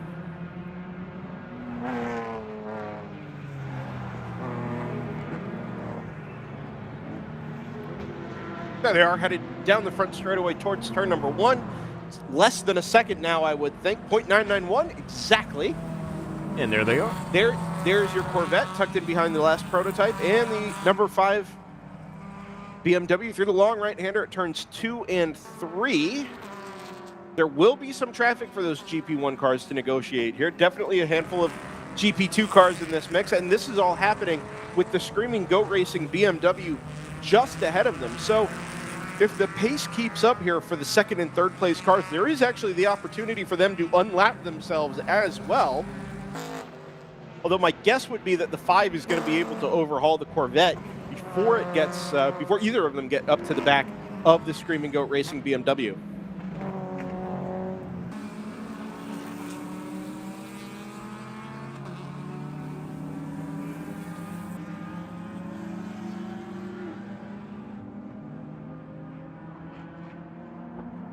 If you haven't already and you're enjoying the live stream this afternoon, DriversEye Live and World Racing League, give us a like and a subscribe here on YouTube. Smash the like button. Smash the subscribe button. Appreciate it. There are many, many more viewers and likes at the moment. And I realize that this is what they just tell content producers to do, but they do tell content producers to do it. So I suppose we should do it.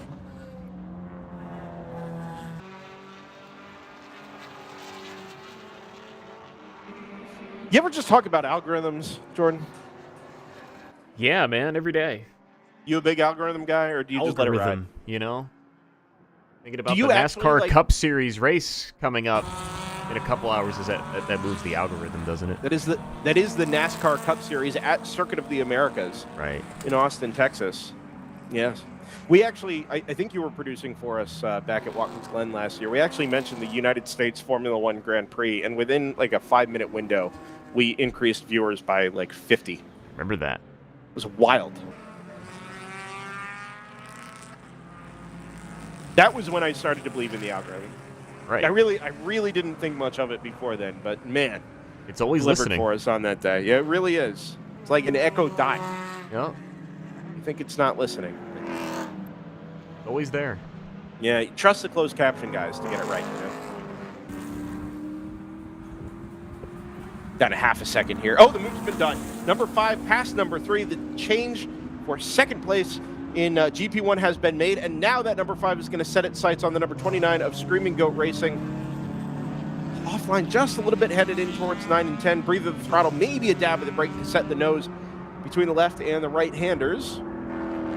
Screaming Goat already successfully negotiated the traffic, but I think this 5 car has just a little bit more pace than the LS-powered number 29.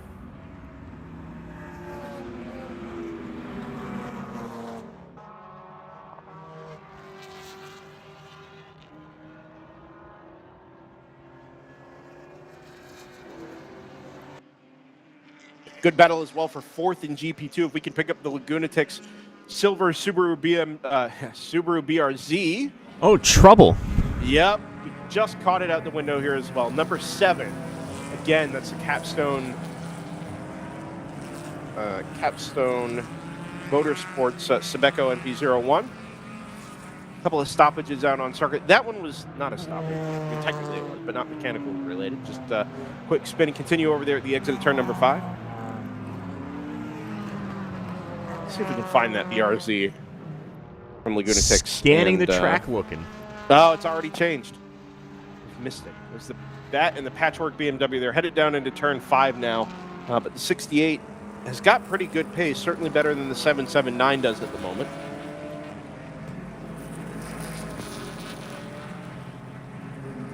Rebel Racing also up into second place in GP2. Normally this is the JT Tammy specialty, following along with the production classes and trying to pick out the close battles and the and the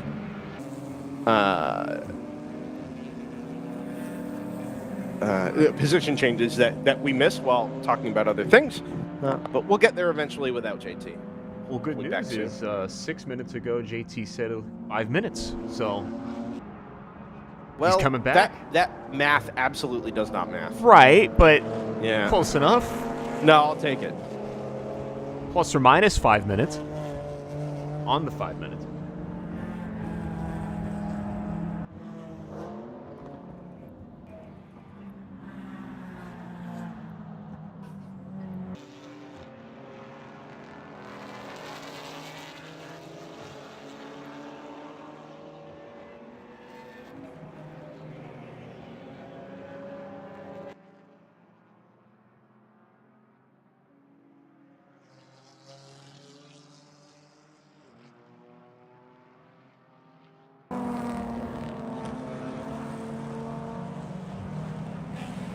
Moorhead Speedworks in the number 290 up into 5th place.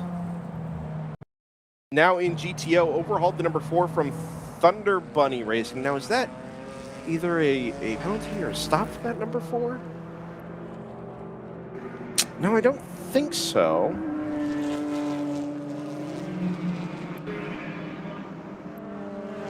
But that's farther than I would have expected it to fall, especially given that I'm fairly sure it pitted. Maybe it did pin under green.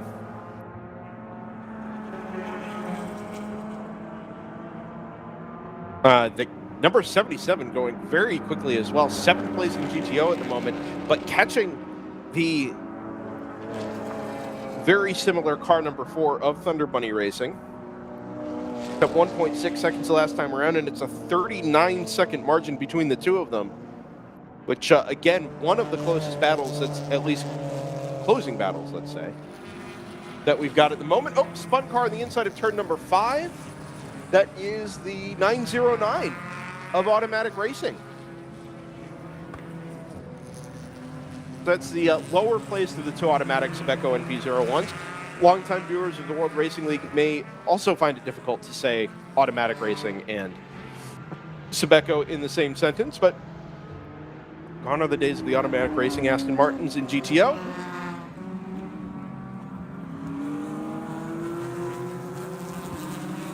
And into a brave new world there in GTU. Is JT Tammy back? Like actually back? I am back. Oh, JT Tammy is back. JT 5 minutes Tammy. How'd it go, JT? Or Not how too is bad. it going? Well, it's not going so great now. I had to turn off the fan. A beautiful, lovely fan. But yeah, it went fine. Qualified 4th, went up to 3rd, got partially taken out by an idiot.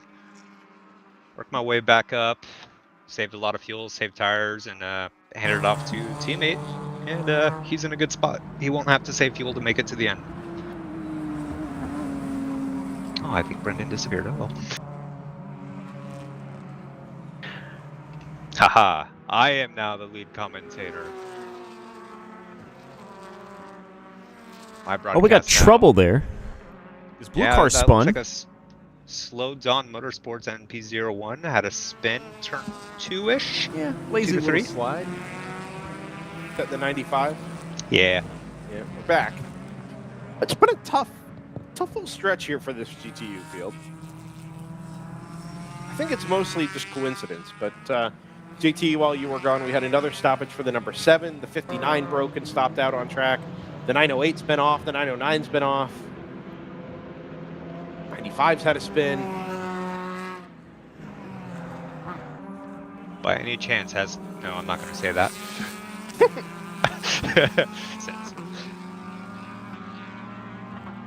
It's, I'm glad to see we're starting to have a normal GTR day. You know, it's a really good point. It is a really good point. I think it would have been easy and maybe lazy to say, oh, well, it's a new car for GTR. You know, it's not. It's more or they less haven't the same. run the G82 much before, and it's true. It's still only Were they at Eagles Canyon? Yes. So it's I race believe they number were. 3. Race number 3 for them with that car. But, I mean, how many times have we seen GTR change course and immediately be on the pace? Right? Like, they had the old M3, the road car M3 that predated any of the GT4 cars in GTO competition. They went over to the BMW M4 GT4, the older spec. That car was competitive almost immediately. They went back to the GP car to run the GP-only race at Road Atlanta in 2023. That car was competitive. They changed to the Supra, and the Supra was bang on the pace just about right away. So I don't know that it would necessarily be fair to say, oh, well, they just got to figure out the new platform, because they've done it just about as often as anybody else has. Exactly. Yeah. I don't think it's... I'm sure there's some detriment to having to learn a new car, but that outfit has operated so well that I think it's a hindrance that they're usually able to mostly overcome pretty quickly. Well, and if you want to compare, like types to like types, the number 2 that sits directly ahead of it has been running the G82 for at least a year. Right? So ACP Tanker and Associates has plenty of time in the car, and they're 10 seconds further up the road. Now, the Lupe Tortilla Fast Track Racing BMW is kind of outshining them all at the moment. Is that a slow round 3 Porsche? Or like slower round 3 Porsche? Am I inventing things? I'm inventing things. It Back could up be to the traffic. speed headed into turn number 1. Yeah, it's just about there. I think you're right, JT. Just kind of taking its time in traffic. It's a round 3 trio there, all in a bunch. Both Get it, Pro-Tops, get it. Yeah, both the 1 and the 10 there. Leading the charge out of turn 2 and 3. The Rapscallion RP1 very unintentionally in the way of just about everybody there between the right-handers at 3 and 4. Does kind of duck out of the way in the straight between 4 and 5, and now allows a trio of NP01s with the Stratus number 58 in the mix there as well to get away along with the round 3 racing Porsche.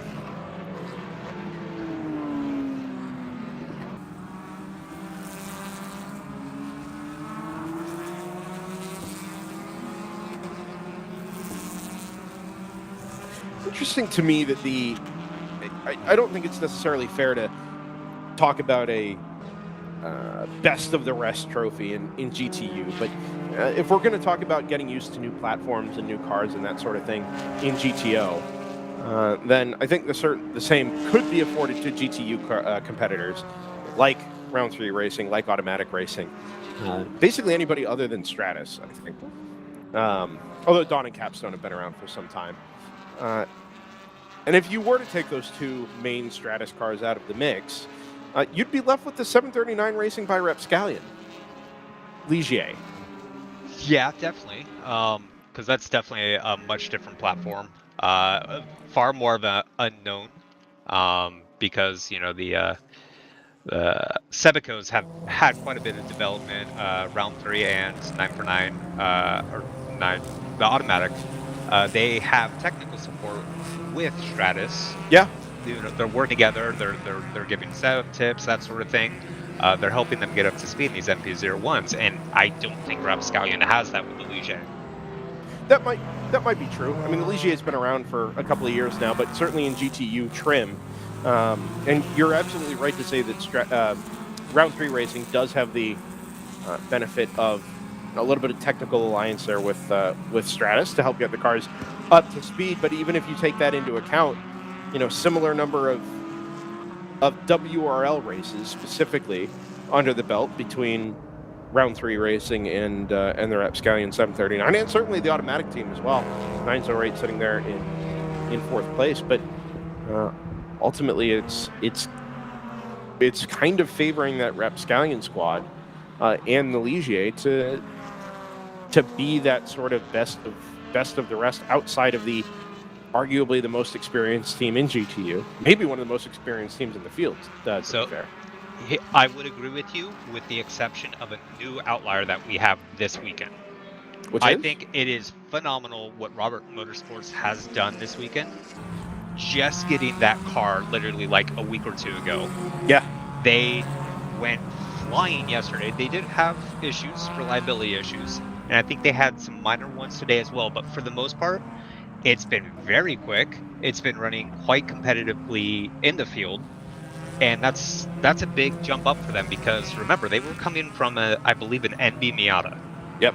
The that duo or that car is now chasing fourth place, and it's leaving the shot to the right side of the screen, headed down towards turn number 7.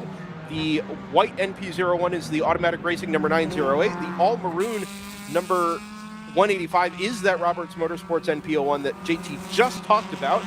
This is going to be a pass for position, and all of that happening about a half a lap behind the Rapscallion Ligier that we were just talking about. So this could very quickly become a battle for the GTU final spot on the GTU podium. And it's a bit more than that because if you look just behind them, not just behind, I should say, a couple seconds behind, just coming into shot now, that is the number 10 Round 3 Racing. Yeah. Sebico as well, and that is also going to be for position. Oh my goodness. 2 cars backwards or 1 car backwards there. It's those 2. It's Roberts coming down pit lane immediately. The 908 stuck, gets going again. Yeah, I see damage to the left front of that number 185. Jordan immediately jumped in to say they wrecked. I would not be shocked if that is actually the case there. You hope they didn't make contact, but very, very unusual to see 2 cars get it wrong in the same place while also battling for position. And the fact that the 185 ducked immediately for the pit lane is... that was very heads up by the driver. Unscheduled, obviously. The crew does come out a bit unprepared, naturally. They take a look at the car. It doesn't look like there's anything that's going to really hurt the 185, and the 185 has already been sent. Yeah, it does. The race control log does just say spin drivers left and continue for the 908. So maybe the 908 got it wrong and the 185 ducked off to avoid. Yeah, and decided just to duck into the pit lane there. In either case, the point you made about the number 10 just kind of sitting there 8 or 10 seconds in arrears came true a little bit quicker than I think either of us would have expected. Yeah, now have 4th. Yep. Straight up into P4. And again, just about half a lap back from the 739 Racing by Rapscallion Ligier JS P4. What a turn of events.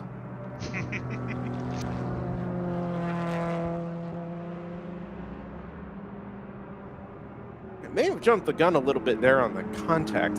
I think that would be the only way out of that I would have seen is if the 908 got it wrong and the 185, as you said, JT, know where to go, move drivers left, and then you're committed to pit entry at that point. Yeah, I mean, it happens when these cars are momentum cars. Yeah. So you want to get close up to the other car, and then you want to get a better exit to gain that momentum to be in a position for an overtake. So you're obviously going to be running quite a bit close regardless. Yeah. That means if the car in front just has a mistake or a bobble or something, there's not a lot of room for you to react. It's going to be very quick, instantaneous, and you know that you might not be able to avoid it. But anyways, we didn't actually see contact. We don't know. We just assumed there. So if there was, race control will take care of it. They'll look at replays. It will be settled out. We get to move on.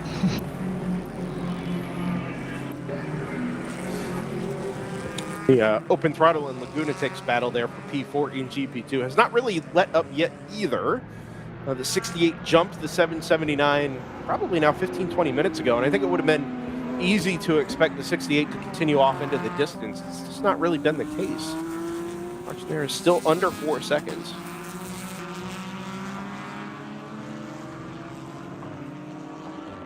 Meanwhile, the other position battle we had been watching was the number 5 from All-Star Racing, the number 3 from 9-4 Motorsports.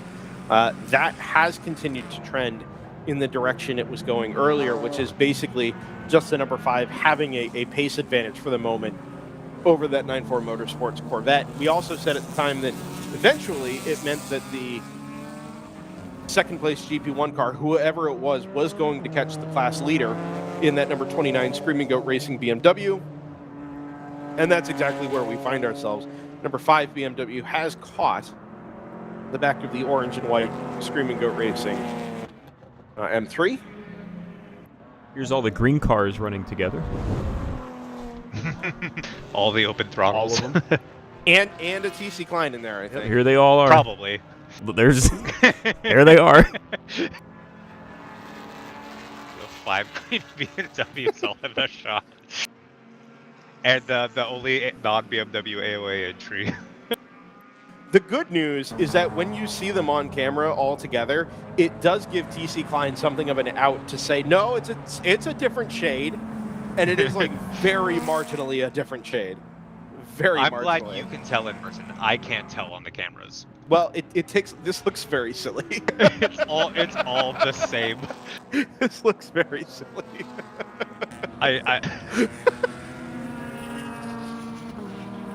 You don't get this kind of content in IMSA, do you? Rarely. Absolutely. To Look be a at this. photographer right now, this is chef's kiss. This is what you want. Perfection. This is easy money. Mike Gorman is shedding tears of joy at the moment. In absolute shambles down there. It's gonna be a new Facebook. The traffic itself, by the way, let's not get too wrapped up in the giant field of green cars there, because this is a wad of traffic, I would say. It is. Like, ooh, see, this is exactly it. We're gonna try and go 4 BMW had wide, to maybe. brake in a straight line twice. Oh man, because that this looks like a safety car restart. We're gonna be too wide through the 9 and 10 chicane there, with a line of cars just ready to pounce here. Yeah, that's. Who leads this? Who's leading this group? It Did was the NP01 AOA. the 185 trying to make it? It is still the AOA car. Yeah. Yeah. I think in the background there, I just saw the number 5 jump the 29. Yes, it did. So we've now technically got 2 cars back up onto the lead lap in GP1 off the back of a really, really good half stint or so here by the All-Star Racing BMW. Doesn't necessarily mean we're going to see any immediately closing gaps there, but it's been good work by that number 5 to get even this far. Into the pit lane comes the 10 from round 3 racing. That is the presently favored, presently class, team leading, let's say, round 3 racing NP01. Gives up 4th place in GTU to do it. That goes back now to the number 908 Automatic Racing NP01 that was backwards not so very long ago up at turn number 15. This is Barber Motorsports, for those of you asking in the chat where we are. Birmingham, Alabama, just outside of Birmingham. 2.3 mile layout nestled in the rolling hills in north central-ish Alabama. Hitting our stride here in the second round of the 2025 World Racing League season. What racing league? World Racing League. The World Racing League. That's correct. I think we've earned the. Oops, slow speed syndicate down the front straightaway. That is the Aston Martin Vantage GT4 was silent coming past start finish. That's not a good sign. Almost like it popped the clutch in. It was very odd.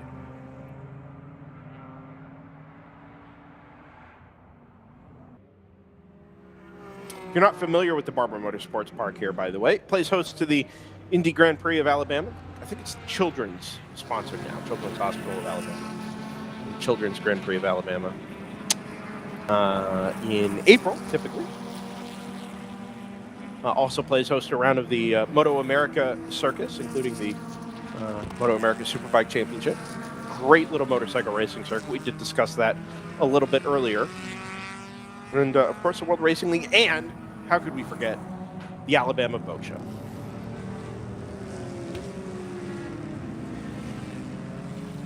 Battle on for the overall race lead at Stratus 60 and Stratus 58, nose to tail. Headed down into turn number 5. You see them on the throttle up and over the hill at turn number 6, nominally turn number 6. Not much of a corner, but you'll see the 2 primarily black Sebeco NP01s. There they are, tucked in behind a little bit of traffic. You'll see silver accenting first, blue accenting second. that is your battle, and at the line it was 1/10 of a second, which is double the margin of victory between those two cars at the checkered flag yesterday. Double.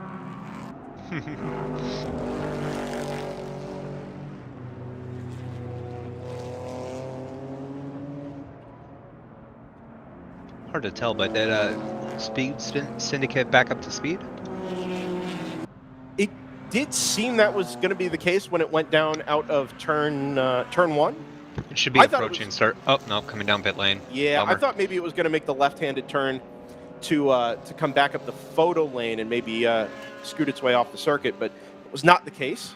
It did make it the rest of the way around, and now, as you said, JT, into the pit lane.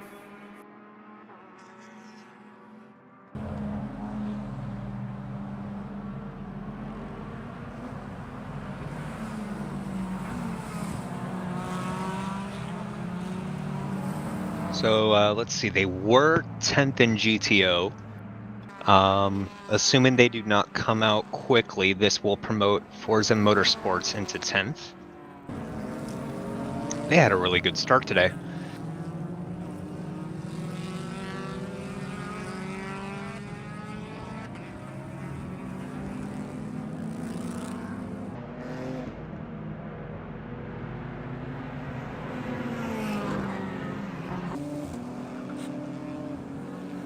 So at the head of the field, it's still 60 over 58, half-second gap. In GTO, still round 3 racing, the 70, the Porsche Cup car, over Lupe Tortilla, but not by much. About a 2-second gap, with Lupe being about a 1.5 seconds quicker that last time through, so we're going to have to really keep an eye on that. A little bit further behind is the number 2 BMW from ACP Tangerine Associates.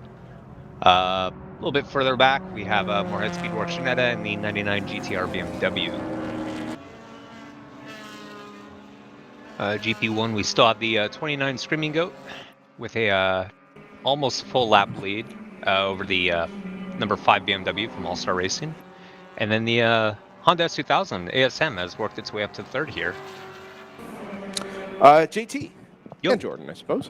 I'm happy to say, I think for the first time since we went back to racing at noontime or so, we've been able to welcome a guest to the booth. And get the mic button right here. Happy to welcome back to DriversEye Live for the first time in a couple of months, Landan and Matriano Live. How's it going? Good, Landan. How are you? Good. Feeling good after this morning. It was a really good morning. The weather was perfect on track. It was 31 degrees. The cars were loving it, that's for sure. So it's interesting you say that you're with the 739 Racing by Rapscallion, Yes. PGA this weekend. We were just talking about you guys. Oh, okay. And you and I were kind of discussing that offline as we were getting set up here. Oh, Brendan is cut out. That is a horrible time to do so. There he's back. Hey. It's not a title, but best of the rest. Behind that super experienced Stratus Racing squad with their 3 Sipco NV01s, now I guess the 2 up front. You guys still on the podium? You picked up a podium yesterday as well? Absolutely. Early stages of the development cycle, or do you feel like that car's pretty well sorted for where it's at right now? It's still extremely new. Yeah. This is only the 2nd weekend it's ever been raced in endurance in North America. So they've run the car a couple years in Europe, but this is the first time it's actually been ran over, I'd say, 3 hours a race. Okay. So is that falling largely to Rapscallion to figure that all out in real time, or has there been support from Ligier there to accomplish that? What's that been like? Yeah, absolutely. Ligier's been huge on the backing for it. They've been trying to find a route to actually bring that car to the U.S. Okay. So us being able to have the opportunity to run it here and run it in WRL is just absolutely fantastic. So Ligier's watching. They're giving the support. They're helping us with access to their data and their engineers and everything. So there's really good access from Ligier, and they love seeing this thing on track. Have you been part of that development process, getting it? Because we've seen it on the entry list a few times, never actually on track. Finally, 2025, we get to see that car in race trip. Have you been part of that development process? So I just got involved in it this year. Okay. So I was the access route to actually make it possible to put this car out in WRL. So I've taken on the responsibility of running this program for the P4. Oh, awesome. Okay. So I'm staying busy during all of this, but it's great. This is all I want to do is be at the racetrack. So to actually be the head of the program and organizing all this and getting in touch with drivers to run this car and compete against the factory team Stratus is just beautiful. can get as nerdy, detail-oriented as you like here, but I am genuinely intrigued as to how that process happens, right? Ligier, you wouldn't think has a whole lot of interest in bringing that specific car here. There really has no other place to race. I mean, there's no real P4 concept here in the United States. WRL GTU is ostensibly a great home for it, but I'm sure it wasn't the work of a moment to actually get that to happen. I mean, you just kind of talk about what that process was like and how it landed where it did in getting it into running GTU spec. Yeah, for sure. So one thing to really pay attention to is that we know Stratus has been in development for these cars forever. They're the factory team. They're really putting it down. They've got a lot of laps down in their NPO1. And this being a new car with new development and everything, it's been good to get on track in WRL because we're looking to figure out what series it can actually be in. Because, you said there's no LMP4 here in the U.S. Yeah. But this is very accessible. And one of the best things to know about that. Sorry, backwards to you there. The number 185 down at turn 8 carries on. Sorry, Landon, go ahead. Yeah, absolutely. Yeah, so one thing we're super excited for this P4 is that it's actually detuned, and we've had to lower down a lot of stuff to put it in regulation for WRL.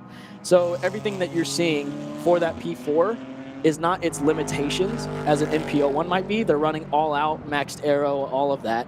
But we're just getting into tunes with the P4. This is the pure base of the car. So you'll find us getting faster and faster throughout the year, doing more development, getting more access to better parts for the car, and actually doing a little bit of upgrades. So the goal with this program specifically is not necessarily to make the Ligier JSP4 better. It's to make it a better fit in WRL GTU, at least for now.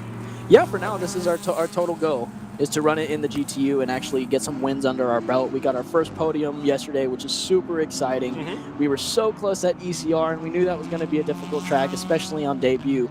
And Barber tailors a little bit more to the car. And we know come to later tracks, the larger tracks throughout the year for the WRL, we should have quite some ground gaining on that car. Yeah. I would think so. The NP01, we chatted with some folks who were running those cars yesterday. Yeah. And Sebeco support there as well.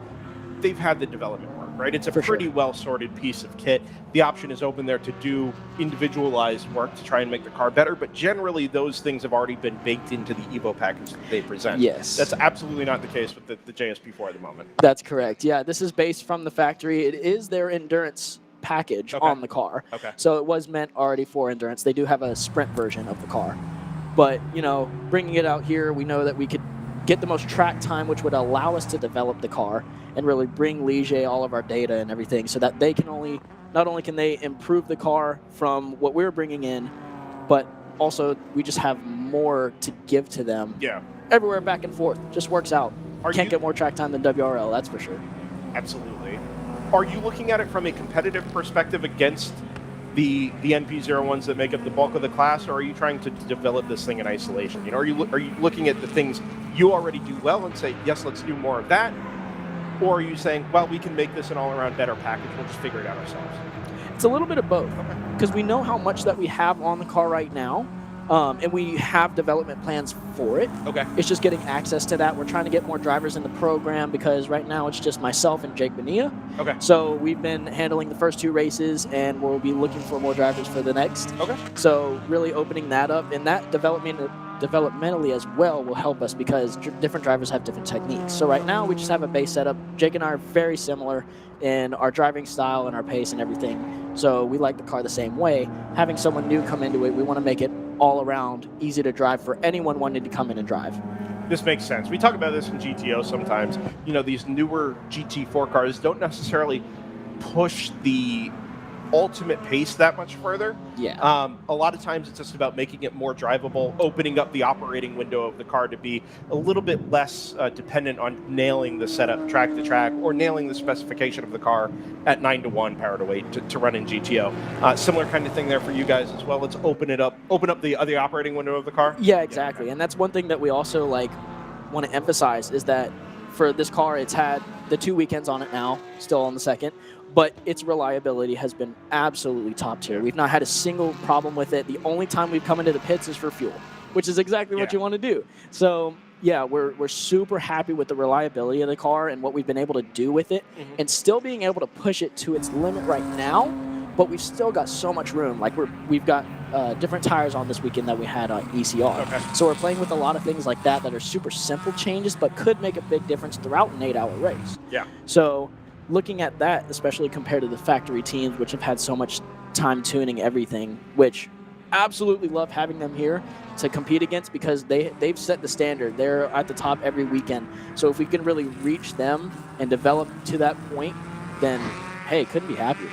What is the driving experience like behind the wheel of that car? Because it doesn't look very obviously like anything else that really races just about anywhere. It's kind of I think 10 years ago you would have called it a futuristic rendering, right? So that a car like that would never look like that once you actually got it on track. But it does, and obviously it's running in called a baseline prototype type of class. Does it race like a sports racer, like a prototype, or does it? What is that driving experience like? Yeah, so I came from FR Americas last year, which is the F3 US, and what I found was it's a very similar style in the effect of the aero and the braking technique. So you still get to refine that braking technique, and it really benefits the good driver when you can get to that point. So having access to the data and really training and hammering at that away for 8 hours will make you a better driver. But it's so kind, and it has that flexibility of a sports car still.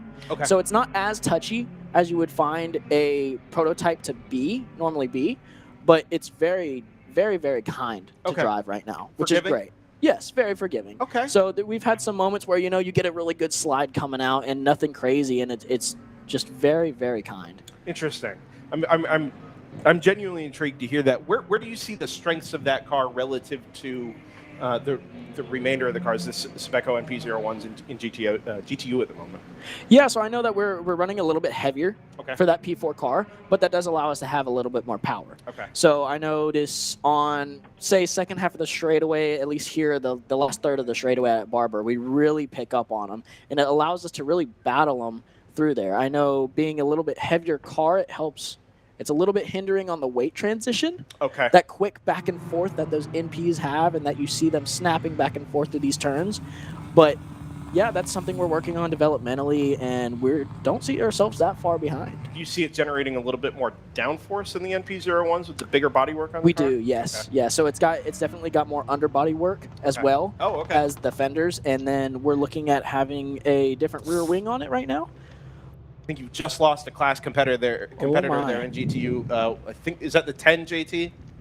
I believe that's the red one, right? Yeah. Yeah, that was the one. Oh, that yes, that is. Yeah, and there are some telltale tire marks there exiting 14, just backwards and into the wall pretty hard there with the left rear corner of the car, the transition from 14 into 15. Unfortunately, that was the higher place of the round 3 racing NP01s as well, and I'm almost certain that's going to be.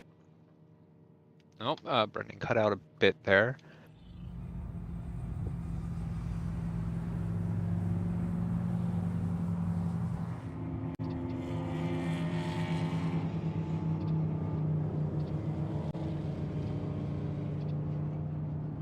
Yeah, unfortunately, that was the round 3 racing entry that was running up towards the front. The sister car, the one car, unfortunately had some issues earlier today. Oh, welcome back. Oh, we're back? Yep, you're back. Ah, fantastic. Yeah, anyway, I think that car is likely not to go any further, unfortunately, there with the number 10. So, Landan, less away from the Ligier development, which it just actually, JT, you had one question, didn't you? You had sent a message earlier. Yeah, I was just wondering how similar these the P4 is to the 2R in terms of parts. Like, if there's enough shared parts, makes it a bit easier for you guys. Yeah, absolutely. We've got a couple Ligier guys on the cars at all times, so even back at the shop at home, and they've talked about how it's actually a great skeleton. Very, very similar base between the two cars. So suspension-wise, the biggest thing is there's a slightly different placement for some of the things, like JS2R is a bit bigger as a sports car, so things might be placed a little bit differently. But they're super excited about having the similar parts for the Ligiers being the same skeleton underneath. So yeah, it's actually very, very convenient for parts. Very cool. For yourself personally, Yeah. Last year you were in the Formula Regional America Series. Yes. You said kind of the F3 US Championship, if you will. Now, obviously, in the beginning part of the season, committed to the development of the 739 racing by Rapscallion Ligier. Where else do we find you in 2025? This is full focus. Oh, awesome. Yeah. So you very guys will be seeing a lot more of us in the team hanging Very out at WRL. I really loved the first time I went to a WRL race was, I believe, Coda. Okay. In 2023, Okay. I think was one of the first ones I did, and just had an absolute blast. This multi-class just has so much technique to it, so much patience, which is a big thing that you don't find in sprint racing. Yeah. And I think that over this long time period, this 8-hour, 7-hour races, you can actually show your capabilities of not only holding up the pace, but holding up the car. Yeah. Because you can run a sprint race in Formula, it's just 30 minutes, and you can go tear up the tires, tear up the brakes, and it's fine because it's only 30 minutes. But to actually be on the limit for 8 hours and have the car actually in a decent shape for the next driver that's rewarding right there. I'm excited to hear that.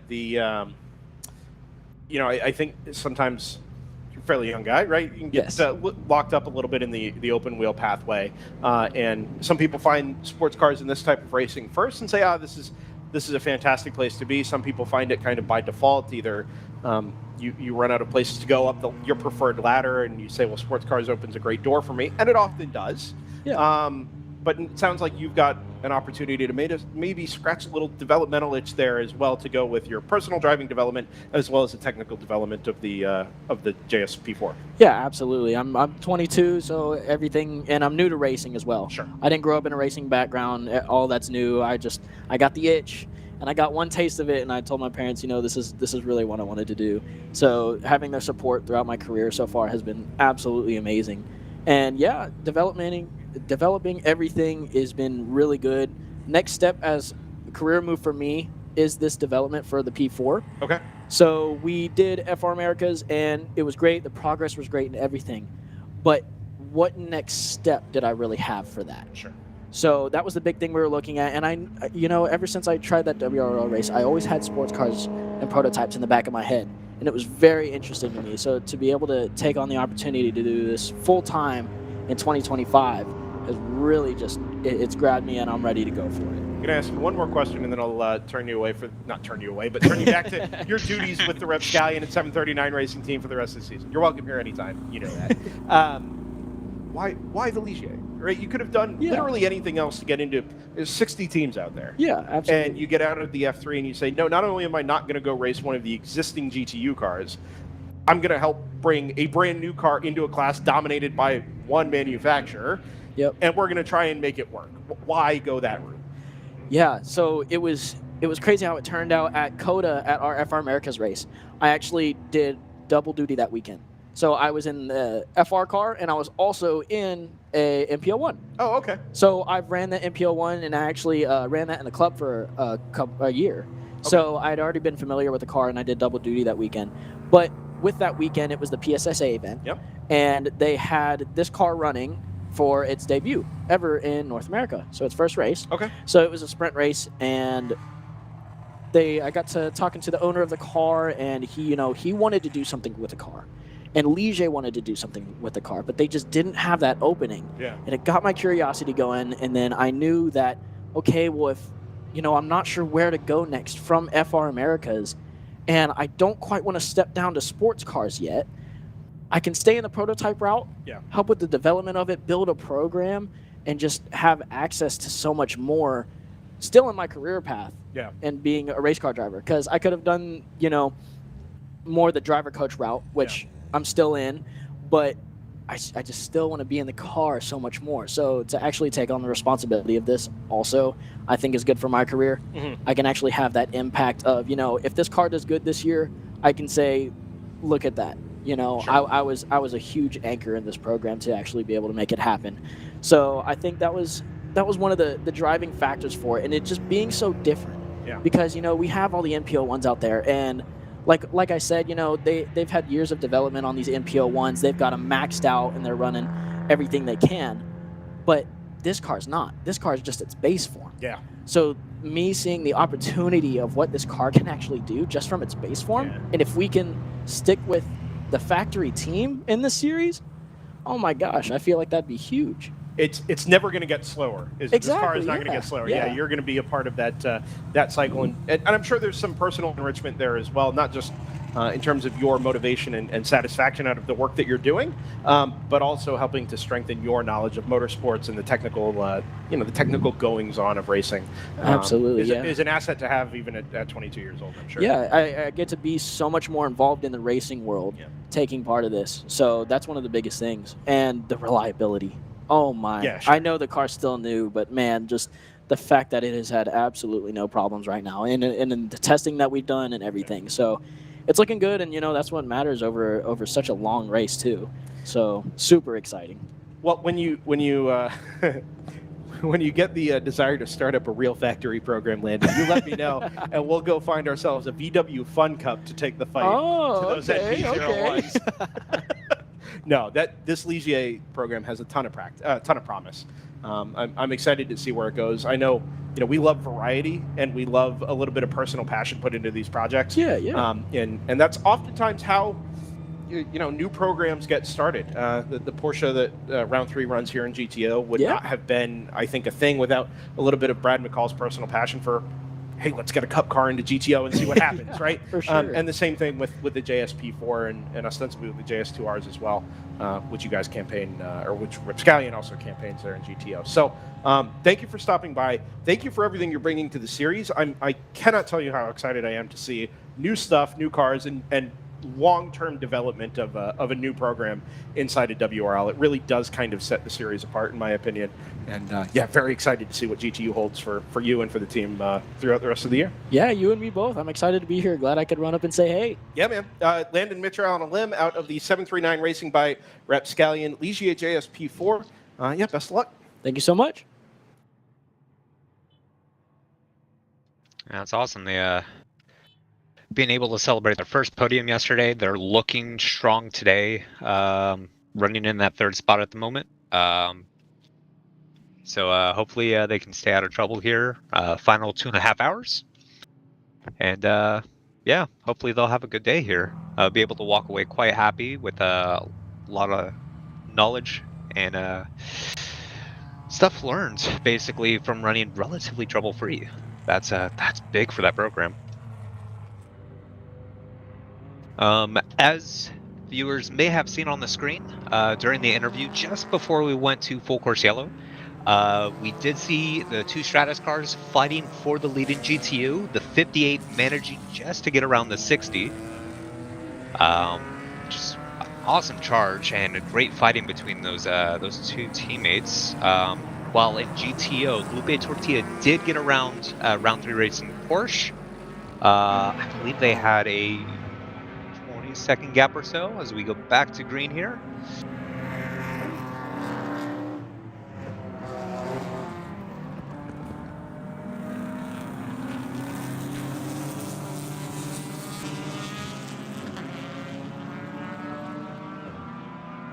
Down in GP2, Rapscallion is still leading in that RP1, the number 135. About a lap and a half, I believe, over the 222 from Rebel Racing. And the 66 open throttle BMW just additional 10 seconds behind. Or, sorry, not directly behind.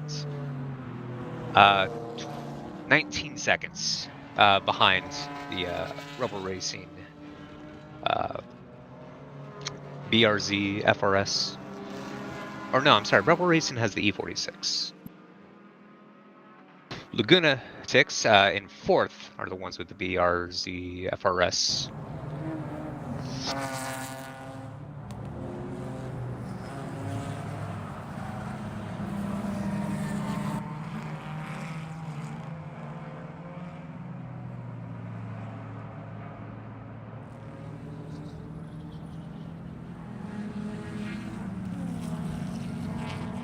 Stratus continues their very close fight here. 10th difference across the line last time by. 58 still leading over the 60 at the moment. Round 3 Racing puts in a 34.6, clawing back a bit at the Tortilla BMW up ahead. Still 22-second gap though.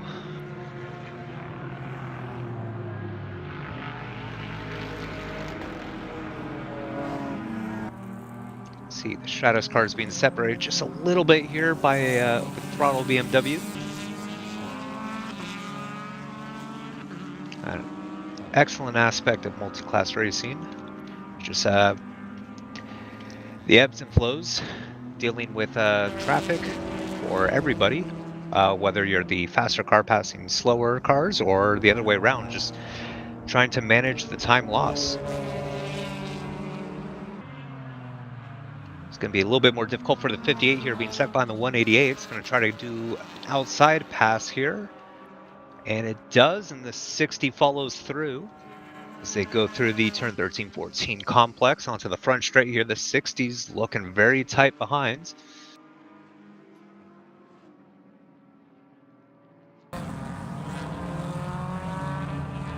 Getting a little boxed up behind the Palomar 38 here.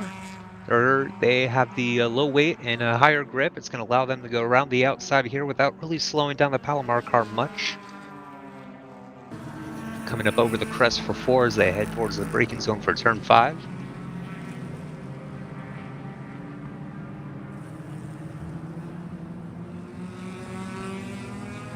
Meanwhile, just ahead of them, running quite close together, you'll see the BMW coming through here, Screaming Goat, and the Honda S2000 of ASM. The car behind the Honda S2000 is a lap down, trying to get back on the lead lap in GP1 here. Sitting second currently in class with a 13.5 second gap to the Corvette behind of 94 Motorsports.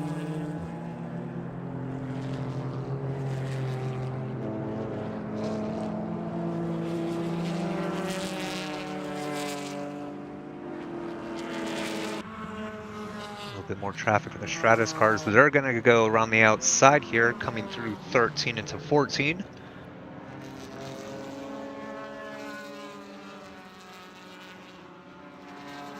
Nice heads-up driving by the GP1 cars.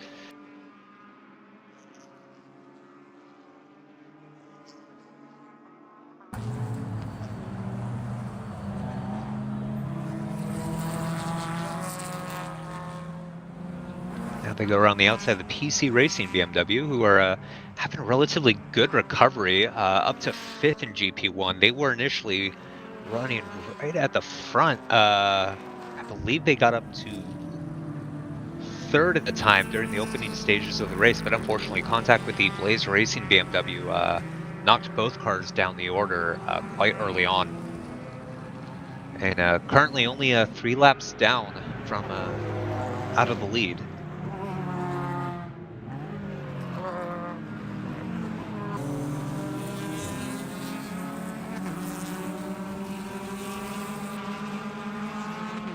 Bit of traffic coming into turn 7 here. The Screaming Go BMW just trying to hold on here in front of the ASM Honda S2000 as the Lupe Tortilla car tries to clear both of them as they're coming into the kink at 11. JT. Yo. Yeah, the revolving door continues a bit here. I appreciate you keeping an eye on the race here as we manage a couple of guests in and out. Just chatted with Landan there from Rapscallion. We've got, I think, a fan favorite, certainly a JT Tammy favorite guest up here in the booth. Happy to welcome as we chatted about, I think the first time here, Shawn Umphries. Yes, that is me. Out of the number 3 94 Motorsports, Brakes Built Motorsports Corvette. Yeah, that turned out to be such a popular car. We get so many people at every race come up and go, oh my gosh, there's an American car in the field. We love to hear that thing thunder down the straightaway. So here we are, 94 Motorsports, campaigning our Briggs Built Motorsport Corvette. It's not just that it's loud and it rumbles past you and you feel it here, but it's really competitive too. It's a really quick car. Yeah, that has been a thing. It's been an evolution in progress because we are good. The car is good on the brakes, but it's more of like a big Miata as we are doing a lot of it with momentum because we take so many modifiers for the big cubic inch displacement. So the car itself, beautifully built car. If anybody that's ever gone and looked at it, the G-Speed guys and Louis Gelati and all those gentlemen that came there that helped us build it. Bob was very adamant. I want an American car. I want to run that in this series. So here we are with our C5 Corvette. It's kind of a hodgepodge. It's more like a 2024 C5. Yeah, sure. At this point. Listen, I've got no problems with that. But it is a departure from, I think, the general philosophy in GP1. For a long time, it's just been E36, E46, right? Go get the easy parts, the easy build, put it together, and go make it competitive. Now we're starting to see a little bit of diversion there. Very much so, and it's very much, it goes into the wheelhouse of the guy that owns all of our stuff. There's a guy by the name of Bob Briggs, which anybody that was around in the Mickey Thompson days with the ultra buggies and everything like that, and the stadium racing, the origin, those were all Briggs built cars built by Bob. Right? Yeah, he is that same guy. Oh. I mean, we have a retro trophy truck, which he campaigns, that we run down in Baja. We race it all over the country, and it's number 48 because he is the right seat. Used to be the co-driver for this driver that's 7-time champion. Jimmy Johnson was his guy. Yeah. Very cool. Yep, so a lot of people have. And Bob was that guy, so we run that. So when he did this, he's like, he is very much not so much a BMW guy. He wants to be anything but. And so when this came to pass, he goes, okay, I want something that is out of the norm, but I want to run an American car. I want to run this Corvette. He presented it to the team. They came out with this program, and this is the car we have now. And to take it one step further, he didn't want to go with the norm with everybody. We had the sequential, and there's so many sequentials out there, and it's almost like having a cheat code, you know? Yeah. Well, that car in the current configuration is an automatic. Is it really? It is. When we won the race at COTA in the rain, that was its first race ever in the automatic configuration. Wow. So as you see it right now, he's getting a run on the Palomar car. He is doing that automatic paddle shifter controlled. The guys at G-Speed have worked diligently with other manufacturers to come up with a controller where we can have the most amount of control over it and least being just handed over to the onboard TCM. So there's go ahead, JT. I was going to say, I know G-Speed crewed the car at COTA. Is that the same thing we're seeing this weekend, or is that definitely more of a 9.4 approach? No, this is the G-Speed crew. We do have the same traveling crew pretty much at every event. We have, we have Rudy, Justin, and Ian, Big Ian McMasters, and all those guys come with us. They travel because they also do the maintenance on the car when it's in the shop. So for them, it's just, it goes hand in hand. They know every in and out of the nuances of the car. So it's kind of a perfect fit. Is there any carryover from the old G-Speed Corvette programs back in the earlier days of the World Racing League? I think they ran a pair of C5 Corvettes back in 2017, 2018, which is our introduction to the series. Obviously, G-Speed name goes away for a while, the Corvettes go away for a while, and now all of a sudden it's back with yourselves and with G-Speed. Any carryover there? A little bit of the carryover, some of that, some of the things that have gone and happened along the way were, Lewis and those guys kind of decided they were going to go with different approaches and programs. Yeah. So that still is embedded in our car. A lot of that stuff from that original era, but retrofitted to all the current stuff. Like the thing now, with the transmission that's in it is out of a new one now. So, so now we are using that transmission and the controllers and getting the torque. Oh no, Brendan cut out there. I assume, give us just a moment here when we get back to this interview. Once again, the fun of sharing the event with the boat show. Great thing is we get more people watching, but a little bit more internet as they're back. Continue on. Anyway, right. Shawn, as you were. Oh, yeah.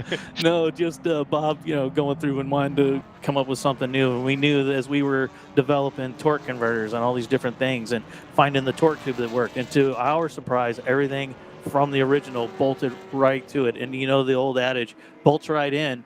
Yeah. Well, it did bolt a little massaging, but mostly bolted right in. So the crew did an amazing job, and that's what we've been testing and coming out with now with this current configuration of the car.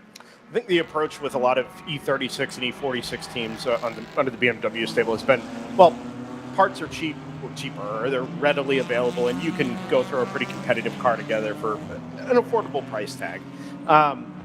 As those cars and that platform has aged, those parts have become harder to find, and of course, supply and demand, the price of the parts goes up. Maintaining the cars gets a lot harder.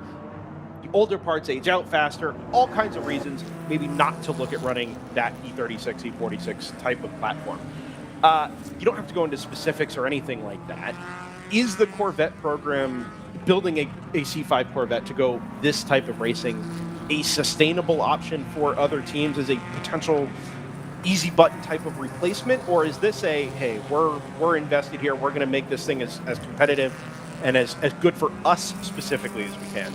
The surprising part is the car is actually very much off the shelf. We try to keep everything as stock as possible, so we can get our alternators, all of our stuff, our control arms, things like that. We want to be able to go to an AutoZone, go somewhere, or something that's easily off of a GM dealer that, say, is a local dealer or whatever the case may be. We can go to their parts department and get parts. Yeah. So we just have maybe later iterations of it, but it is still, not a lot of custom parts. Is that what you're referring to? Yeah. So we do that and it's already paid off. We had an incident where we actually ran to an auto parts store in town and got the stuff we needed and came back and put it back on the car, which is unheard of. You know.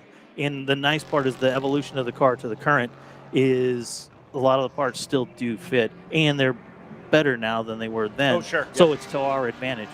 Yeah, it makes a lot of sense. Mm-hmm. There was, as fans of the series as a whole, and following the development of the GP1 class specifically, I think there was a time where we maybe would have kind of bemoaned the lack of creativity, ingenuity, and diversity in the GP1 series. And I think that's coming back actually very hard the other way.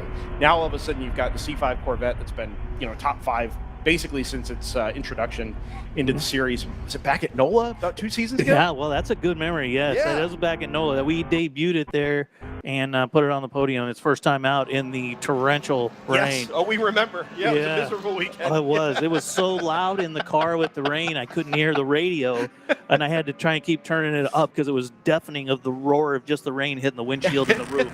So, yes, it was a few years ago at NOLA. Yeah. And every race where it's been running and doing well, it has it's been on a podium. So the car's getting those little bugs worked out to get the reliability up has been phenomenal, leaps and bounds. But it's not just yourselves kind of taking the alternate approach in GP1, right? There's a BMW 235 that's out there running around with Bruce Innovations, Montgomery Motorsports, those guys out of Texas.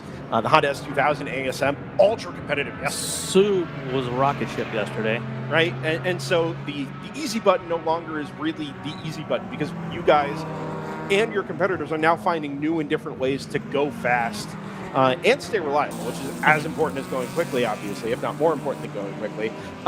Do you see future opportunities for development within GP1 there? Where do you see the class headed now that you guys are particularly pretty entrenched, I think, in the top echelon of the class?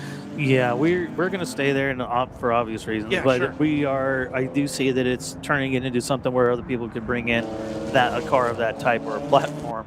Got one mowing the lawn out there. Oh, do we? Yep. But yeah, for that to do that, and we're going to continue to move forward and try. Now that the reliability is coming in, and we're working all these bugs out. But it is opening a door for someone who wants to come in and run a Corvette. There are combinations, and now that the technology is available to be able to control the transmissions like we do, or if you don't want to run a sequential and take the modifiers, or do all these gearbox things, been pretty awesome. That's something that we're hoping is going to continue to develop and kind of work in our favor. Very cool. Your plans for 2025, Brakes Built 9.4 Motorsports and your Corvette program? Well, we haven't got a whole lot of stuff. Like I said, we do a lot of things. We race on the West Coast. We do run we got some Lucky Dog and little Champ Car cars that we do run, as well as we race off-road with some UTVs. We have a really awesome UTV program, as well as our trophy truck program, which has been a lot of fun. We're doing a lot of things out there. If we can keep all the body panels on it and not tip it over every now and then, it's been even more fun. So we do that. So right now, Bob has not given us a direction. Okay. Myself and Steve Libby, who is in our car right now, blistering some laps between Steve, Justin Piscatel, who started our car for us, also qualified it. Kid's amazing. He's our coach. Oh, very cool. For the weekend. Okay. Yeah. Yep. We use a lot of his knowledge and information.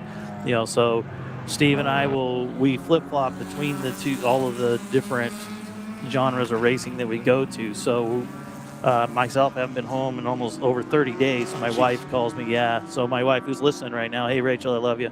Thanks for letting me do this. We are out there, you know, I'm off in the desert somewhere and she's watching us on a tracker, or we're, you know, at another race that she's spotting on a hill, or, you know, so Steve and I are always out in the desert or at a track like this, or in Texas at G-Speed working on the trailer and the cars, getting everything ready. So Bob, he stays a pretty busy guy running a huge business out there, you know, in California with a door company. And man, it takes a lot of his time. So we try to cover all the bases when I gotcha. So when we get the hey, we're going to go do this, boom, we spring into action and off we go. Very cool. Well, we'll look for you in the Bricksbuilt Motorsports squad. Future events in 2025. I hope we see you at Utah, maybe? We are hoping that, because All that's right. a short drive for us. We're all from California. Fantastic. So the truck lives in Texas, the car lives in Texas, but we live in California. So that would be a good one. I was a Ford Racing School coach and instructor there when it was Miller Motorsports Park. So I have a lot of laps around that track. So for me, it would be a lot of fun. And then all of our other guys have always wanted to race there. So that's one of those tracks. This one falls right into Steve Libby and Justin, those guys here on our team, right into their lap. You know, for this track, it just fits their driving styles incredibly. Myself, you know, got a little under the weather after yesterday, and I had to sit out today, so we just went with the 3-man strategy. But in future stuff, we'll do, you know, 3 to 4 drivers per. But yeah, as far as going back to what we're gonna do in future, we want to be back. We'll just see how the dirt stuff falls. I got you. Well, we'll keep eyes out for that number 3. Do it for Dale. The Do It for Dale car. I saw the sticker on Friday. Yeah. Really cool. Yeah, it's been super popular. Where people will walk by and yell at us, they'll go by our pit. Whoa, do it for Dale. So yeah, that's always like puts a smile on everyone's face when the Dale car shows up, you know. And so yeah, thanks for that. Thanks for noticing that. Yeah, it's very, very popular. Yeah, thank you, Shawn, for stopping by, and appreciate your time up here with DriversEye Live. You and any of the guys from 9-4 Bricksbuilt are of course welcome anytime. All right, we appreciate that. Everybody, thanks for tuning in and watching. This has been a pretty exciting race. It's had some pretty hairy moments, and their coverage has been fantastic. All these corners covered, so we get to see a lot of it, even though we can't see it from the track. So fantastic. Thank you guys. Thanks for having us. Yeah, absolutely. Shawn Umphries out of the number 3 Bricksbuilt Motorsports 9-4 Racing, or 9-4 Motorsports Chevrolet Corvette. Yep, that Corvette currently rocking 3rd place in GP1 at the moment. Looking pretty strong today. They rocked. They stood on the podium yesterday, 2nd place. So that's it's great to see that Corvette program really coming to fruition here, and you know, consistently running at the front end of GP1, showing just how competitive, you know, these cars can be. It's great to hear that, you know, there's excellent parts availability. So hopefully going forward in the future, we will start to see more of these Corvettes in the GP1 field. Because yeah, as we've noticed previously, the E46, E36, while, you know, popular, easy to tune, easy to set up for the track, is definitely getting long in the tooth and a bit hard to source some parts. So it's always good to see a really competitive option available for people. As you may have seen on your screen during the interview, coming into turn 5, the Hyundai of Fawn Group Motorsports, unfortunately getting into the back of the I want to say it was the 946 Flying Fur Motorsports, the E46. That unfortunately had to run slightly wide with another car on the inside of them, and unfortunately the Hyundai kind of got caught out there a bit, and contact was made. But it looked like both cars continued, though the sounds like the 946 may have been dragging some body work. Hopefully they haven't had to come on pit lane here for repairs.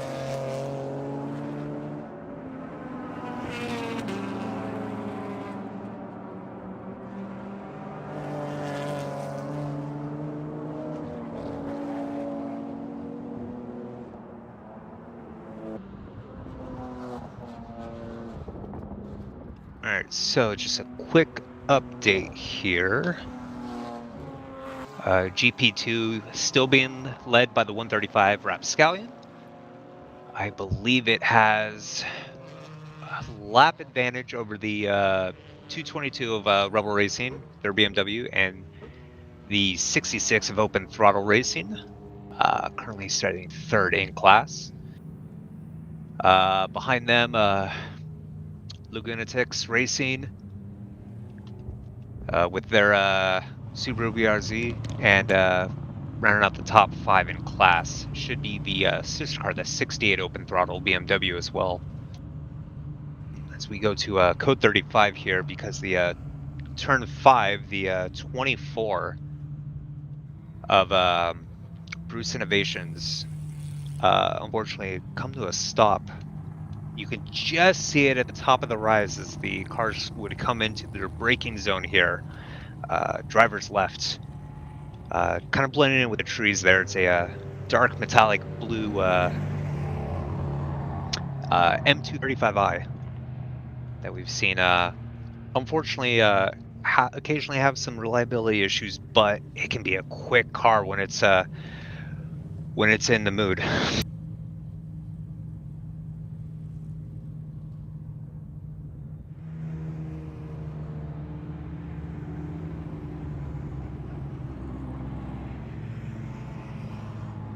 So the all cars on track doing 35 miles an hour here. The field is neutralized. No need for a safety car at the moment, which means we can recover the car and hopefully get back to racing much quicker than we would had it been a normal full course yellow with a safety car out there.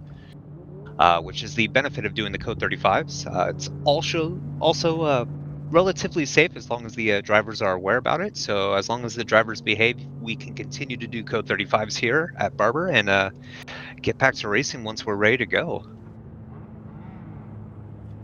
Still up at the very front of the field and in GTU, the 58 leads the 60, both of Stratus Racing. Gap was 2 seconds across the line. Just behind, a couple laps, 3rd and 4th overall, is the front runners in GTO. The Porsche Cup of Round 3 Racing, the number 70 leading, with just a 3.5 second gap over that BMW, the bright yellow Lupe Tortilla in Fast Track Racing. I believe they themselves have a bit of a gap over the 290 from Moorhead Speedworks, the number 2 of ACP Tangerine Associates, and just slightly behind them, the number 4 of Thunder Bunny Racing and the Toyota Supra.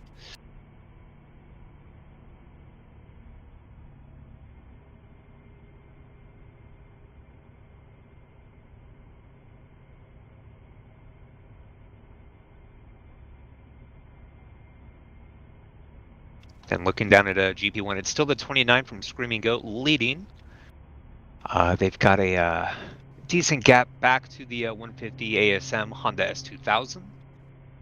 And then as we were talking about, that number 3 Corvette rounding out the podium there in GP1. A little bit further back, you have the BMW from All Star Racing, the number 5.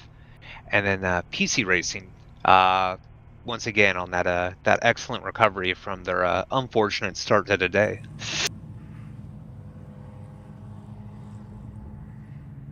You can see far right of the screen, the 24 Undertow, using the cutout here, leaving the track. So we should be relatively close to getting back to going green here. I think you're right, JT. About a 1/3 of a lap left Undertow.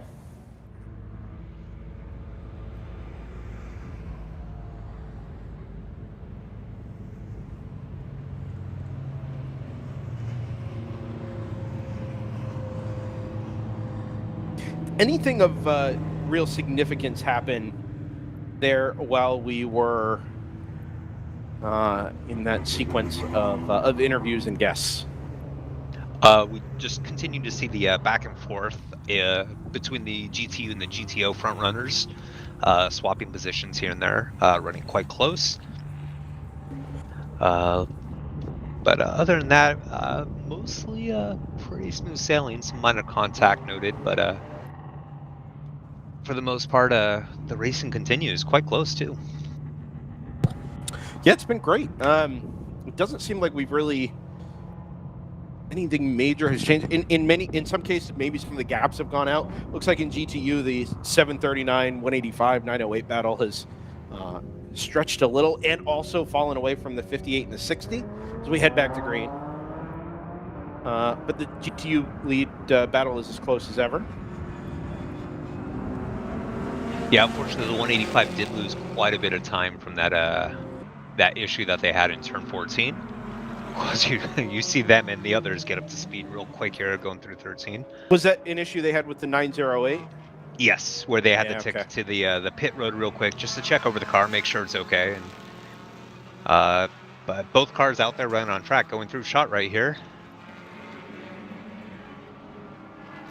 Yeah, GTO lead battle is...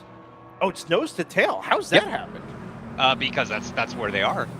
Same with the GTU. Both of them are very close, closely spaced right now. As you see the Lupe Tortilla right there coming through shot, hunting down the Porsche. Yeah, my question is, they were they were almost a full lap apart not that long ago. Really? Well, you know what? When was that? Earlier. When we came back to green from the red flag. Oh, gotcha. When we had the full course yellow for the round 3 NP01 at the time, the Lupe Tortilla had got around the Porsche Cup and had put out about a 24-second gap, give or take. But that started to come down a bit, but then we hit another code 35. So now that has been resolved, and now we have this 2-second gap or so between the two cars. It's already going out. I noticed when we were under code 35 earlier up here in the booth, I think the 70 did tires on a recent stop. And I say that because I'm fairly certain I saw stickers still on the front tires as it rolled along at 35 miles an hour here on the front straightaway. Okay. So that's my guess there. And it should be noted, we did go back to green just under 2 hours to go. That is a double stint. So they could have put Cole in the car with new tires. Yeah. It's got to be pit stop related because they're as close as they've been kind of throughout this last little, well, let's say from when we went back to green, but they're a lap closer than they were. Right, there was a lap to choose between them. Now there's definitely not. So something here has favored the 188, and if I'm going to have to find that something, I think it's probably going to be a long stop from the number 70 to do exactly what you said, JT. Maybe tires, and also to put Cole Loftsgard in the car to finish that run out for round 3 racing. Moorhead Speedworks up into 3rd now with Janetta number 290. Been a bit up and down for them today. Started 3rd on the grid from memory. Fell down a little bit towards 6th, 7th, that area, and now back up onto the provisional podium. With 35 seconds in hand over the number 2 ACP Tangerine Associates BMW that had sat in that 3rd position pretty solidly for a good chunk of the early afternoon here. That number 2 already going quite rapidly as well.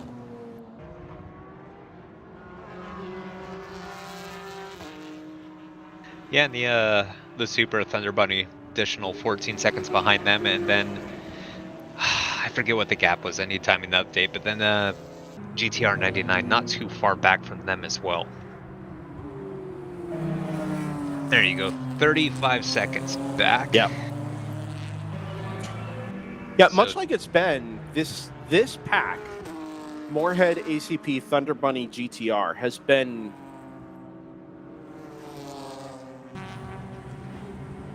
I think you may have cut out there. That or you're really teasing me with the has-been. I'll let you gather your thoughts here.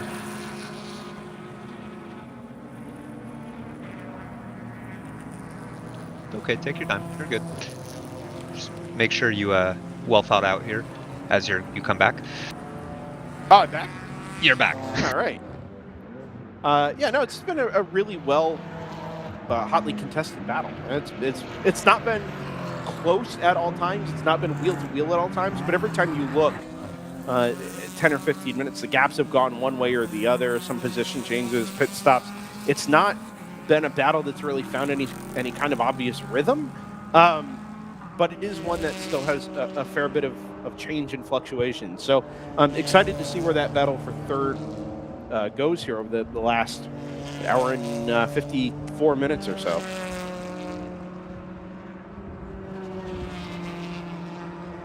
I think we had a change for 12th in GTO cars. We haven't really talked about much today. The 168 from Speed Syndicate, who has been a little bit in the wars with a couple of minor mechanical issues, sort of adding up to a 7-lap margin up to the class leader, just getting past the number 246 from TCB Racing.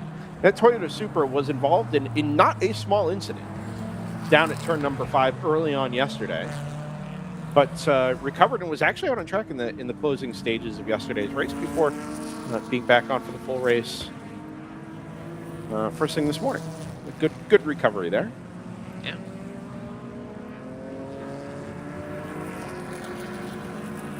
GTU battle rages on as well. 58's taking the lead from the sister car number 60.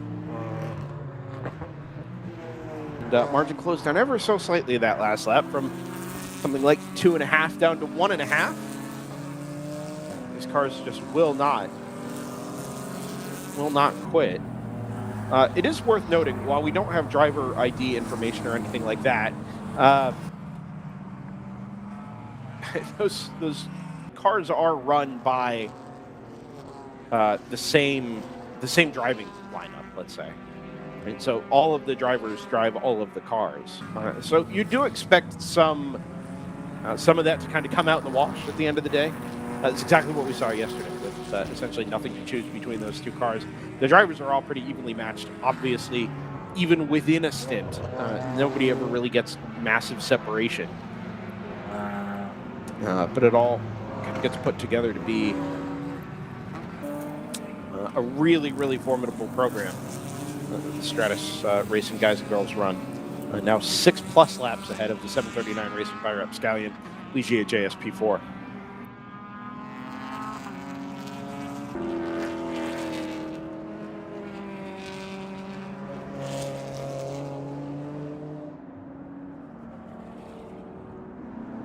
Reminder that you are watching World Racing League.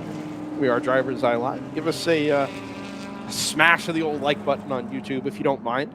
If you're enjoying the live stream this afternoon, or yesterday's live stream for that matter. It does help us in the old YouTube algorithm. Subscribe as well if you'd like to follow along with the remaining 2025 World Racing League calendar. We'll have that coverage here. Myself, Brendan Kazmarek, will be at almost certainly all of the remaining events. We may change it up a little bit for High Plains a little bit later in the season, but that remains to be seen. JT Tammy with me today as well. Jordan Worth is on the 1s and the 2s, and of course, Layla Kazmarek on social media duty. It really is kind of a throwback weekend. First kind of real throwback weekend. This is some Thunderhill stuff that gets back to some of our roots from the Endurance Radio days. Back to 2 gingers. All right. Layla rightly points out we are missing something very specific. Yeah. Open up the mic here. You know what we're missing?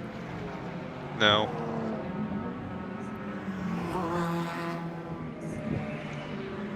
Oh, go ahead. Race fuels. We got it. Rest in peace. Yeah.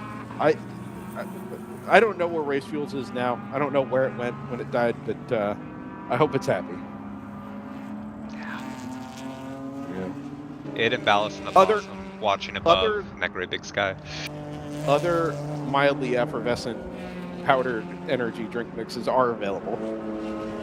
I'd say no free advertising, but Race Fuels really kind of paid us out at the time when we did not have our stuff together. So, yeah, they deserve a better recognition in perpetuity.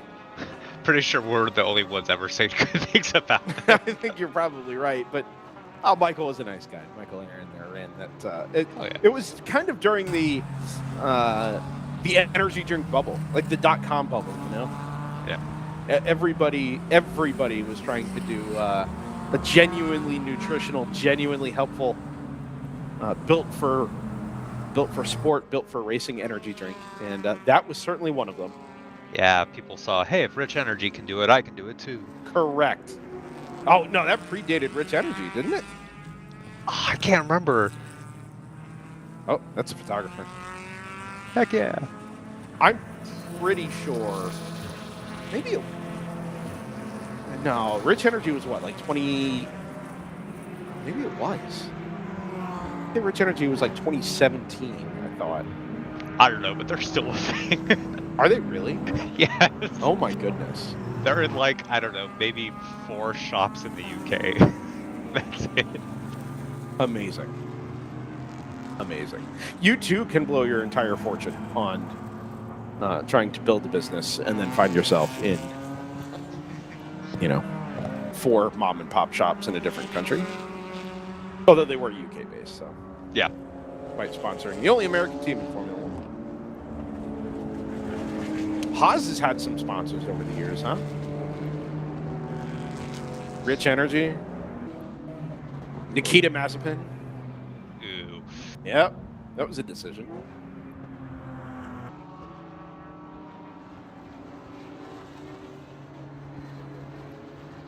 Have we gotten the NASCAR Cup Series race at Circuit of the Americas underway yet? No, I don't think it starts for another 20 minutes.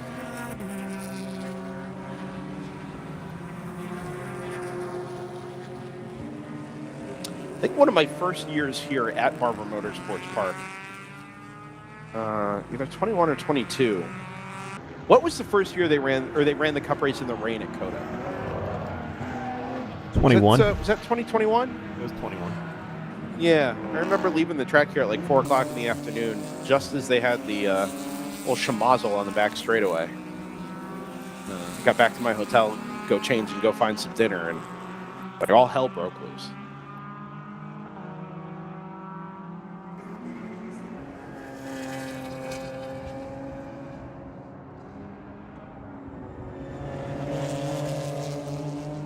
Where's your boy starting today, Jordan? 4th. Wow. Yeah. That's not the number I was expecting to hear. No. He was not expecting that either. No. I forget where my guys are running. SVG's, SVG and Connor. And Daniel Suarez. Ross is okay. Definitely Trackhouse. Sure, yeah. I think Connor's going to be starting 14th. I want to say SVG was like 8th or 9th, and I think Suarez 6th. That's former World Racing League competitor, Daniel Suarez. Yep, Daniel Suarez. Yeah. Has some time behind the wheel of an Audi RS3 LMS TCR. TCR? Yeah. At Circuit of the Americas, no less. Yep. That's why he's so competitive, obviously. Absolutely. Connor Zillage, same thing. It was old Tim Myers that got him there. They're going to get SVG up to speed, Yeah, sure. Connor teaching him a thing or two. Or definitely did a Daytona during the 24. Oh, sure. This is Connor Zillage, of course. Yes. Yeah, speaking of alumni from WRL, in MX5 Cup, I want to say Jared Thomas took the win yesterday, and Glenn McKee got 3rd. And then I think today it was 1-2 for them. So, I did kind of forget about JTR a little bit earlier. When we had our chat with Stakal Khalsa earlier this morning, always a good, fascinating chat with Stakal. Almost an experience more than an interview, I would say. But the Stakal experience. I had been wanting to ask somebody the question. You cut out. Ask somebody the question. What question could it be? Ooh, let's ponder that.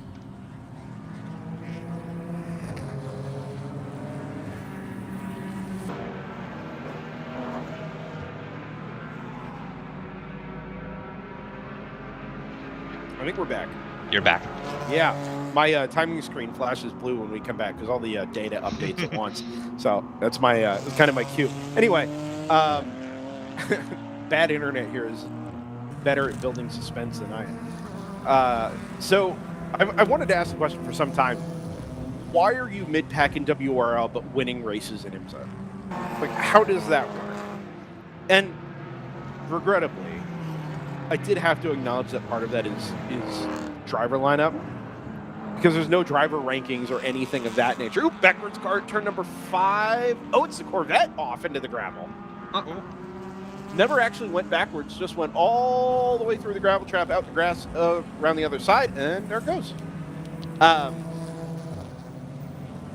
think they've been pushing quite hard to try and catch the ASM Honda S2000, and unfortunately may have just overstepped there.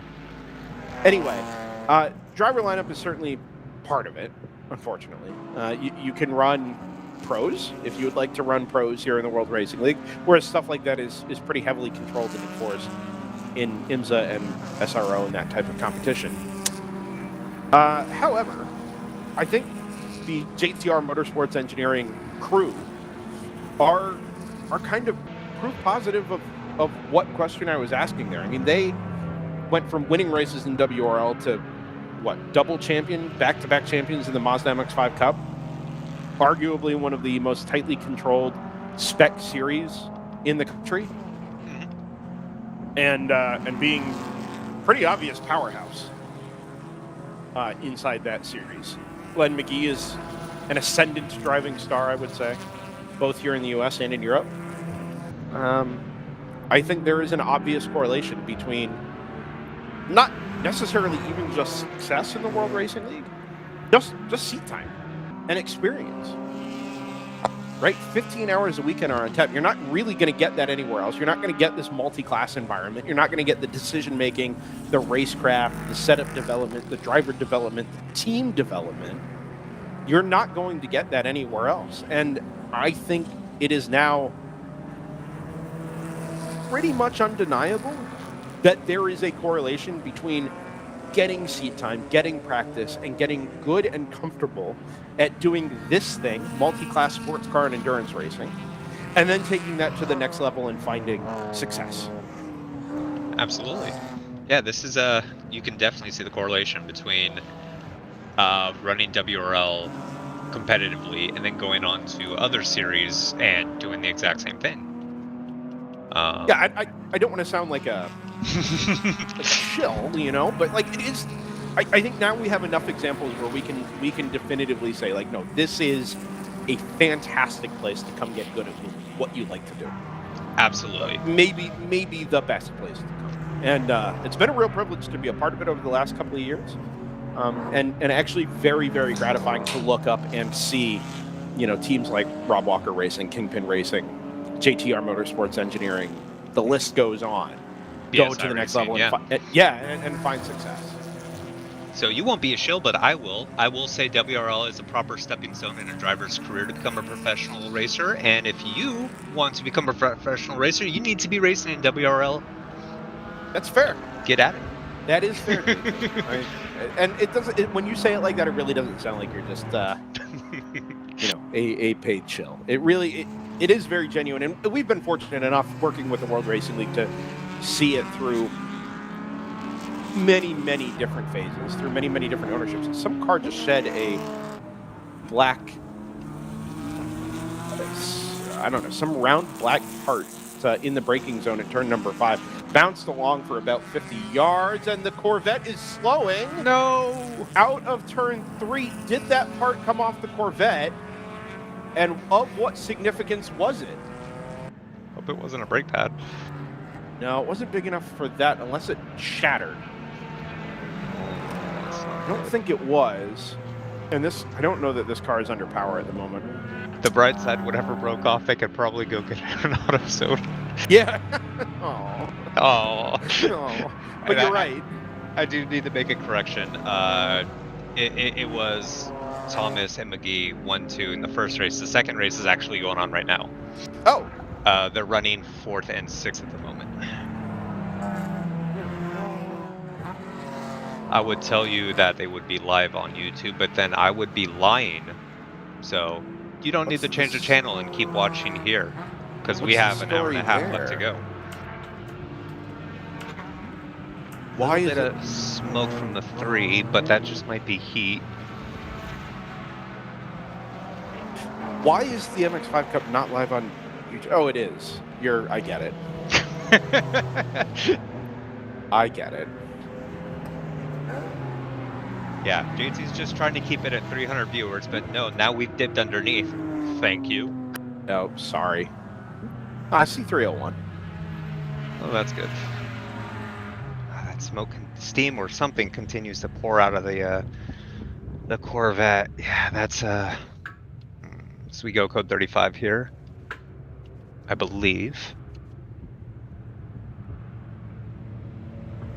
Yes. Actually, I'm fairly certain that this dip in viewership is directly correlated to either the start of the MX-5 Cup race or the start of the NASCAR race. It's been steady and unfortunate. A little bit of steam coming out of that number 3. The front right in particular, it looks like. Yeah, it's continued to pour steam or smoke out since it's come to a stop here. We also have a backwards number 185 in the grass over at turn, I think that's at 12 or 13. You spin me round, right, round.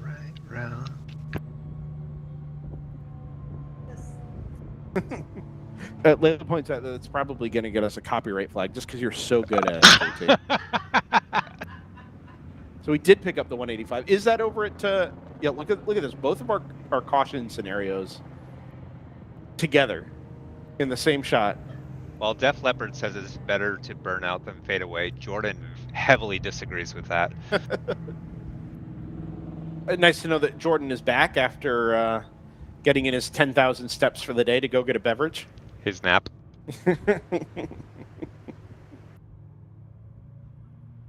Jordan, are you a coffee guy? Are you an energy drink guy? Are you just a water guy? What's your go-to for hydration here? I got a Sprite. Sprite. Huh. Just a plain old Sprite, man. Plain old Sprite, huh? I had Do you ever experiment? You ever experiment with other lemon lime sodas, or just always been a Sprite guy? Well, they do Sundrop up here. Oh, sure. Yeah, and I tried that, and you know what? It's not that bad. Raving review. It's a little more lemon limey than Sprite is, I think. It is. Right? Yeah. It has more of like an after hit, and I like it. Sure. Dale Earnhardt Jr. sponsor, is it not? Right. We specifically Sundrop? get the cans with his car on it. Oh, sure. Yeah. I was at a race with a Sundrop car in it up at North Wilkesboro Speedway. Ooh. Yeah. Went by accident in 2023.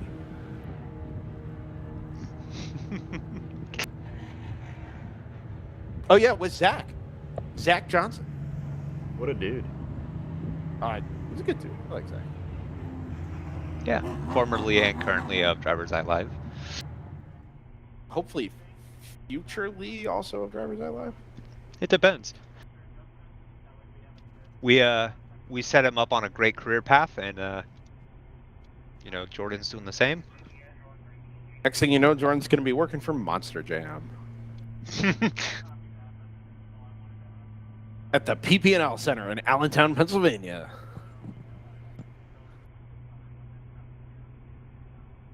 Do you notice something about this shot? I noticed we got a wipe. They wiped it for us. Yeah, I saw that. I also saw your lower third. Yep, I really appreciated it. Yes, it was very appreciated. Look at this clear, beautiful shot. It's the only one. I gotta say, that's why I'm having a hard time cheering for Thunder Bunny Racing. Usually they have a great live stream for us, and they go out of their way to fix cameras for us. But unfortunately, not this weekend. Yeah, so chatting a little bit earlier with one of our guests, and we, I think, are identifying that as more and more alternatives are being found for onboard cameras, that maybe it's time to look at centralizing a server or something that we can get access to more than just the non-YouTube links, right? Because I think we're missing out on probably close to a dozen onboard cameras at the moment. Maybe not that many, maybe 8 to 10, but it's still a lot, and much more variety as well. We've got onboard cameras from GTO, GTU cars, never mind just production vehicles. So maybe a little passion project for the next couple of months here. We'll see. Like, I have the time for that.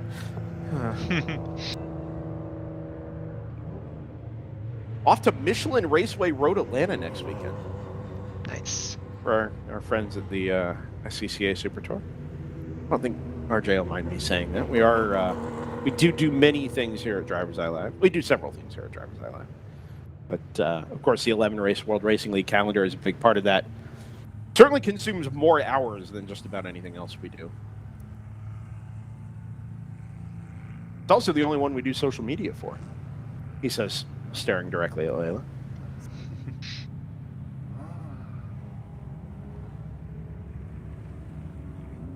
Green flag is back out. We've recovered both the 185 Roberts Motorsports Sebeco NP01 and the number 3 94 Motorsports Corvette. That 94 car had a little bit of time in hand over the next handful of cars here in GP1. Unfortunately, the density of competition in GP1, which is a thing that exists now, density of competition in that class is such that it's going to start to lose positions pretty quickly here if they can't get it back and whatever the problem is resolved. I do just wonder if this was related to that part we saw bouncing down the track before it ground to a halt over at turn number 7. Would have been good to talk to Shawn after that happened. I mean, we got happier Shawn, which is nice. Yeah. Didn't have to talk about the sad things, but it would have been good to have some type of insight as to what exactly went on there and see if those things were related at all. Hi to Shawn's family at home. Yeah, indeed. I would say hi to my family at home, but he's right. My parents may be watching. Hi to my parents at home.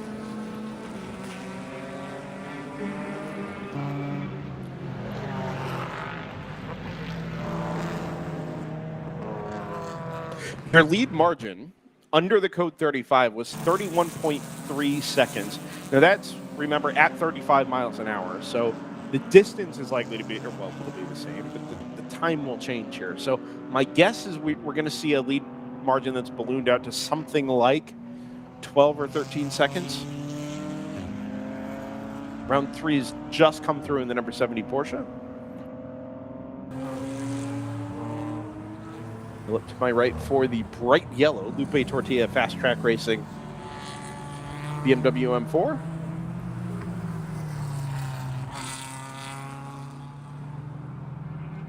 Maybe 12 seconds is a little aggressive. Here it comes.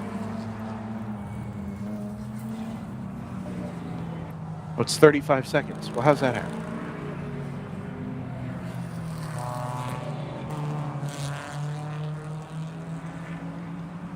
Now, they may have been at speed when they came through before. So that gap really has kind of ballooned out.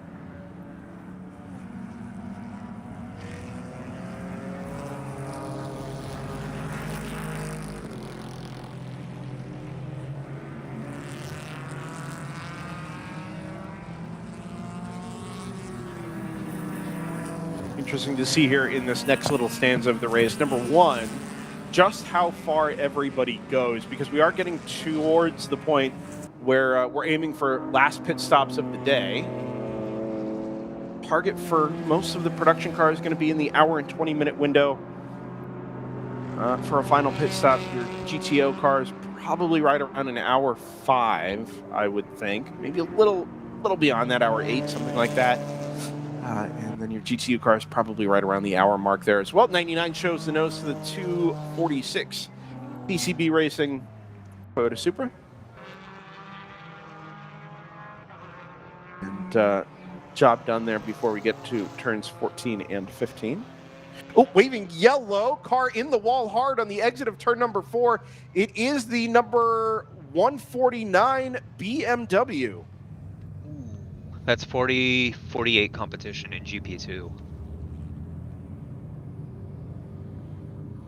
Yeah, 8th place in GP2 at the moment. It looks like, it actually looks like it's been a pretty solid whack there with the front end of the BMW into the tire wall on driver's right. Maybe lost it up over the top of the hill, and it's nosed forward into the tires rather than being a head-on sort of whack from the outside cutting across the track. Much more kind of a a slide forwards into the tires. It actually looks like maybe it's pushed the Armco back a touch, which is not. Maybe that's just a trick of the mind with where the marshal's post for turn 1 is stationed, but certainly done even more derangement of the tire barrier than the number 11 Kingpin car did yesterday. And this may not exactly be the work of a minute here to get this car recovered and possibly the tire wall put back into some form of order. It's not really strewn across the track as such. It's just kind of buckled upwards and some tires pushed outwards away from the wall.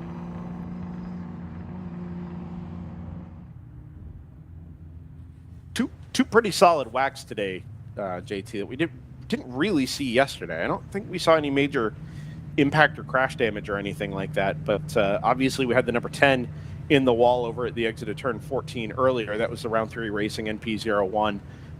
Did a number to the left rear corner of that car. And now the number 149 nosed into the wall over at turn 14, or sorry, at the exit of turn 4. Probably not likely to go any further today, based on what I'm seeing, both out the window and on the PTZ cameras from race control. Yeah, this is definitely much more of one of those classic American racetracks where it's you do have quite a few fast corners. You do have some areas with runoff, but other areas where it's a bit tighter and not necessarily enough to slow the car before a potential impact into a tire wall. And unfortunately, turn 4 is just one of those corners. Same with the transition from 14 to 15. If you lose the rear end, there's a good chance you're gonna make light contact with the wall, or you might come to a stop in a sand trap or something. Yeah, we do. I mean, we do visit a fair few of these racetracks. Not many of them are as compact or make as efficient use of the land as Barber Motorsports Park does. I mean, from where we sit here at start finish, cars go right to left in front of us. Then behind that, they go left to right. Then behind that, right to left. Then behind that, left to right. So they go back and forth in front of us 4 different times in 2 different directions. And because of that, the walls are a little bit closer than they might otherwise be. That turn 4 in particular is a tricky old corner just because of how much the road drops away as you crest the hill. The car can get very light there. You're accelerating pretty hard, and if for some reason the car gets unsettled for any reason, whether you clip the curb or you get an oddly timed shift or something like that, it can really upset the car, and it'll break traction at the rear, and off you go.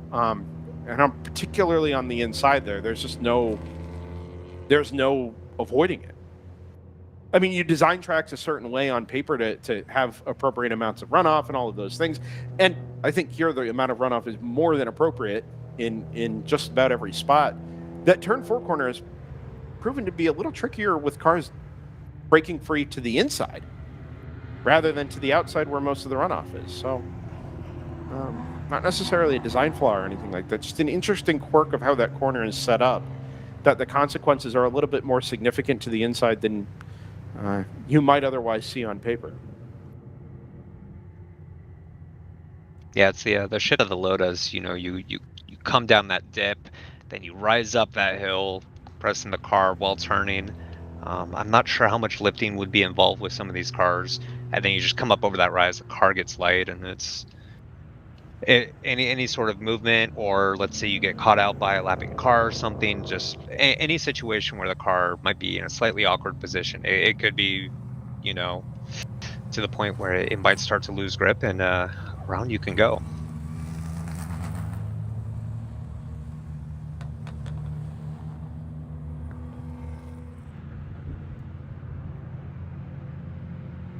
Yeah, hopefully the driver's okay.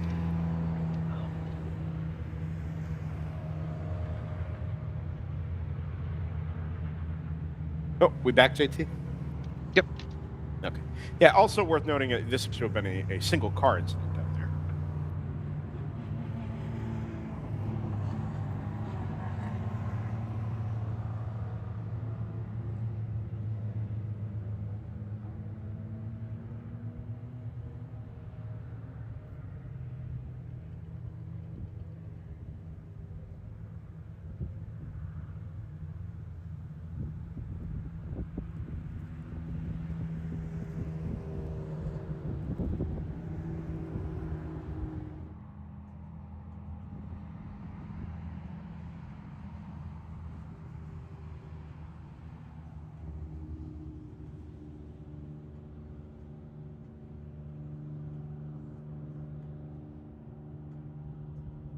now under an hour and a half remaining. And as we said, trending towards that final round of pit stops here, it looks like they actually have sent the track truck out to do a little bit of course cleanup there at the exit of turn number 4. So even though we've got the number 149 BMW on the rollback and headed back towards the pit lane, we may have a little bit of extra time here under the code 35 to get the inside of the exit of turn number 4 tidied up and ready for us to go back racing. If we haven't already, I think I would pit here to top off. Yeah, you don't necessarily know what's going to happen as the race progresses. We could unfortunately get another code 35 later on and be at a point where you can continue saving and that final pit stop, if this is the final pit stop. Otherwise you might need like a small splash later on. So unless you're in desperate need of track position at the moment, yeah, it's a good opportunity. You're only wasting the time it takes to empty a 5-gallon jug. Yeah. I don't know what the desperate need for track position would be, other than maybe trying to preserve the lead lap in the unlikely event of a red flag and safety car. 70 has been into the pit lane, so I assume Brad heard what I said. I was thinking more along the lines like, let's say you've caught up to a car in class, but you don't necessarily have the ability to get around without them making a mistake or something. And yeah, then track position where you're no longer being hindered by that is it might be more beneficial. It's gonna depend on the situation. Welcome to the race, forklift. As I kind of suspected over there at turn number 4, this is kind of the culmination of 2 different incidents. One yesterday that pushed the tires around a little bit, and now a second one that has pushed them almost, I would say, into an unsafe position there on the inside of turn number 4. And we've got the blue lift over there with the forks on it. Yeah, it's unfortunate to see it out today. Hoping that the only lifting it would be doing this weekend is just our spirits, but that is not the case. Well done.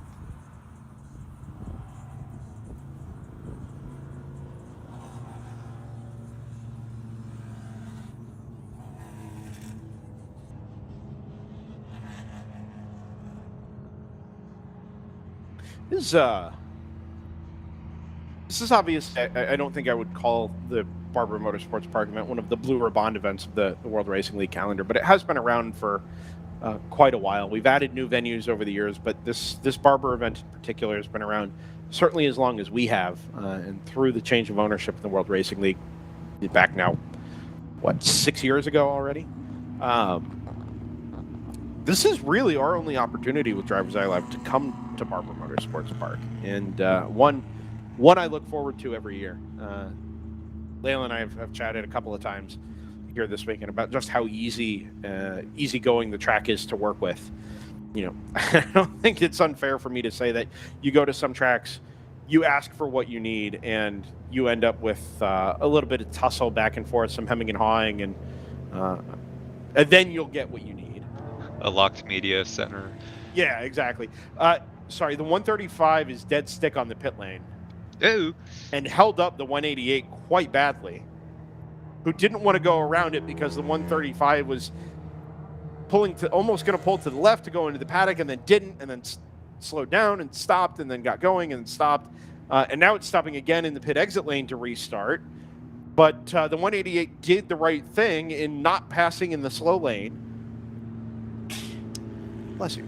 Until the car came to a stop and then was waved by. It was a very, very awkward moment there, and I'm not sure that something like that is going to make the difference in the GTO class lead fight between the round 3 car and the Lupe Tortilla car, but it might. There is the 135 Rapscallion car. Is that still the leader in GP2? It is. A lap lead over the Rebel Racing 222. Not even a minute. Well, now, yes. Yeah. And the 222 has actually just come through. So the 135 is continuing for now there is the all blue number 222.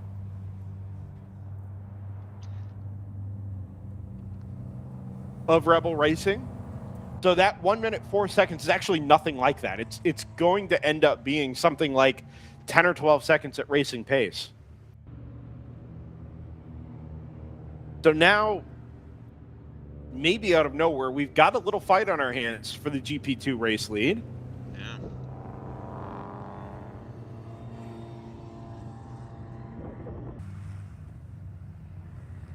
Now that 135's pit stop does probably represent the last pit stop for that car today. In 1 hour and 17 minutes. I think that'd be enough for a GP2 car to make it to the end. Yeah, considering we're under a full course yellow here, I think it will be enough. Yeah, I think we've probably got another 3 or 4 minutes here till the forklift gets back home. It's currently making the hard right-hand turn there on the right side of your screen.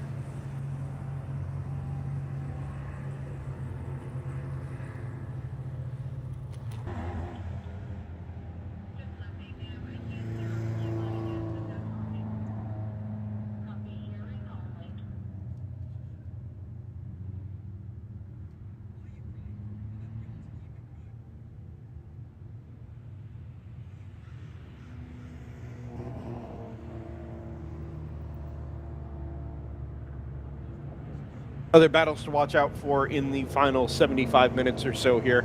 Still the third place battle in GTO between Moorhead Speedworks, the number 2 of ACP Tangerine Associates, the number 4 of Thunder Bunny Racing, potentially also the 99 of GTR 99, a pair of BMWs, a Jetta, and a Toyota Supra in that lineup for the last step and series of trophies on the GTO podium.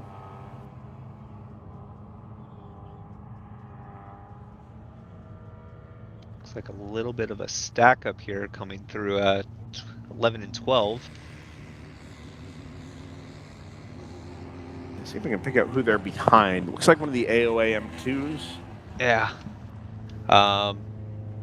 So code 35, got to maintain 35 miles an hour. For some people, this is under a pit limiter, so it's a bit easier to do that. Some people don't have a pit limiter. So it's manually watched over by the driver. Yeah, the tricky thing in particular, JT, is it's not a maximum speed limit of 35 miles an hour. It is a request to maintain 35 miles an hour, no more, no less. Yeah. Now, obviously, your penalties for going over 35 are substantially worse than your penalties for going under 35. However, the impacts are still pretty great if you do find yourself out there doing 30, 31 miles an hour. And Flagtronics will report that back to race control here and call you out to increase your pace. Yeah, we've seen warnings on our race log today for failure to maintain code 35.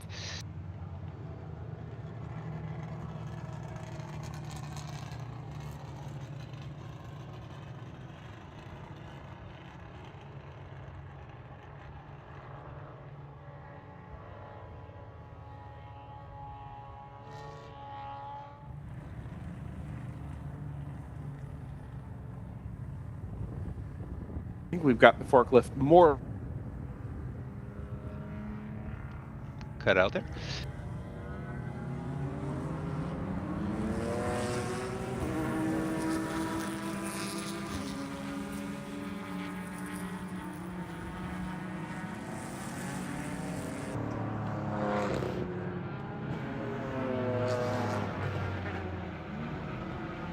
All right, and it looks like we're back to green. Looks like our timing just needs to update slightly here on our tower, but as you can see, all the cars are back up to race pace here. Coming through the shot, Stratus 1-2. That does look like a lead change. I think under the pit stop cycle, the 60, now ahead of the 58. But as you can see, there's not much of a gap there. As we come into the final 74-ish minutes of racing, that race is going to be your fight for the win. Coming down to the end here.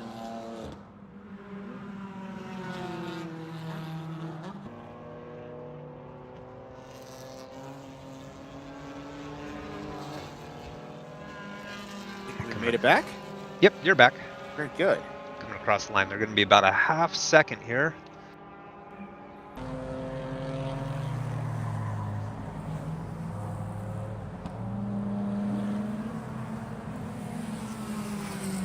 Show one. Oh no, timing hasn't updated yet. There it is. 1.0. JT. Ready. Yeah, part of the issue with timing not updating, both in our pylon and on whatever monitor you choose to use, is that literally nothing leaves this building when this happens. As far as I can tell, there's absolutely zero outbound data over the internet here. That includes timing data. It also includes my commentary, unfortunately. So I cannot tell you how much I appreciate everybody's patience with this over the course of this week. And this, I don't know that we've dealt with this specific type of issue before. We've dealt with bad internet at racetracks, but this has been a unique one.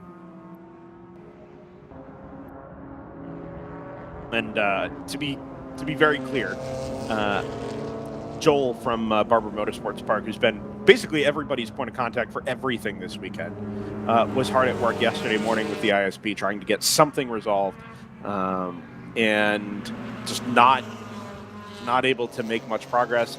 Eventually, we settled on a solution where, well, this is just the way it's going to be, but we'll have access to everything else we need to try and do our jobs. As we go 3 wide between 14 and 15, the 2 Stratus cars with the GTU race lead in play.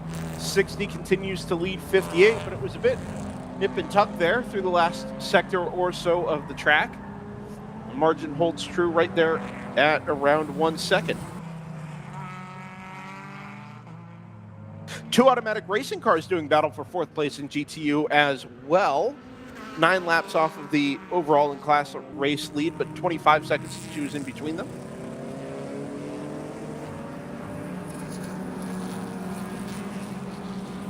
And oddly enough, JT, for all the battling we've got in GTO at the moment, where we've got 8 seconds separating the final podium spot battle, we've got good battle, various good battles down in GTU, a great battle for the GP2 race lead. GP1, which is the class we've been hyping up all weekend, has kind of fizzled out. Just a little bit. Need to see timing here to tick over to see the gap to ASM. If it is indeed one lap, I believe. Let's pick up the camera down at turn number 5, George. We've got the 135 from Rapscallion Racing and the 222 from Rebel Racing. Nose to tail at the hairpin, up behind the number 779 from Lagunatics. That'll be to put a lap on that car, but I wonder if this move is going to be done before we even get to that point. The number 222 BMW shows the nose on the way into turn number 7. The Rapscallion Racing RP1 leads basically no contest down into turn 7 and allows that bright blue BMW to take the class lead, choosing instead to fight another day. Now remember also that about 10 minutes ago, that RP1 was stopped dead stick on pit lane twice, once on pit lane itself and then once again at the exit. Doesn't seem like we've had a reoccurrence of that issue, but I do wonder if maybe that car all of a sudden is nursing a problem. Last lap was a 152.0.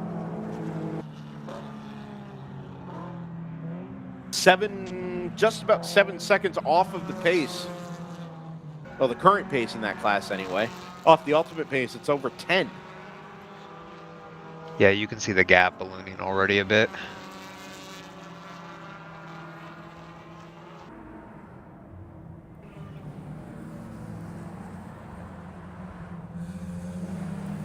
No obvious issues with the car at the moment. But the stalling on pit lane and there at pit out was absolutely not something I would have anticipated to be user error or anything like that. It looked like a genuine mechanical or electrical issue. And yeah, it's in any case, it's promoted the 222 Rebel Racing BMW up into the class lead and already putting 3.5 seconds between itself and the 135.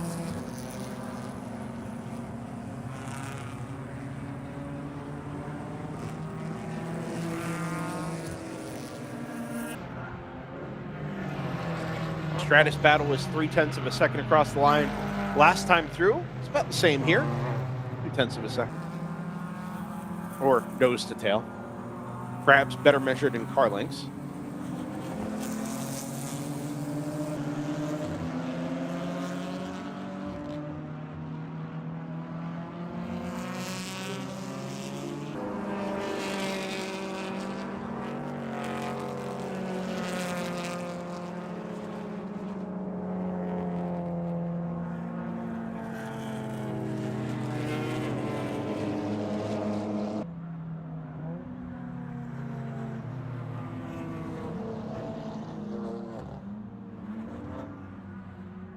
Notes of debris over at turn 14.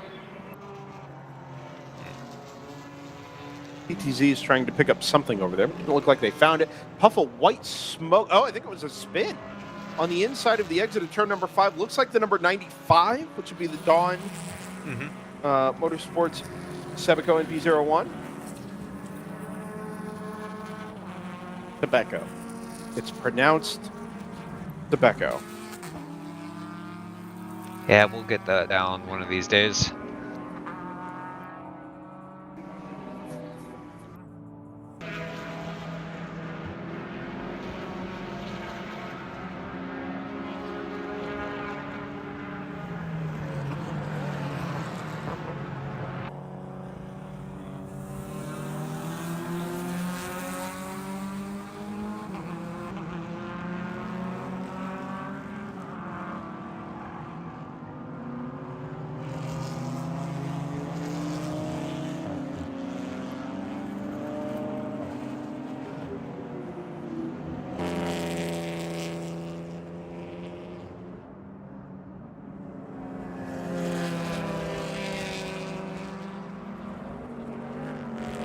We're just about ready to start. Oh, the 135 is slowing potentially to a stop here on the straightaway between turn 6 and 7. We'd wondered if maybe that car was nursing a problem based on what we saw down in the pit lane underneath the last code 35, and indeed it's ground to a halt, exiting 6 after having just given up the GP2 race lead. I think it is pretty much undoubtable at this point that the car has been working around something. Gets the car restarted. Was he pouring one out for the Corvette? Being that this issue recurred again under the code 35, I do wonder a little bit if it's not obvious that this car is going to make it home. Yeah. We'll get to coast for a little while here. Pick up some speed in the bobsled run here through 7 and 8.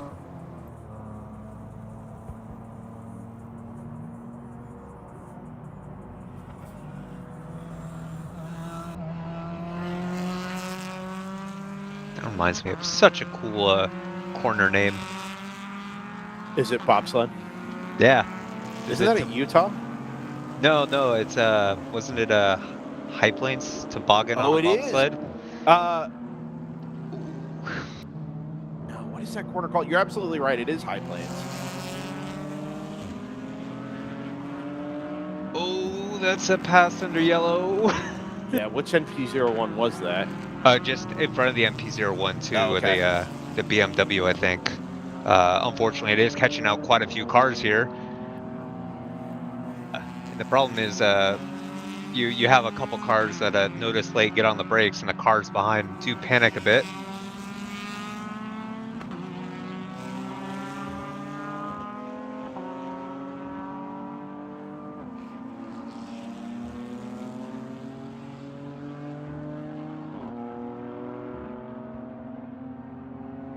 Looks like it's come to a halt again.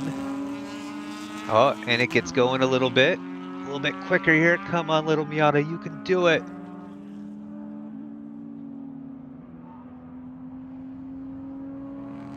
Making sure to stay well to the inside here. There you go again, just a little bit quicker. It's a little Miata that could.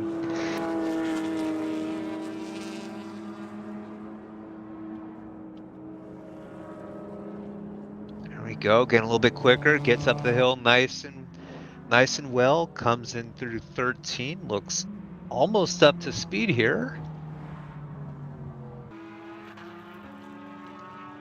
And wisely hits the pit road entrance here. As interesting, is that a full course yellow being displayed at the turn 14-15 stand? Yep. Oh, that's the Club Motorsports Hyundai Veloster in GP2 stuck in turn 5. They had been running, I want to say, 6th in GP2 at the moment. We're back, JT, I think. Yep, welcome back. Yeah, the Fun Group Motorsports number 418. I actually saw it happen in real time. It was a crazy long brake lockup all the way down the hill going into 5, got to the gravel trap, and then immediately the brake lights came off, and some really heads-up driving to try and just power through to the other side of that gravel trap, but came up probably about 20, 25 feet short. It looked like legit like a rallycross. As it got to the gravel trap, just not able to pull that car all the way through to the other side. Did the 135 end up making it home? Yes, he did. Okay. He eventually got actually almost all the way up to speed, but did hit the pit entry. Got it. Okay. By the way, your corner name earlier is To Hell on a Bobsled. That's what it is. Yeah, and it's the downhill right, left, right there at High Plains. Yeah. Such a good track. It is a great track. There was a little bit more infrastructure there. Some type of photo lane, I think, would be helpful, or walls. But I get why it is the way that it is. Also, it's Glen. Like, yeah. All you have to do is you take the good, you take the Glen with the bad, you know. You just go to Glen and be like, all right, here's a camera battery. It's turn 14. Let me know if you have any problems. The issue is not the battery; it's the stepping Glen through the process of resetting it after it's been baking out in the 90-degree heat in the high plains of Colorado. He honestly would throw you on the back of the you know what, ATV4, whatever it is. You're probably right, JT. Here, I'll give you a lift. Let's go. Yeah, I may be asking for that. Do what they did at the 25 hour, where they just throw the full course yellow for the Marshall rotation break every 6 hours, delivering the snacks and stuff. Camera battery break. I always find it kind of wild that they do that, yet they'll let the photographers run across the front straight. I know. A lot of under really green flag conditions, by the way. A lot of baffling decisions made there. Speaking of proper Wild West, have we discussed where the 25 is headed now that it's being revived? Oh, is it being revived? Yeah. Did you not know this? I did not. What is the worst track you could possibly think of to run a 25-hour race at? Oh my God! Please say NOLA. Nope. Ooh, Lime Rock Park. When I say worst, I mean like in terms of where do club racers just like where would they almost certainly not go, given the nature of the track? Topeka? It's close. It's an XWRL track. XWRL. What have we not been to in a bit? We haven't been there, you and I, like as commentators. Hallett? But no. I've been there a bunch. It's Ozarks. Oh. It's the same reaction. I get it. You're going from one very twisty, high compression track to another. Yes, but one is way more terrifying in the black. Like orders of magnitude more terrifying. There are series that won't go there to run in the daytime. Like it is a decision. I again don't think RJ would mind me talking about this. Not just what it is, but like WRL hasn't been back. Remembering how the 25-hour was run, I am not shocked or surprised in the least. Yeah, it gives that me is actually on par. It actually makes me a little nervous. That's a tough one. It's potentially a lot of traffic in the dark. There's no lights there whatsoever. and the walls there are very, very close. I mean, much of Thunderhill also didn't have lights, but there was also a lot more grass for runoff. Yeah, there's nothing to hit. And the fact that you could actually get lost.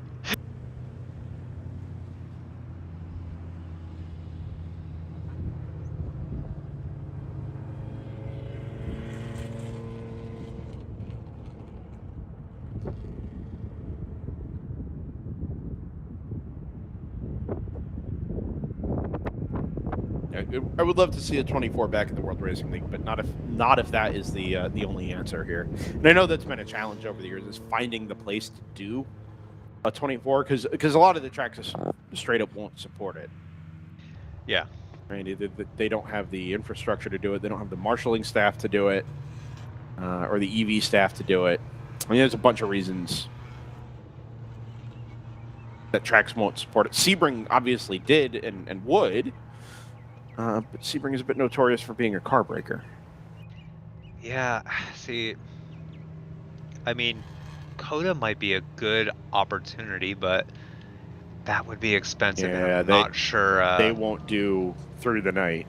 No? Okay. They'll do. So Kravenik ran there in the past, and I think they did a 12 and 12 or a 14 and 10. That was close as they could get. Green flag is back out.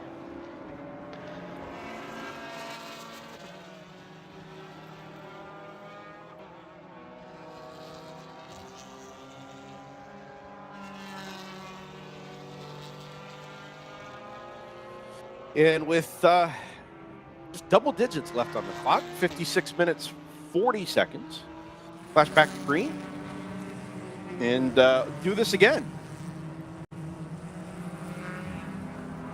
The Fong Group Motorsports number 418, by the way, was able to get pulled out of the gravel trap and resumed under its own power. Had to shake a fair bit of gravel out over on the exit of turn number 5. But did so, rejoin the field, and don't think ended up back in the pit lane here. It actually just hit pit entrance a moment ago. Okay, got it.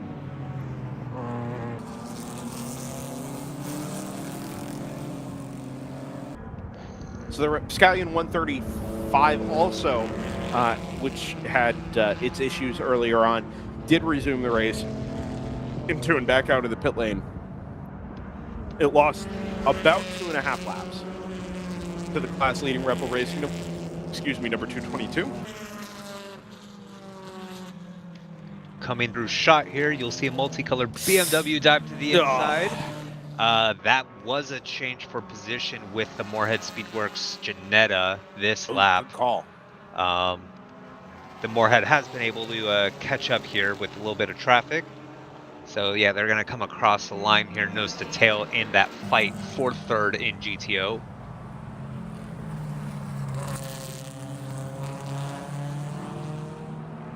Yeah, it's a great catch. It's a 144 from Forza Motorsport just in front of them. But as you say, this was that fight for the third step on the GTO podium that we'd kind of been hyping up over the last little while, waiting for it to all coalesce here inside the last hour. That's exactly what it's done. Now, there it goes, just up there. I was going to say the Thunder Bunny car has lost some time, but it's now 26 seconds between the 290 and the 4. And we'll wait for the 99 to come back through. And then further up the road, you see coming through the shot here, that's the Lupe Tortilla BMW, bright yellow. And then here comes the round 3 racing Porsche. That BMW is going to try very hard to stay on the lead lap here. Because as you can see, it's about a minute and a half or so behind. A little bit of smoke, looked like possibly from the Palomar car. Not entirely sure here. But yeah, that Porsche Cup looks mighty quick at the moment.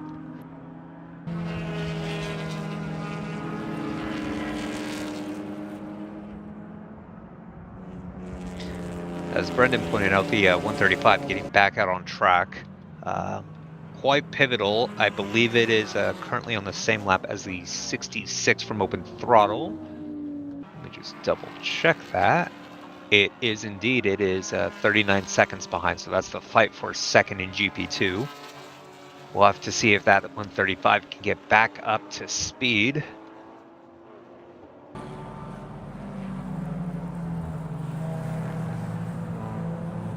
coming through the shot here. That's the 60 from Stratus Racing. 7 seconds out of the lead behind the sister car, the 58.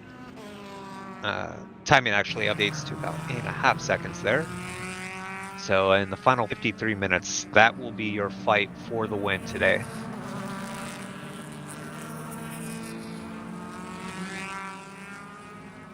Ooh, up just behind the round 3 Porsche, looking for a good exit here.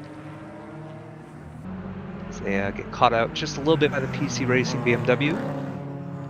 Goes to the left here, heading towards turn 7, and does complete the pass, so that Lupe Tortilla is officially 1 lap down. It's a little bit of security there for the round 3 racing team.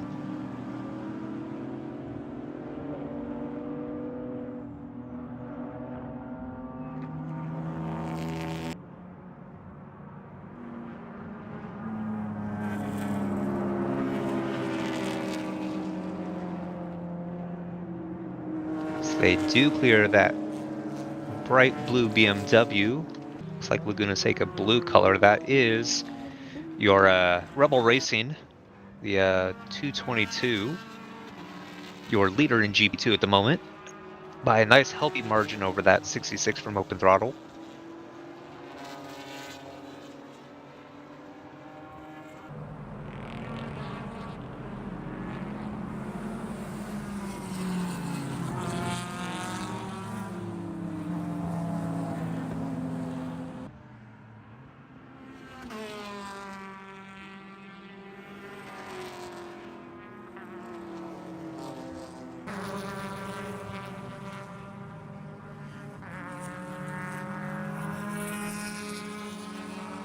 Looks like the number 2 continues to pull out a little bit more of a gap over Moorhead's Janetta. Gap now about 4 seconds.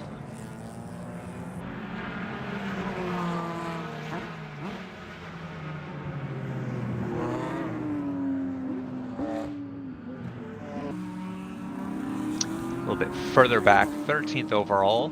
Knocking on 4th in GTU. That automatic racing battle continues. The gap about 3 seconds here between the 908 and the 909. I think we made it back, JT.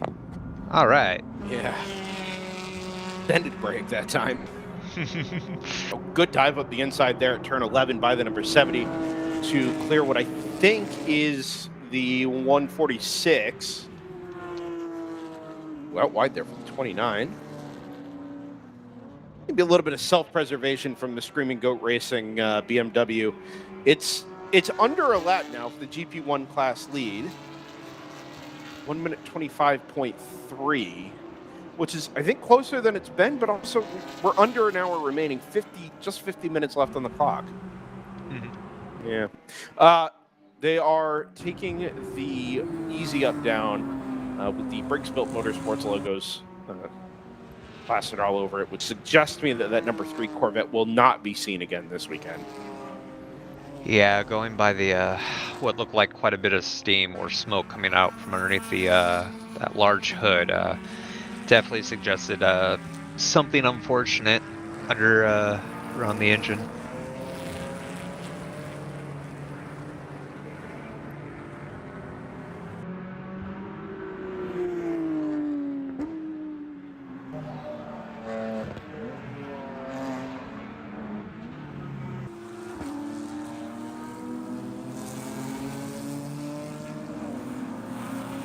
Of smoke left over. Is that smoke or is that just lens flare? Lens flare. Yeah, okay. That's right. Guard. Yeah. We've been studying a lot of Michael Bay films lately to try to find the appropriate amount of lens flare. Yeah, I definitely know what I'm doing enough to do that intentionally. Obviously.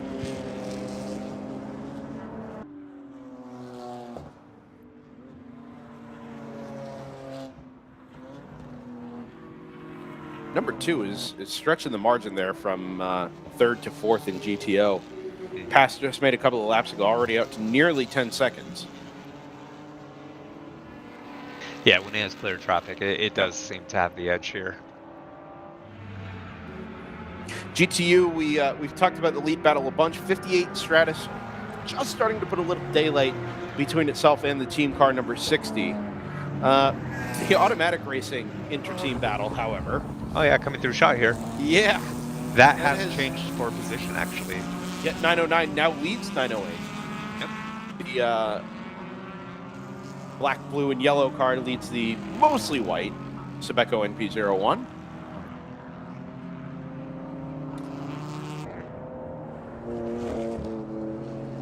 Did not keep tabs on whether or not the Stratus cars were into the pit lane under the last code 35.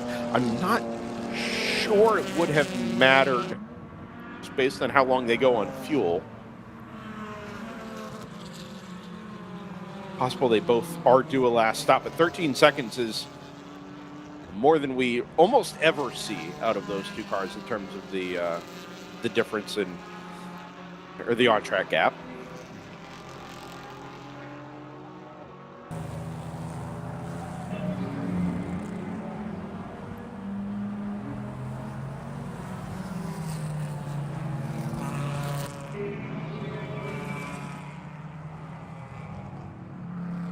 Oh, nope, sorry. Just looks like it. The SRT artifacts got me.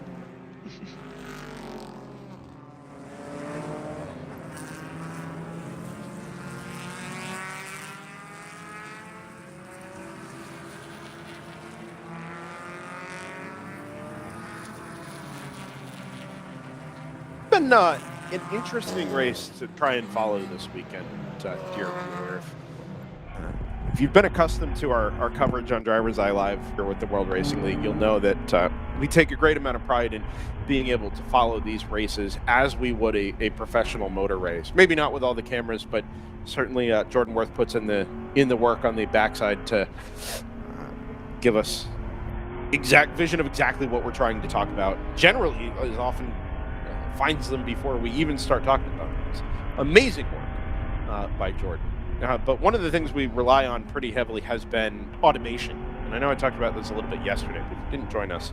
At the end of the 2024 season, our primary source for live timing, which was Race Hero, went away. And with that went a depth of data that no other timing, forward-facing or public-facing timing provider could give us.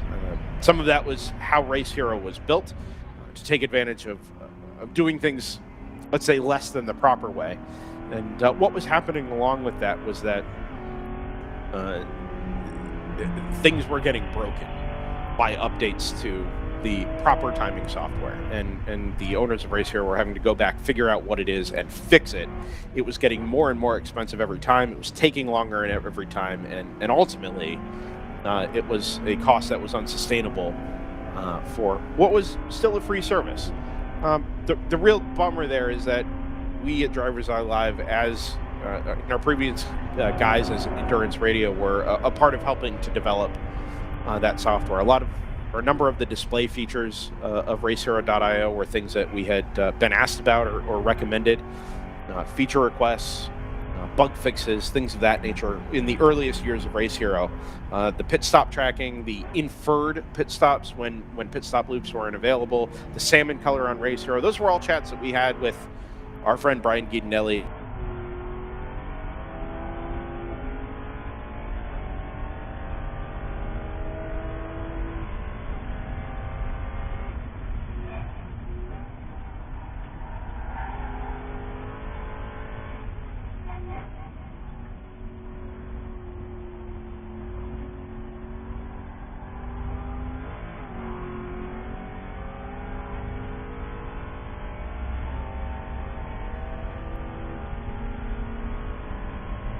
Not sure where I dropped off there, but it's a lot harder now to follow this type of racing, multi-class endurance sports car racing, without that depth of data.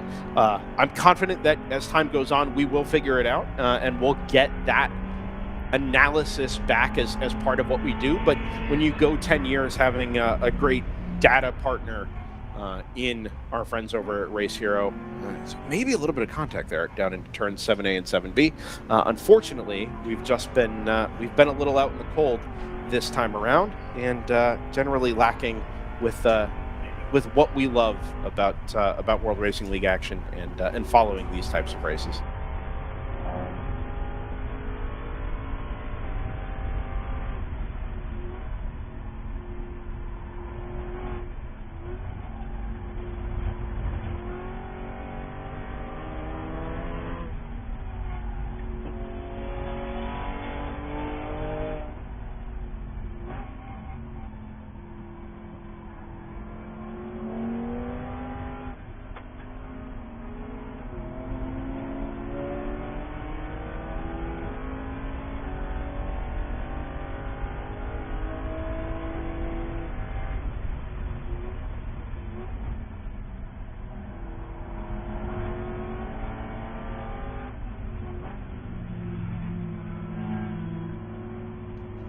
3 wide.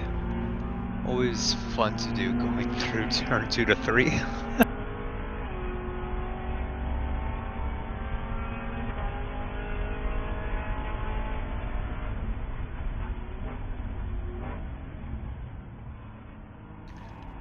Random Vandals gained about a half second last time through, trying to catch that 52 of ACP Tangerine.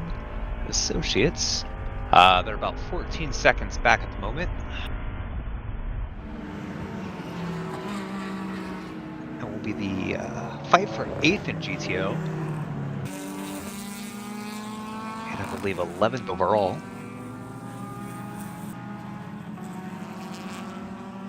JT. Yes. Yeah, I know you were expecting to hear voices when you came back there, but the door opened up, a rush of wind came in, and somebody I didn't recognize because their facial hair changed, which is a running theme in my life, it turns out. Started chatting, so I figured I should probably address the visitor, who I'm happy to say with a coat on in the hottest room on the property. Maybe not now, but it has been most of the weekend. Welcome to the DriversEye Live booth, Tyler Hoffman. Hello. Welcome back, man. I think the last time I saw you, we were in Charlotte. That sounds right. Yeah. Speaking of hot, it was hot that weekend, man. Yeah, no, that was about as bad as it got. Even at Road Atlanta, it was warm, but we had the thunderstorm to cool things down. That's right. Also to float away a couple of our batteries. So, yeah, we had a nice time there. That's not the last time I thought, oh, I know who Tyler Huffman is. That's cool. That's Tyler Huffman. I think we go back to Road Atlanta, not necessarily for WRL, but for IMSA. Back at Petite Weekend, I saw a Kingpin Racing Toyota Supra taking the fight to the VP Racing Challenge, boys and girls. Is that right? That's right. Yeah, that's the one of our 2 cars that we're actually running here this weekend, the number 11. We had the opportunity to go run VP Challenge with our effectively our WRL car, and we had never put slicks on the car, so we showed up Wednesday, put Michelin's on the car, and rolled it out of the trailer, qualified P2, and then we ended up winning race 2 on Sunday, Friday, which was really, really cool. We went 3rd and 1st. We actually got disqualified in qualifying, so it was kind of a test run for us with the series just to go out. So I ended up driving the car, and it was really just a testament to the team in the car and being able to go 3rd and 1st in the series, which was really cool. It was fun to watch and fun to see both. Not just the name you recognize and a car that you recognize, but it was literally the car. It's that car. Did it still have stickers on it, or did they make you take them all off? We rolled through tech with them on, and we have both stickers on the car now for the weekend, and we, instead of taking stuff off and on and doing more work, we'll just set it and forget it, and they didn't have that. So yeah, we tried to roll in through tech with the WRL stickers, but those did have to come off for the weekend. But went right back on when we went to Sebring 3 weeks later. So same exact car, and it's just the car was great there, and it's great here. So was that event or that race weekend run with a view towards doing more of that in the future? Like, did you have a view towards doing what you guys ended up, the program you guys ended up with at Daytona at the time? Or is that just a, hey, we could do this, it'd be cool, let's give it a shot? Yeah, so we were fortunate enough. We had some sponsors and some guys that I work with that came on board to make the Petite effort happen. And we did that, and that was ultimately looking into 2025. We knew we wanted to do VP Challenge, and we were really looking to put together a pilot challenge program. And it really it led a necessity into, if we had Petite being our home track, or Road Atlanta being our home track, and Petite being our home IMSA race. And so it just made sense, and thanks to our sponsors, we were able to do that. So it was done for a reason, and we looked at maybe putting some other people in the car or doing some other things and having some other guys run. But ultimately, because it was our first IMSA race as a team, I actually wanted it to be me in the car, because if we messed up as a team, then it's a lot easier for me to get mad at the guys than me, being upset with the situation. If I have to deal with it, so be it. Yeah, sure. And we got disqualified in qualifying, like I was saying, and for touching the car, we came in and we bled down tires, and I went to go back out, and then we got a red flag, so I couldn't. And you can't touch the car at all, so we messed that up. So we qualified 2nd, and they sent us to the back of the pack. But it made for an exciting race 1, so all in good fun. But it was all in with the idea of looking into 2025 farther establishing our programs for this year. So I'll come back to the programs here in just a little bit, but I asked Stakal one really important question that I've been wondering since I saw you run that petite weekend. And the question is this: we see you guys top 5, top 10, top half GTO generally. Yeah. You've had a couple of really, really good weekends, but a lot of times, it's an endurance race. A lot of things happen, and the level of competition here is very, very high. We see you take that exact car, throw slicks on it for the first time, go run at Road Atlanta, which, fair enough, is your home track. But now you're immediately competing for race wins in a BOP class. Yep. Right? You go to Daytona, the Michelin Pilot Challenge race, and you win GS Bronze, right? Equalized out to driver talent levels. Now, all of a sudden, you're winning races in IMSA and professional promotions there. In short, the grin on your face, what's up with that? I don't know. Is no comment an answer? Okay, all right, and that's okay no, too. I'm kidding. It's not anything negative here. Like, you guys are obviously a professional motorsports organization, or you wouldn't be winning races, and you are. And we are. So we work really, really hard at both efforts. Sure. And here, really, what it's turned into, in my opinion, is, we run a BOP car in a BOP class, and everything's by the book, right? And here in WRL, the series accommodates all, which is awesome and something we love. But it's turned into nature of the beast is you have to have a WRL specific car to run top 3. And our cars are still dual purpose. So we run IMSA, we run WRL, we can run SRO, and we use them. I wouldn't want to take the car out of IMSA eligibility to just run here. But we also still want to run here, and this is where we come to develop our drivers. So not only is it great for our drivers, but we also develop our team here heavily. Like we went all day, we've been all weekend without any penalties, and I think we got a visor up penalty for our warning for one of the drivers getting out of the car. But this is where we come to dial in the team and make sure that the guys know what they're doing, work on the organization, work on the SOP, and just develop what we're doing here, because we're here for the long haul and we're not going anywhere. So it's a tricky one. So as long as I don't know, maybe someone comes along and they want to do a specific GTO build, then who knows? Maybe we'll be back to winning WRL races. But for now, and we're still here contending, and we're not backing off of that by any means. Oh, of course, yeah. But it's the nature of the beast. You have to have a WRL specific cars, and there are things that the rule books don't allow for in IMSA that we just haven't accommodated for, I suppose. And that's a fantastic selling point. I mean, as an organization, to say, look, you can step out of a car one weekend, get back into the car the next weekend, and go from competing for amateur race finishes to competing for Pro Series race wins and finishes, right? And that is worth quite a lot. There's obviously more that goes into winning an endurance race like this than just doing laps, like you said. The rule books make allowances for creativity and making the cars different than their FIA GT4 spec or their SRO GT4 spec. But it is a slightly more unique thing that Kingpin is doing to cross the pro amateur moat, let's say, and to allow folks like Rob Walker Racing, right, your customers there with Cargo Shorts Racing, to go win races in Pro Series events. So absolutely, cool stuff. Yeah, man, we love it. We're very fortunate. We've got an awesome group of guys, great clients, people that are fortunate enough to call friends, and we have a really good time, and we do some badass stuff with some amazing cars, and just incredibly grateful for all these opportunities and all this cool stuff we're doing.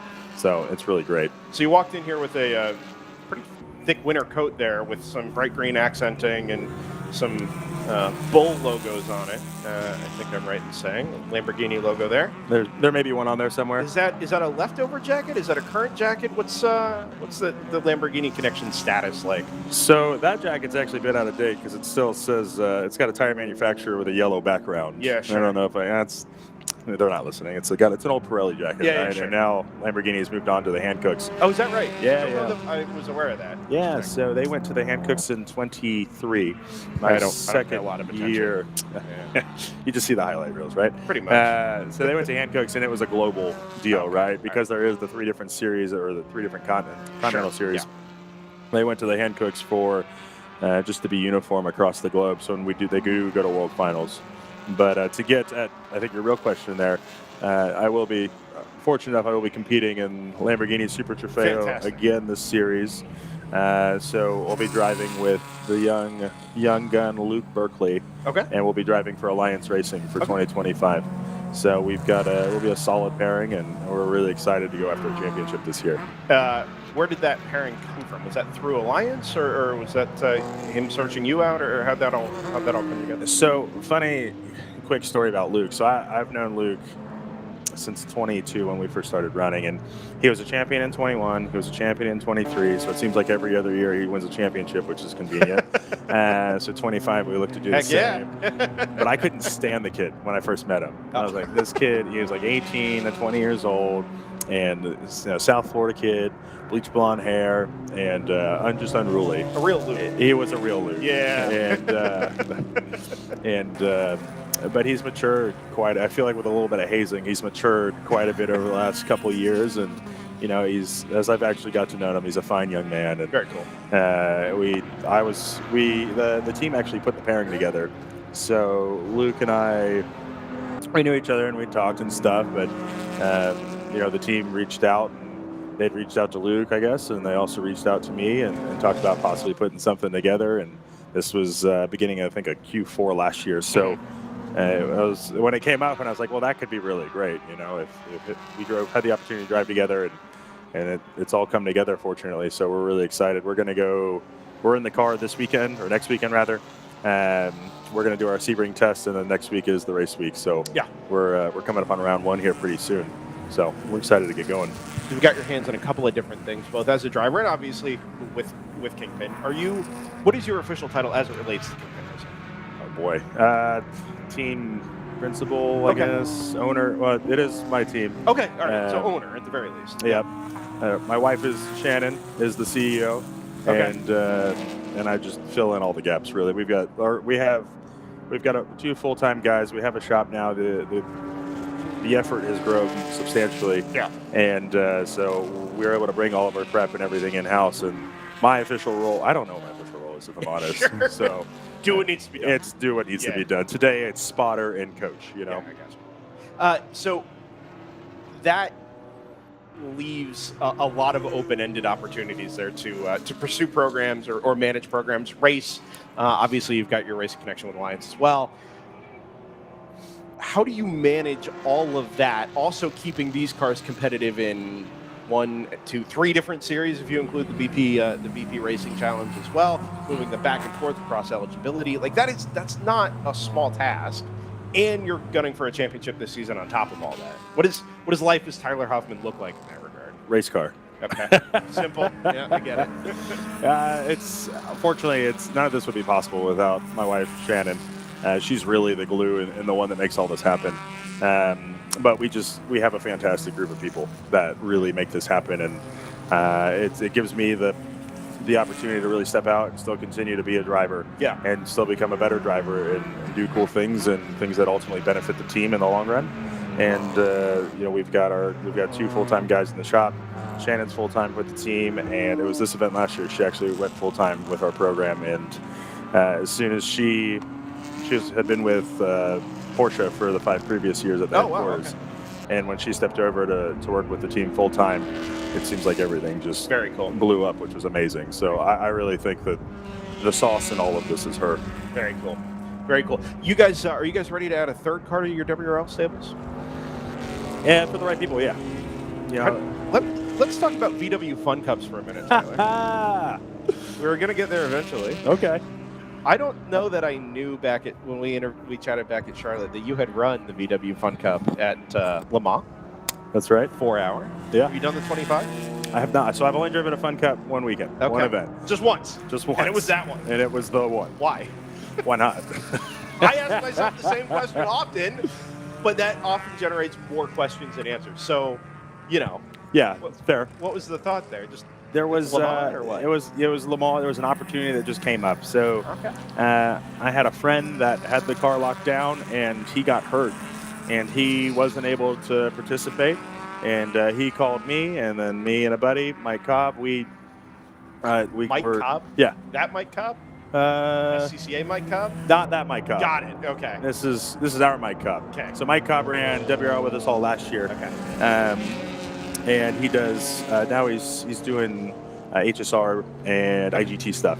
But our Mike Cobb and I went over to France and did the Fun Cup in the 4 hour, just the two of us, and it was just a really cool opportunity that somehow landed on our desk, and boy was it fun.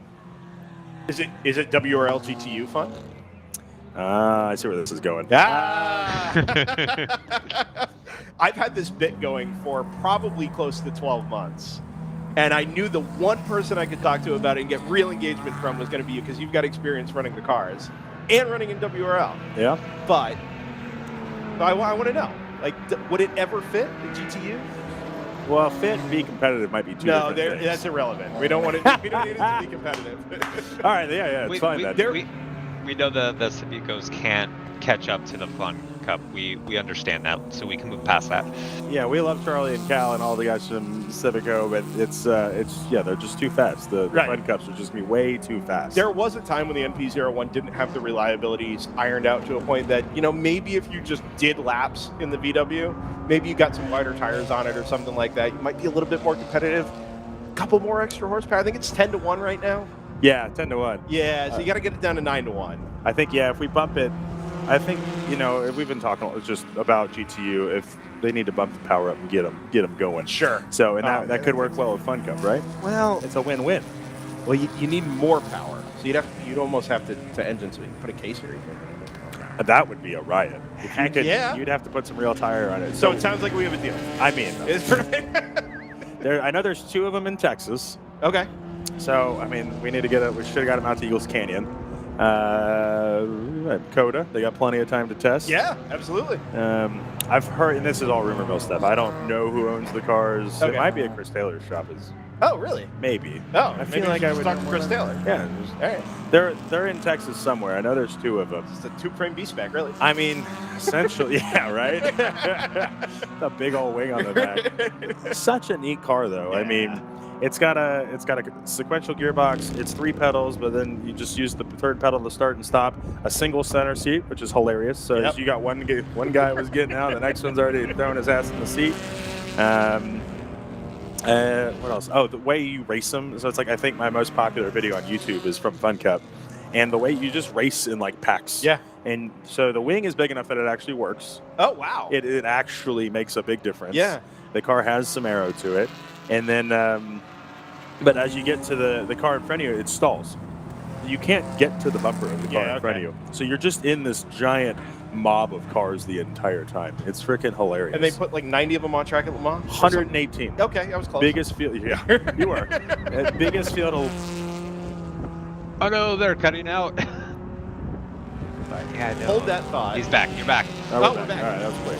So I've seen the onboard lap record from the guy that did like a 501 or something at Le Mans. Sure. I don't know. I can't remember the guy's name, but it's on YouTube. It's a while. And it's basically almost like dirt track. You tip the car in, and then you just hold it with a little tiny bit of counter steer the rest of the way through the corner. And every corner is like that. Yep. Like the tires are made of erasers. They are. It's wild. Yeah, so you get one set of 195 RS hand. I was wondering RS4s. how wide they were. Yeah, okay. You get one set for the whole weekend. And that's it. And you don't, I mean, honestly, you could probably run the same set for a couple weekends because you're going straight the whole time anyway. Yeah, sure. So there's minimal tire wear, and we haven't ran Hancooks in a while on the RS4, at least on these cars. Yeah. And I think you got a little bit of a peak, and then they like kind of get faster as you run them down. But yeah, just a super rad experience. And the racing the day before the 24 is cool, but the Fun Cup itself is awesome. Yeah. So we're looking to go back. We've got a car to do the 8 hours at Spa at the beginning of May. So we're piecing that together now. No 25 for you? Well, so we'll go do the 8 hour at Spa. Okay. And if we all like it and we want to put ourselves through hell and do the 25, then that's in July. So I mean this almost entirely seriously. If you guys decide to go do the 25, people have kicked around it in the WRL Racers group, kicked around the idea of going to do it. If you guys decide to go do it, reach out to DriversEye Live. Let me know. We've kicked around the idea of trying to pitch something to the organization over there. They used to have live streaming and French commentary. They now have neither of those things. Huh. I would love to get out there and check it out. I've been frankly a Yeah. Oh, spinner down there at turn number 7. That is an NP01.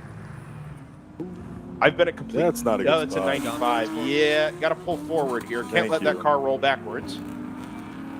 Light it up, turn it around. Yeah. If they go much further, they're going to end up in the gravel here. Anyway, I've been a tool about this VW Fun Cup thing for long enough that I probably just need to either put up or shut up about it. So if we do see some American squads like yourselves go over and give it a shot, let me know, because I'll get involved then. And I think we'd like to go over and give it a shot. We need to. I have something that'll blow your mind here in a second, but okay. We will. That's in May, so we go to April. Yeah. We'll be at Road America before then, so we can reconvene. Okay. And get an update if we're going or not. So you ready for this? Yeah. Are you sure? No. But 2026, 20 to 27. Okay. Off season. Yeah. Fun Cup.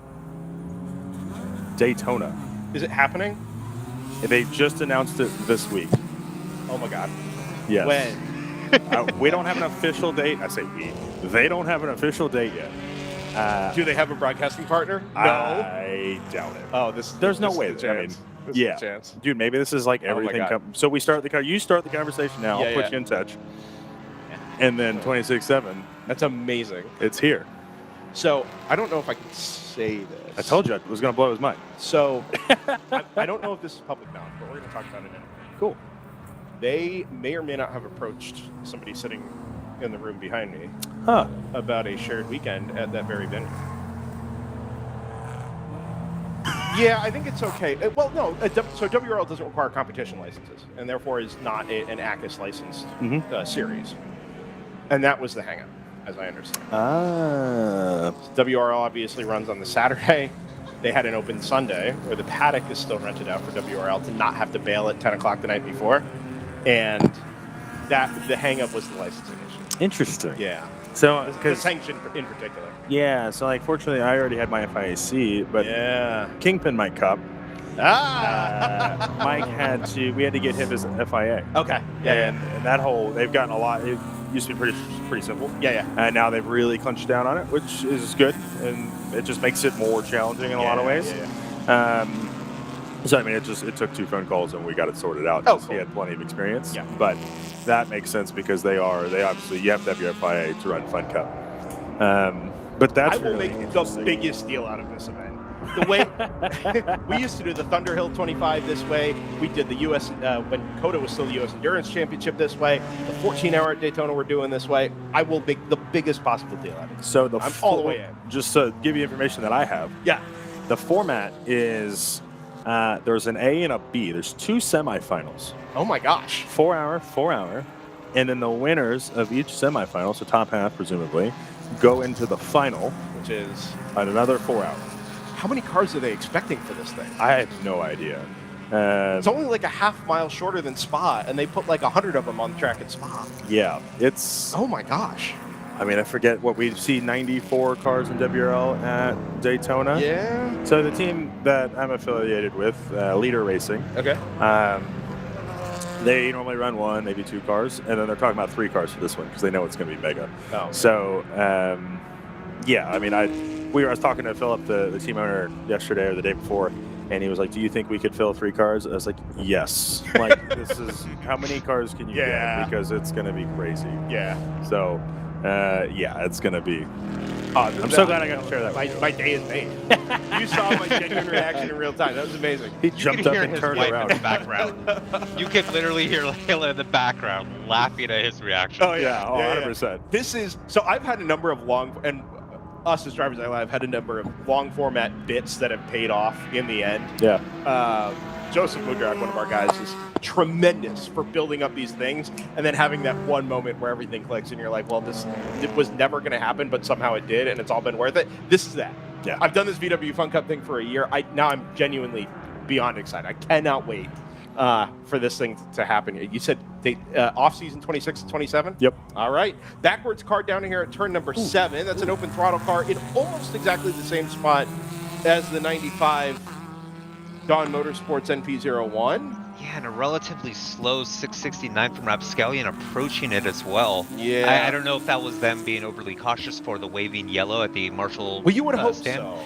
Yes, but it did look abnormally slow. So hopefully that gets up to speed. Hopefully this 66 here also gets up to speed. I'm pretty sure that's a 66. Doesn't look like he hit anything. Just ended up kind of get stuck in the middle of the racetrack there. This is your 4th place car in GP2. It's very slow though. It is. Hopefully no damage. You know, I don't know if you had a little help getting around. I don't think it's under power. It left something behind. Ooh, that here. looks like that is not a good pass by the Syndicate. Syndicate. Like a toe strap. That would be. Or a long chunk of tire rubber. We had tires delaminating like that at Daytona in 21. Oh yeah, I was there for that. There was a particular brand of tire that was very susceptible to it. That is... Yeah, I don't think that car is going to go any further. Stop there, driver's right, headed up the hill out of 8 and 9. Does this impact anything you guys have for the rest of the race, or are you pretty locked into it? We're green. Yeah, okay. We're good all the way to the end. We were hoping this wouldn't happen because we were looking to jump 2 spots here and secure a top 5, but it looks like everyone's going to get the stops they need if this goes full course. With the 77 car, presumably. Correct. Yes. Yeah. Well, I don't know how we're going to top the last 20 minutes or so. If you've got friends, partners, family, sponsors, anybody you need to thank before we start to wrap up our weekend here from Barber, Tyler, by all means, feel free. You have the floor. Yeah, say hi to Chad. We already have a comment saying that Tyler Hoffman is a stud. Oh, no. Oh, boy. Well, thank you. You do have the floor here, Tyler. Oh, yeah. However you'd like to wrap up. Oh, thanks, man. Anything like that, please feel free. And we're full course. I'd like to thank our team. I'd like to thank all of our drivers, all of our crew, everybody involved with our organization. I mean, I can't tell you. I woke up at 4:15 this morning, and I am no bullshit. Woke up at 4:15 this morning here and was just incredibly grateful for what we're able to do, how we're able to do it. We are 100% performance-based, and we don't have to, we're very fortunate that we can do everything the right way, the way that we want to do it, and our guys, they work their ass off. But boy, like at the end of the day, they get it done, and I'm so proud of this team and everything that we've built, and we're just thankful for our sponsors, Gran Turismo East. Kieran helps us out a ton. Hollis Cobb does a lot for us. Rob Walker Racing has been such a great addition to this program, and all of the guys over there. Rob's great. Chad's awesome. Murray's wonderful. Stakal is one of the most colorful people I've ever met. I can't imagine. He's an experience more than a human, I think. I can't imagine. I need to go back and listen to his interview because I'm sure it's wild, 10 times better than anything I'll ever do. But being on the radio with him is so much fun. I bet. Like it just flies by. Like it's not like you stay in the car. You're just hilarious. He was literally telling me jokes an hour and a half ago when he was in the car. Yeah. And it just everybody that's part of our program and everything we do and all of the wonderful people that we work with really makes this special and makes it unique. So I couldn't thank everybody enough. I'm not gonna draw. Oh, Brennan cuts out a little bit here.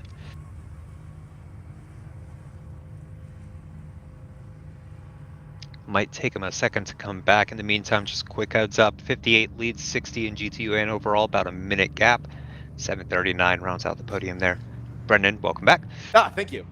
That's funny. To draw a very brief comparison, I believe in racing being personal and doing it the right way. And in order to be competitive, at the very least, you have to be enjoying yourself. You can't be miserable and also be successful, right? Otherwise, I think you're doing one of the two things obviously wrong. Oh. I don't race myself. We do a lot of sim racing, and DriversEye Live was built around a core group of sim racers. We were endurance sim racing teammates from the age of like 15. Wow. We've all known each other for like 20 years. It's wild. But our 8, 12, 24-hour races done online were exactly the experience you're having with Stakal. It's, hey, we're going to be here all day doing this, all weekend doing this. We're going to have a great time. And Absolutely. we're all still best friends. That's so cool. That's special. And it has made racing, for me, everything that it is now, is having that personal connection with people you'll love being around, that you can trust, and that ultimately are going to be there to support you in whatever your long-term endeavors are. And it's really, really cool to see an on-track representation of that with what you're doing with Kingpin, with having somebody like Stakal and the Cargo Shorts racing guys, whatever team name they're choosing this year, having them on board with you. It's awesome to have somebody to root for in the Pro Series as well, that we literally the cars that we see here on track in the World Racing League. It's just a great fit for you guys, and I'm really, really thrilled for what you're building there at Kingpin. Thank you, man. I'm really grateful, really appreciative to hear that. And actually, I kind of left the other. We're running. No, that's not both of them. Both of our cars that are here this weekend are both of the VP winners. That's awesome. So they're both dual-purpose cars. That's incredible. Awesome. Yeah, it's just, and you're right. Like, Chad asked me a really, really interesting question that stuck in my head all the way until last night. Was if I wasn't doing this, what else would I be doing? Like, what would I do with my time and my life and my career? And honestly, I have no idea. Yeah. And I'm you know, I had a lot of people tell me that I was nuts and I should do something else and whatever for following this passion. And you know, we're this is what we do. We're all in. Yeah. And I'm just incredibly grateful for the opportunities and what we do, man. You couldn't have said it better. I don't have enough time to follow that up statement, so I'm going to let you go, Tyler, and hang out with your 11 and 77 RWR cargo shorts Kingpin et al. Crew. Best of luck the rest of this weekend. Your future IMSA exploits as well. You'll be at Road America. We'll see you at Road America. Yeah, fantastic. Come say hi to us then, and we'll catch up in a couple of weeks. Sounds good, man. Take it good easy. Tyler Hoffman from Kingpin Racing. I'm going to stay on the microphones here with 11 and a half minutes to go, and. Actually, I'm going to take a quick break here, JT. I'm going to let you carry things for just 30 seconds because I think I got to hand over a business card. That's fine. All good. Just wanted to give a quick update in GP2. Rebel Racing still leads in the 222. During the course of interviews here, we've had Rapscallion Racing in the 135. We saw them come to a stop a couple times earlier, having issues with that car. That's how they lost their lead. Since then, they've been relatively consistent. They've worked their way back up, getting around the open throttle cars as well as the Lagunatics. As well, so they have made their way back up into second in GP2. Lagunatics still running third, looking at a strong podium run here. Unfortunately, the 66 open throttle that we did see come to a stop and now being towed on screen. They were fourth in GP2 at the time. They've dropped down to fifth now. They've still got about lap and a half gap before Fawn Group Motorsport catches them. This has promoted their sister car, the 68, up into fourth. So hopefully they can get that BMW going relatively soon. Maybe, hopefully it's just a fuel issue. Top that thing off, get back out there, and get going again. GP1, still Screaming Goat Racing at the head of the field. Before we went to the full course yellow, they had a just slightly over a minute gap over that 150 ASM Honda S2000 with the number 5 of All-Star Racing rounding out the podium in third there. GTO, it's still that round 3 Racing Porsche up at the front. They've got a nice safety gap over that Lupe Tortilla BMW behind. The number 2 ACP Tangerine Associate we did see earlier about 30 minutes ago or so make that great move up into third place in GTO. Thunder Bunny just behind have been on a bit of a charge. They did get around the 290 at Moorhead Speedworks, who has fallen to fifth here, I think trying to save fuel. Kind of alluding to what Tyler was hoping we'd stay green for as we go back to green flag. Yep. Oh, we back? Still holding on to 6. Yep, you're back. Oh, fantastic. This is a nice little 9.5 minute nugget of fast, frantic motorsports action to close things out here from Barber Motorsports Park. What have we got in play here, JT? It's third place in GTO. I think second place in GP2, maybe? I'm not sure. I think Thunder Bunny is still way too far to catch the ACP Tangerine Associates BMW. Oh, sorry. Second place in GTO. Lupe Tortilla to ACP. Yes, that is the gap. Yeah, amazing. I'm not sure what has really been happening with Lupe Tortilla because they had been a lot closer to round 3, but that is certainly not the case anymore. Yeah, I don't see any obviously long laps or anything like that on our timing monitor here. From lap 210 on back, it's all pretty straightforward. See any penalties either. Although it looks like it maybe dropped an extra lap to the number 70, so perhaps a late pit stop. I would assume maybe a late pit stop because we did see the pass on track where the 70 did put the BMW down a lap. Yeah. 70's just been a rocket ship in the final stint here. But yeah, maybe they had to come in for a splash, and that's the reason for that gap now. We're going to try to keep an eye on the times here as we go back, green flag laps start to tick over. Yeah, 7 minutes 45 left on the clock. It's unofficial, that clock, but it's pretty close here. So we can start doing a little bit of math backwards to see how many laps we've got left. I'm going to put it somewhere between 4 and 5 here, probably. Okay, it's a 35.4 from the Lupe Tortilla, but it's a 32.4 for the BMW behind. Yeah, speaking of rocket ships, that number 2 has had the pace when it's been necessary, and it is absolutely necessary. We actually just had it on screen there, headed into turn number 5. Yellow BMW, center a shot, now towards the right-hand side with that multicolored, very festive-looking BMW from ACP Tangerine Associates, with Porsche out in the lead looking to sweep the weekend. It's a BMW M4 battle for second between Lupe Tortilla Fast Track Racing and ACP Tangerine Associates. Thunder Bunny, as you said, JT, that Toyota Supra just a little bit too far back to do anything with it at the moment. Moorhead Speedworks is another lap further.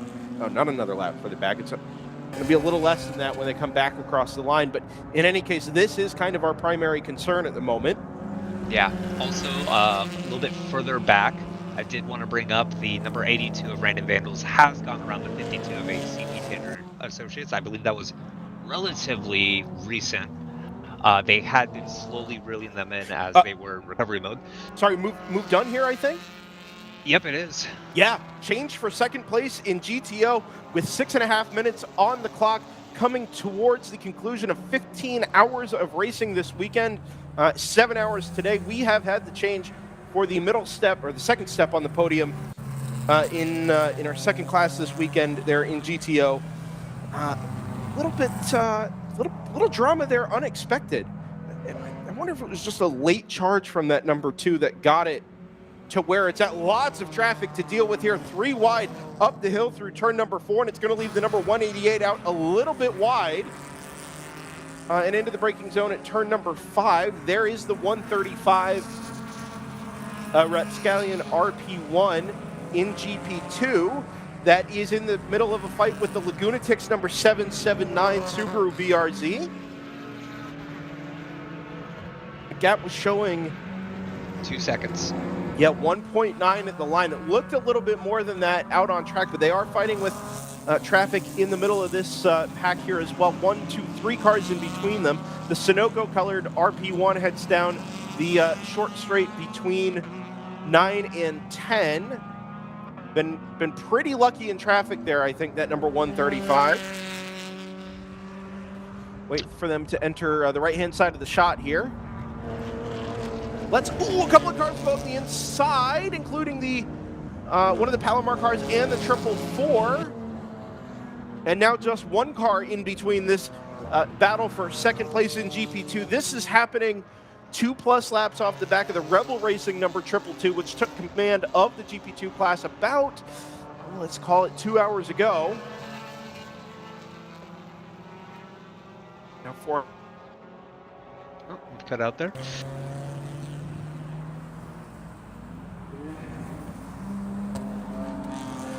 Yeah, it seems at the moment that the Lagunatics Racing BRZ does have just a little bit more pace than the 135 Rapscallion RP1. Got about 4 minutes remaining here.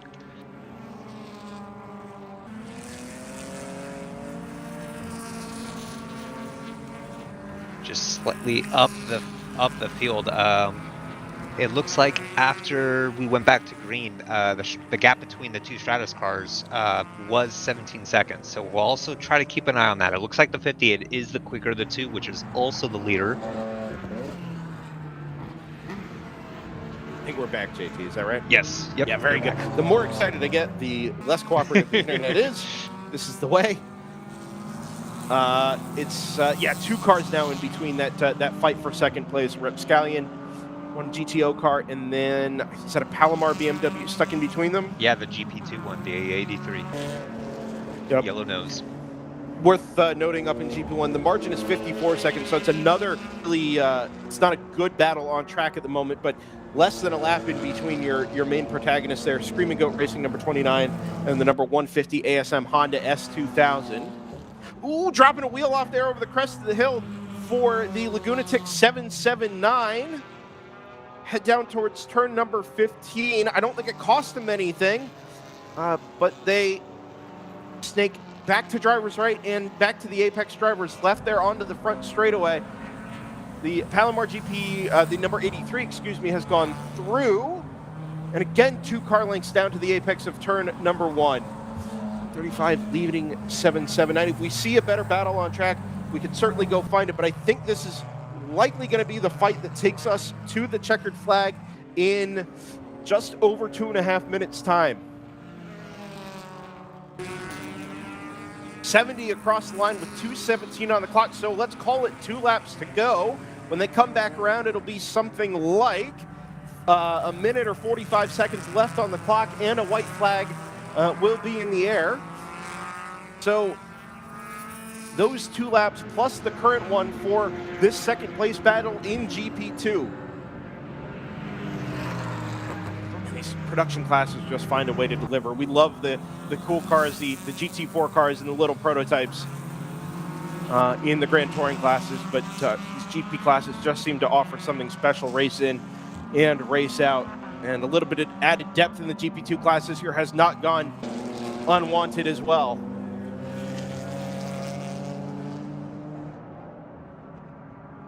Remember this 135 Rapscallion RP1 fighting back from issues in the last sort of stanza of the race here. 2 hours to go. Oh, white flag waves. It's the 58, yeah, of course, because I was focusing on the GTO leader, not the GTU leader.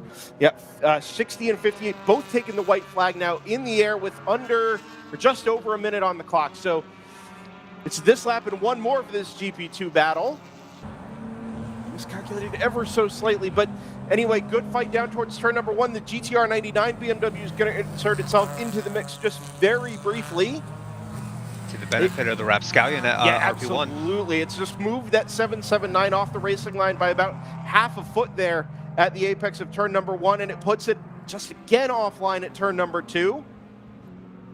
GTR 99 should be through pretty cleanly here. Out elsewhere on the circuit, the Stratus number 58 is almost certainly going to come home with 17 seconds in hand to claim the opposing race victory that the 60 took yesterday. I look to my right-hand side and keep an eye, the other eye on the starter. White flag still in hand, but we'll reach for the checkered flag here momentarily. JT, you've got eyes on the screen. As I call our race winner home, we look for the low GTU prototype, the Sebeco NP01 of Stratus Racing, the blue accented number 58. Work through the last sector of Barber Motorsports Park. It should be coming just about now. Indeed it does. Checkered flag wave. Stratus Racing goes 2 for 2. 58 and 60 split the GTU and overall race wins. This weekend we turn our attention back to GP2 up over the hill. I think they're actually going to come through behind the class leader, albeit a lap in arrears, 2 laps in arrears. It's going to be the last opportunity here for Lagunatics to do anything about it. They send it into turn 14 to go out wide, maybe shoot the gap up the inside. They both go to the inside of the 222, but the 135 is just going to be able to hang on to second place in GP2 alongside the race winner, the number 222.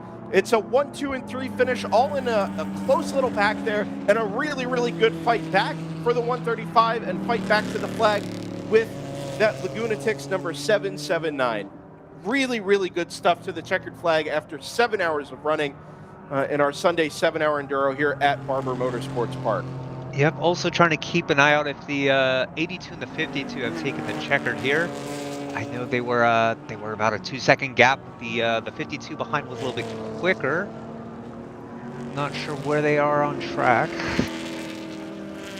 Yep, 70 has come through to take the checkered flag in GTO, goes 2 for 2 with the Porsche 911 GT3 991.2 Cub.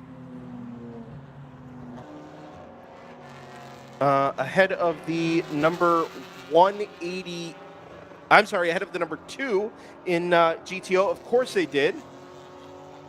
That happened a couple of laps ago. ACP Tangerine Associates leads home the number 188.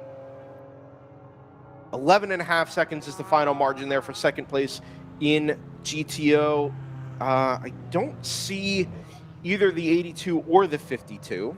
Oh, they're entering pit lane now, so that already resolved itself. So all good. And stayed in favor of the 82, correct? Yes, correct. Yeah, 52 was able to put in their best lap of the race on lap 210. That was with 3 laps remaining. So inside of the final 10 minutes. And it was a good charge, but the margin there ended up being 1.9 seconds in the fight for P8 in GTO. Really, really good stuff there. Even a little bit deeper in our primary class. We've got a stopped Toyota Supra out on track. That's the 119 of AE Victory Racing. The security cameras have picked up. Beam coming out of the left front corner of the car. I think that might be from the brakes. Absolutely no idea where that is. It's wherever the 188 is right now. So... reports on turn 9. It's, the inside of 8. So headed out of the roller coaster there at 7 and 8 and down towards the back straight from 8 to 9. Looks like it moved forward briefly there, and now it's come to a stop again. So It's in the gap. I think that car did see the checkered flag. Fortunately, yeah, AE Victory, Layla confirms, did come across the start-finish line to receive the checkered flag, so just not able to get home back to the pit lane.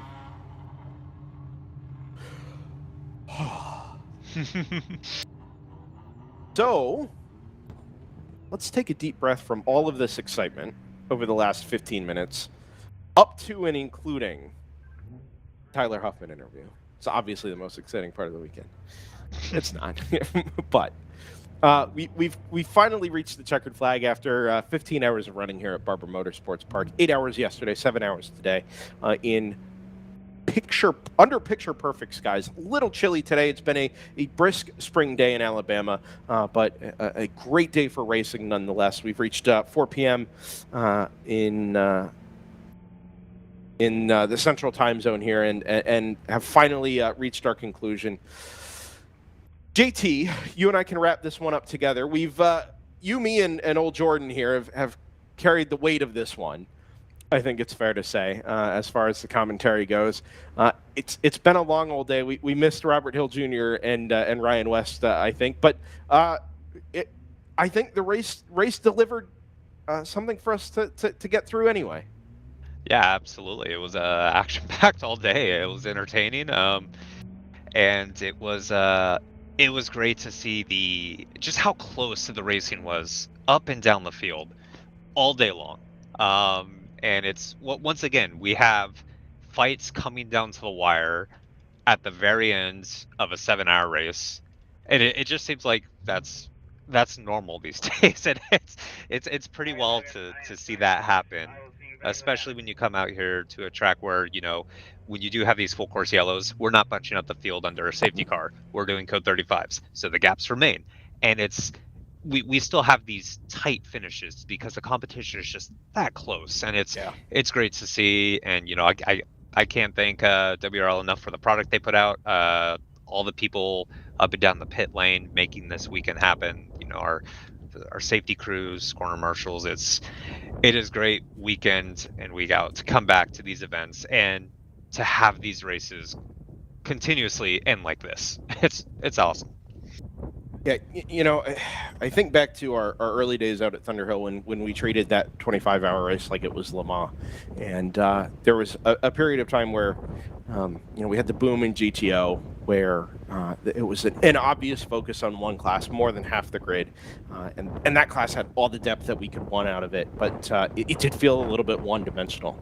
And it feels like the place we're getting to in the World Racing League right now is a place where every class has that type of depth. You don't have to rely on your GTO class, your GT4 type cars, in order to generate the storylines, the intrigue, the variety.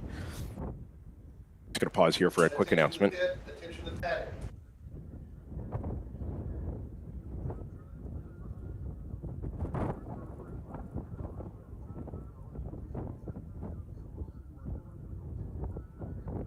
And it just feels like we're getting to a place where you can find that in every class, in 5 classes, right? At least 4 classes. GP3 we can talk about at a different time, but GP1, GP2, amazing, all day, all weekend. GTO, GTU, same thing. And there's variety, right? Technical, real variety. The Rapscallion 739 Ligier is up on the stands right now, up on the scales right now. You just don't get that many places. Cars are different from race to race, different from team to team, and it's everything you can ask for in sports car multi-class endurance racing. And it is so, so exciting to be a part of this, to be able to talk about it and share it with a YouTube audience that cares and engages.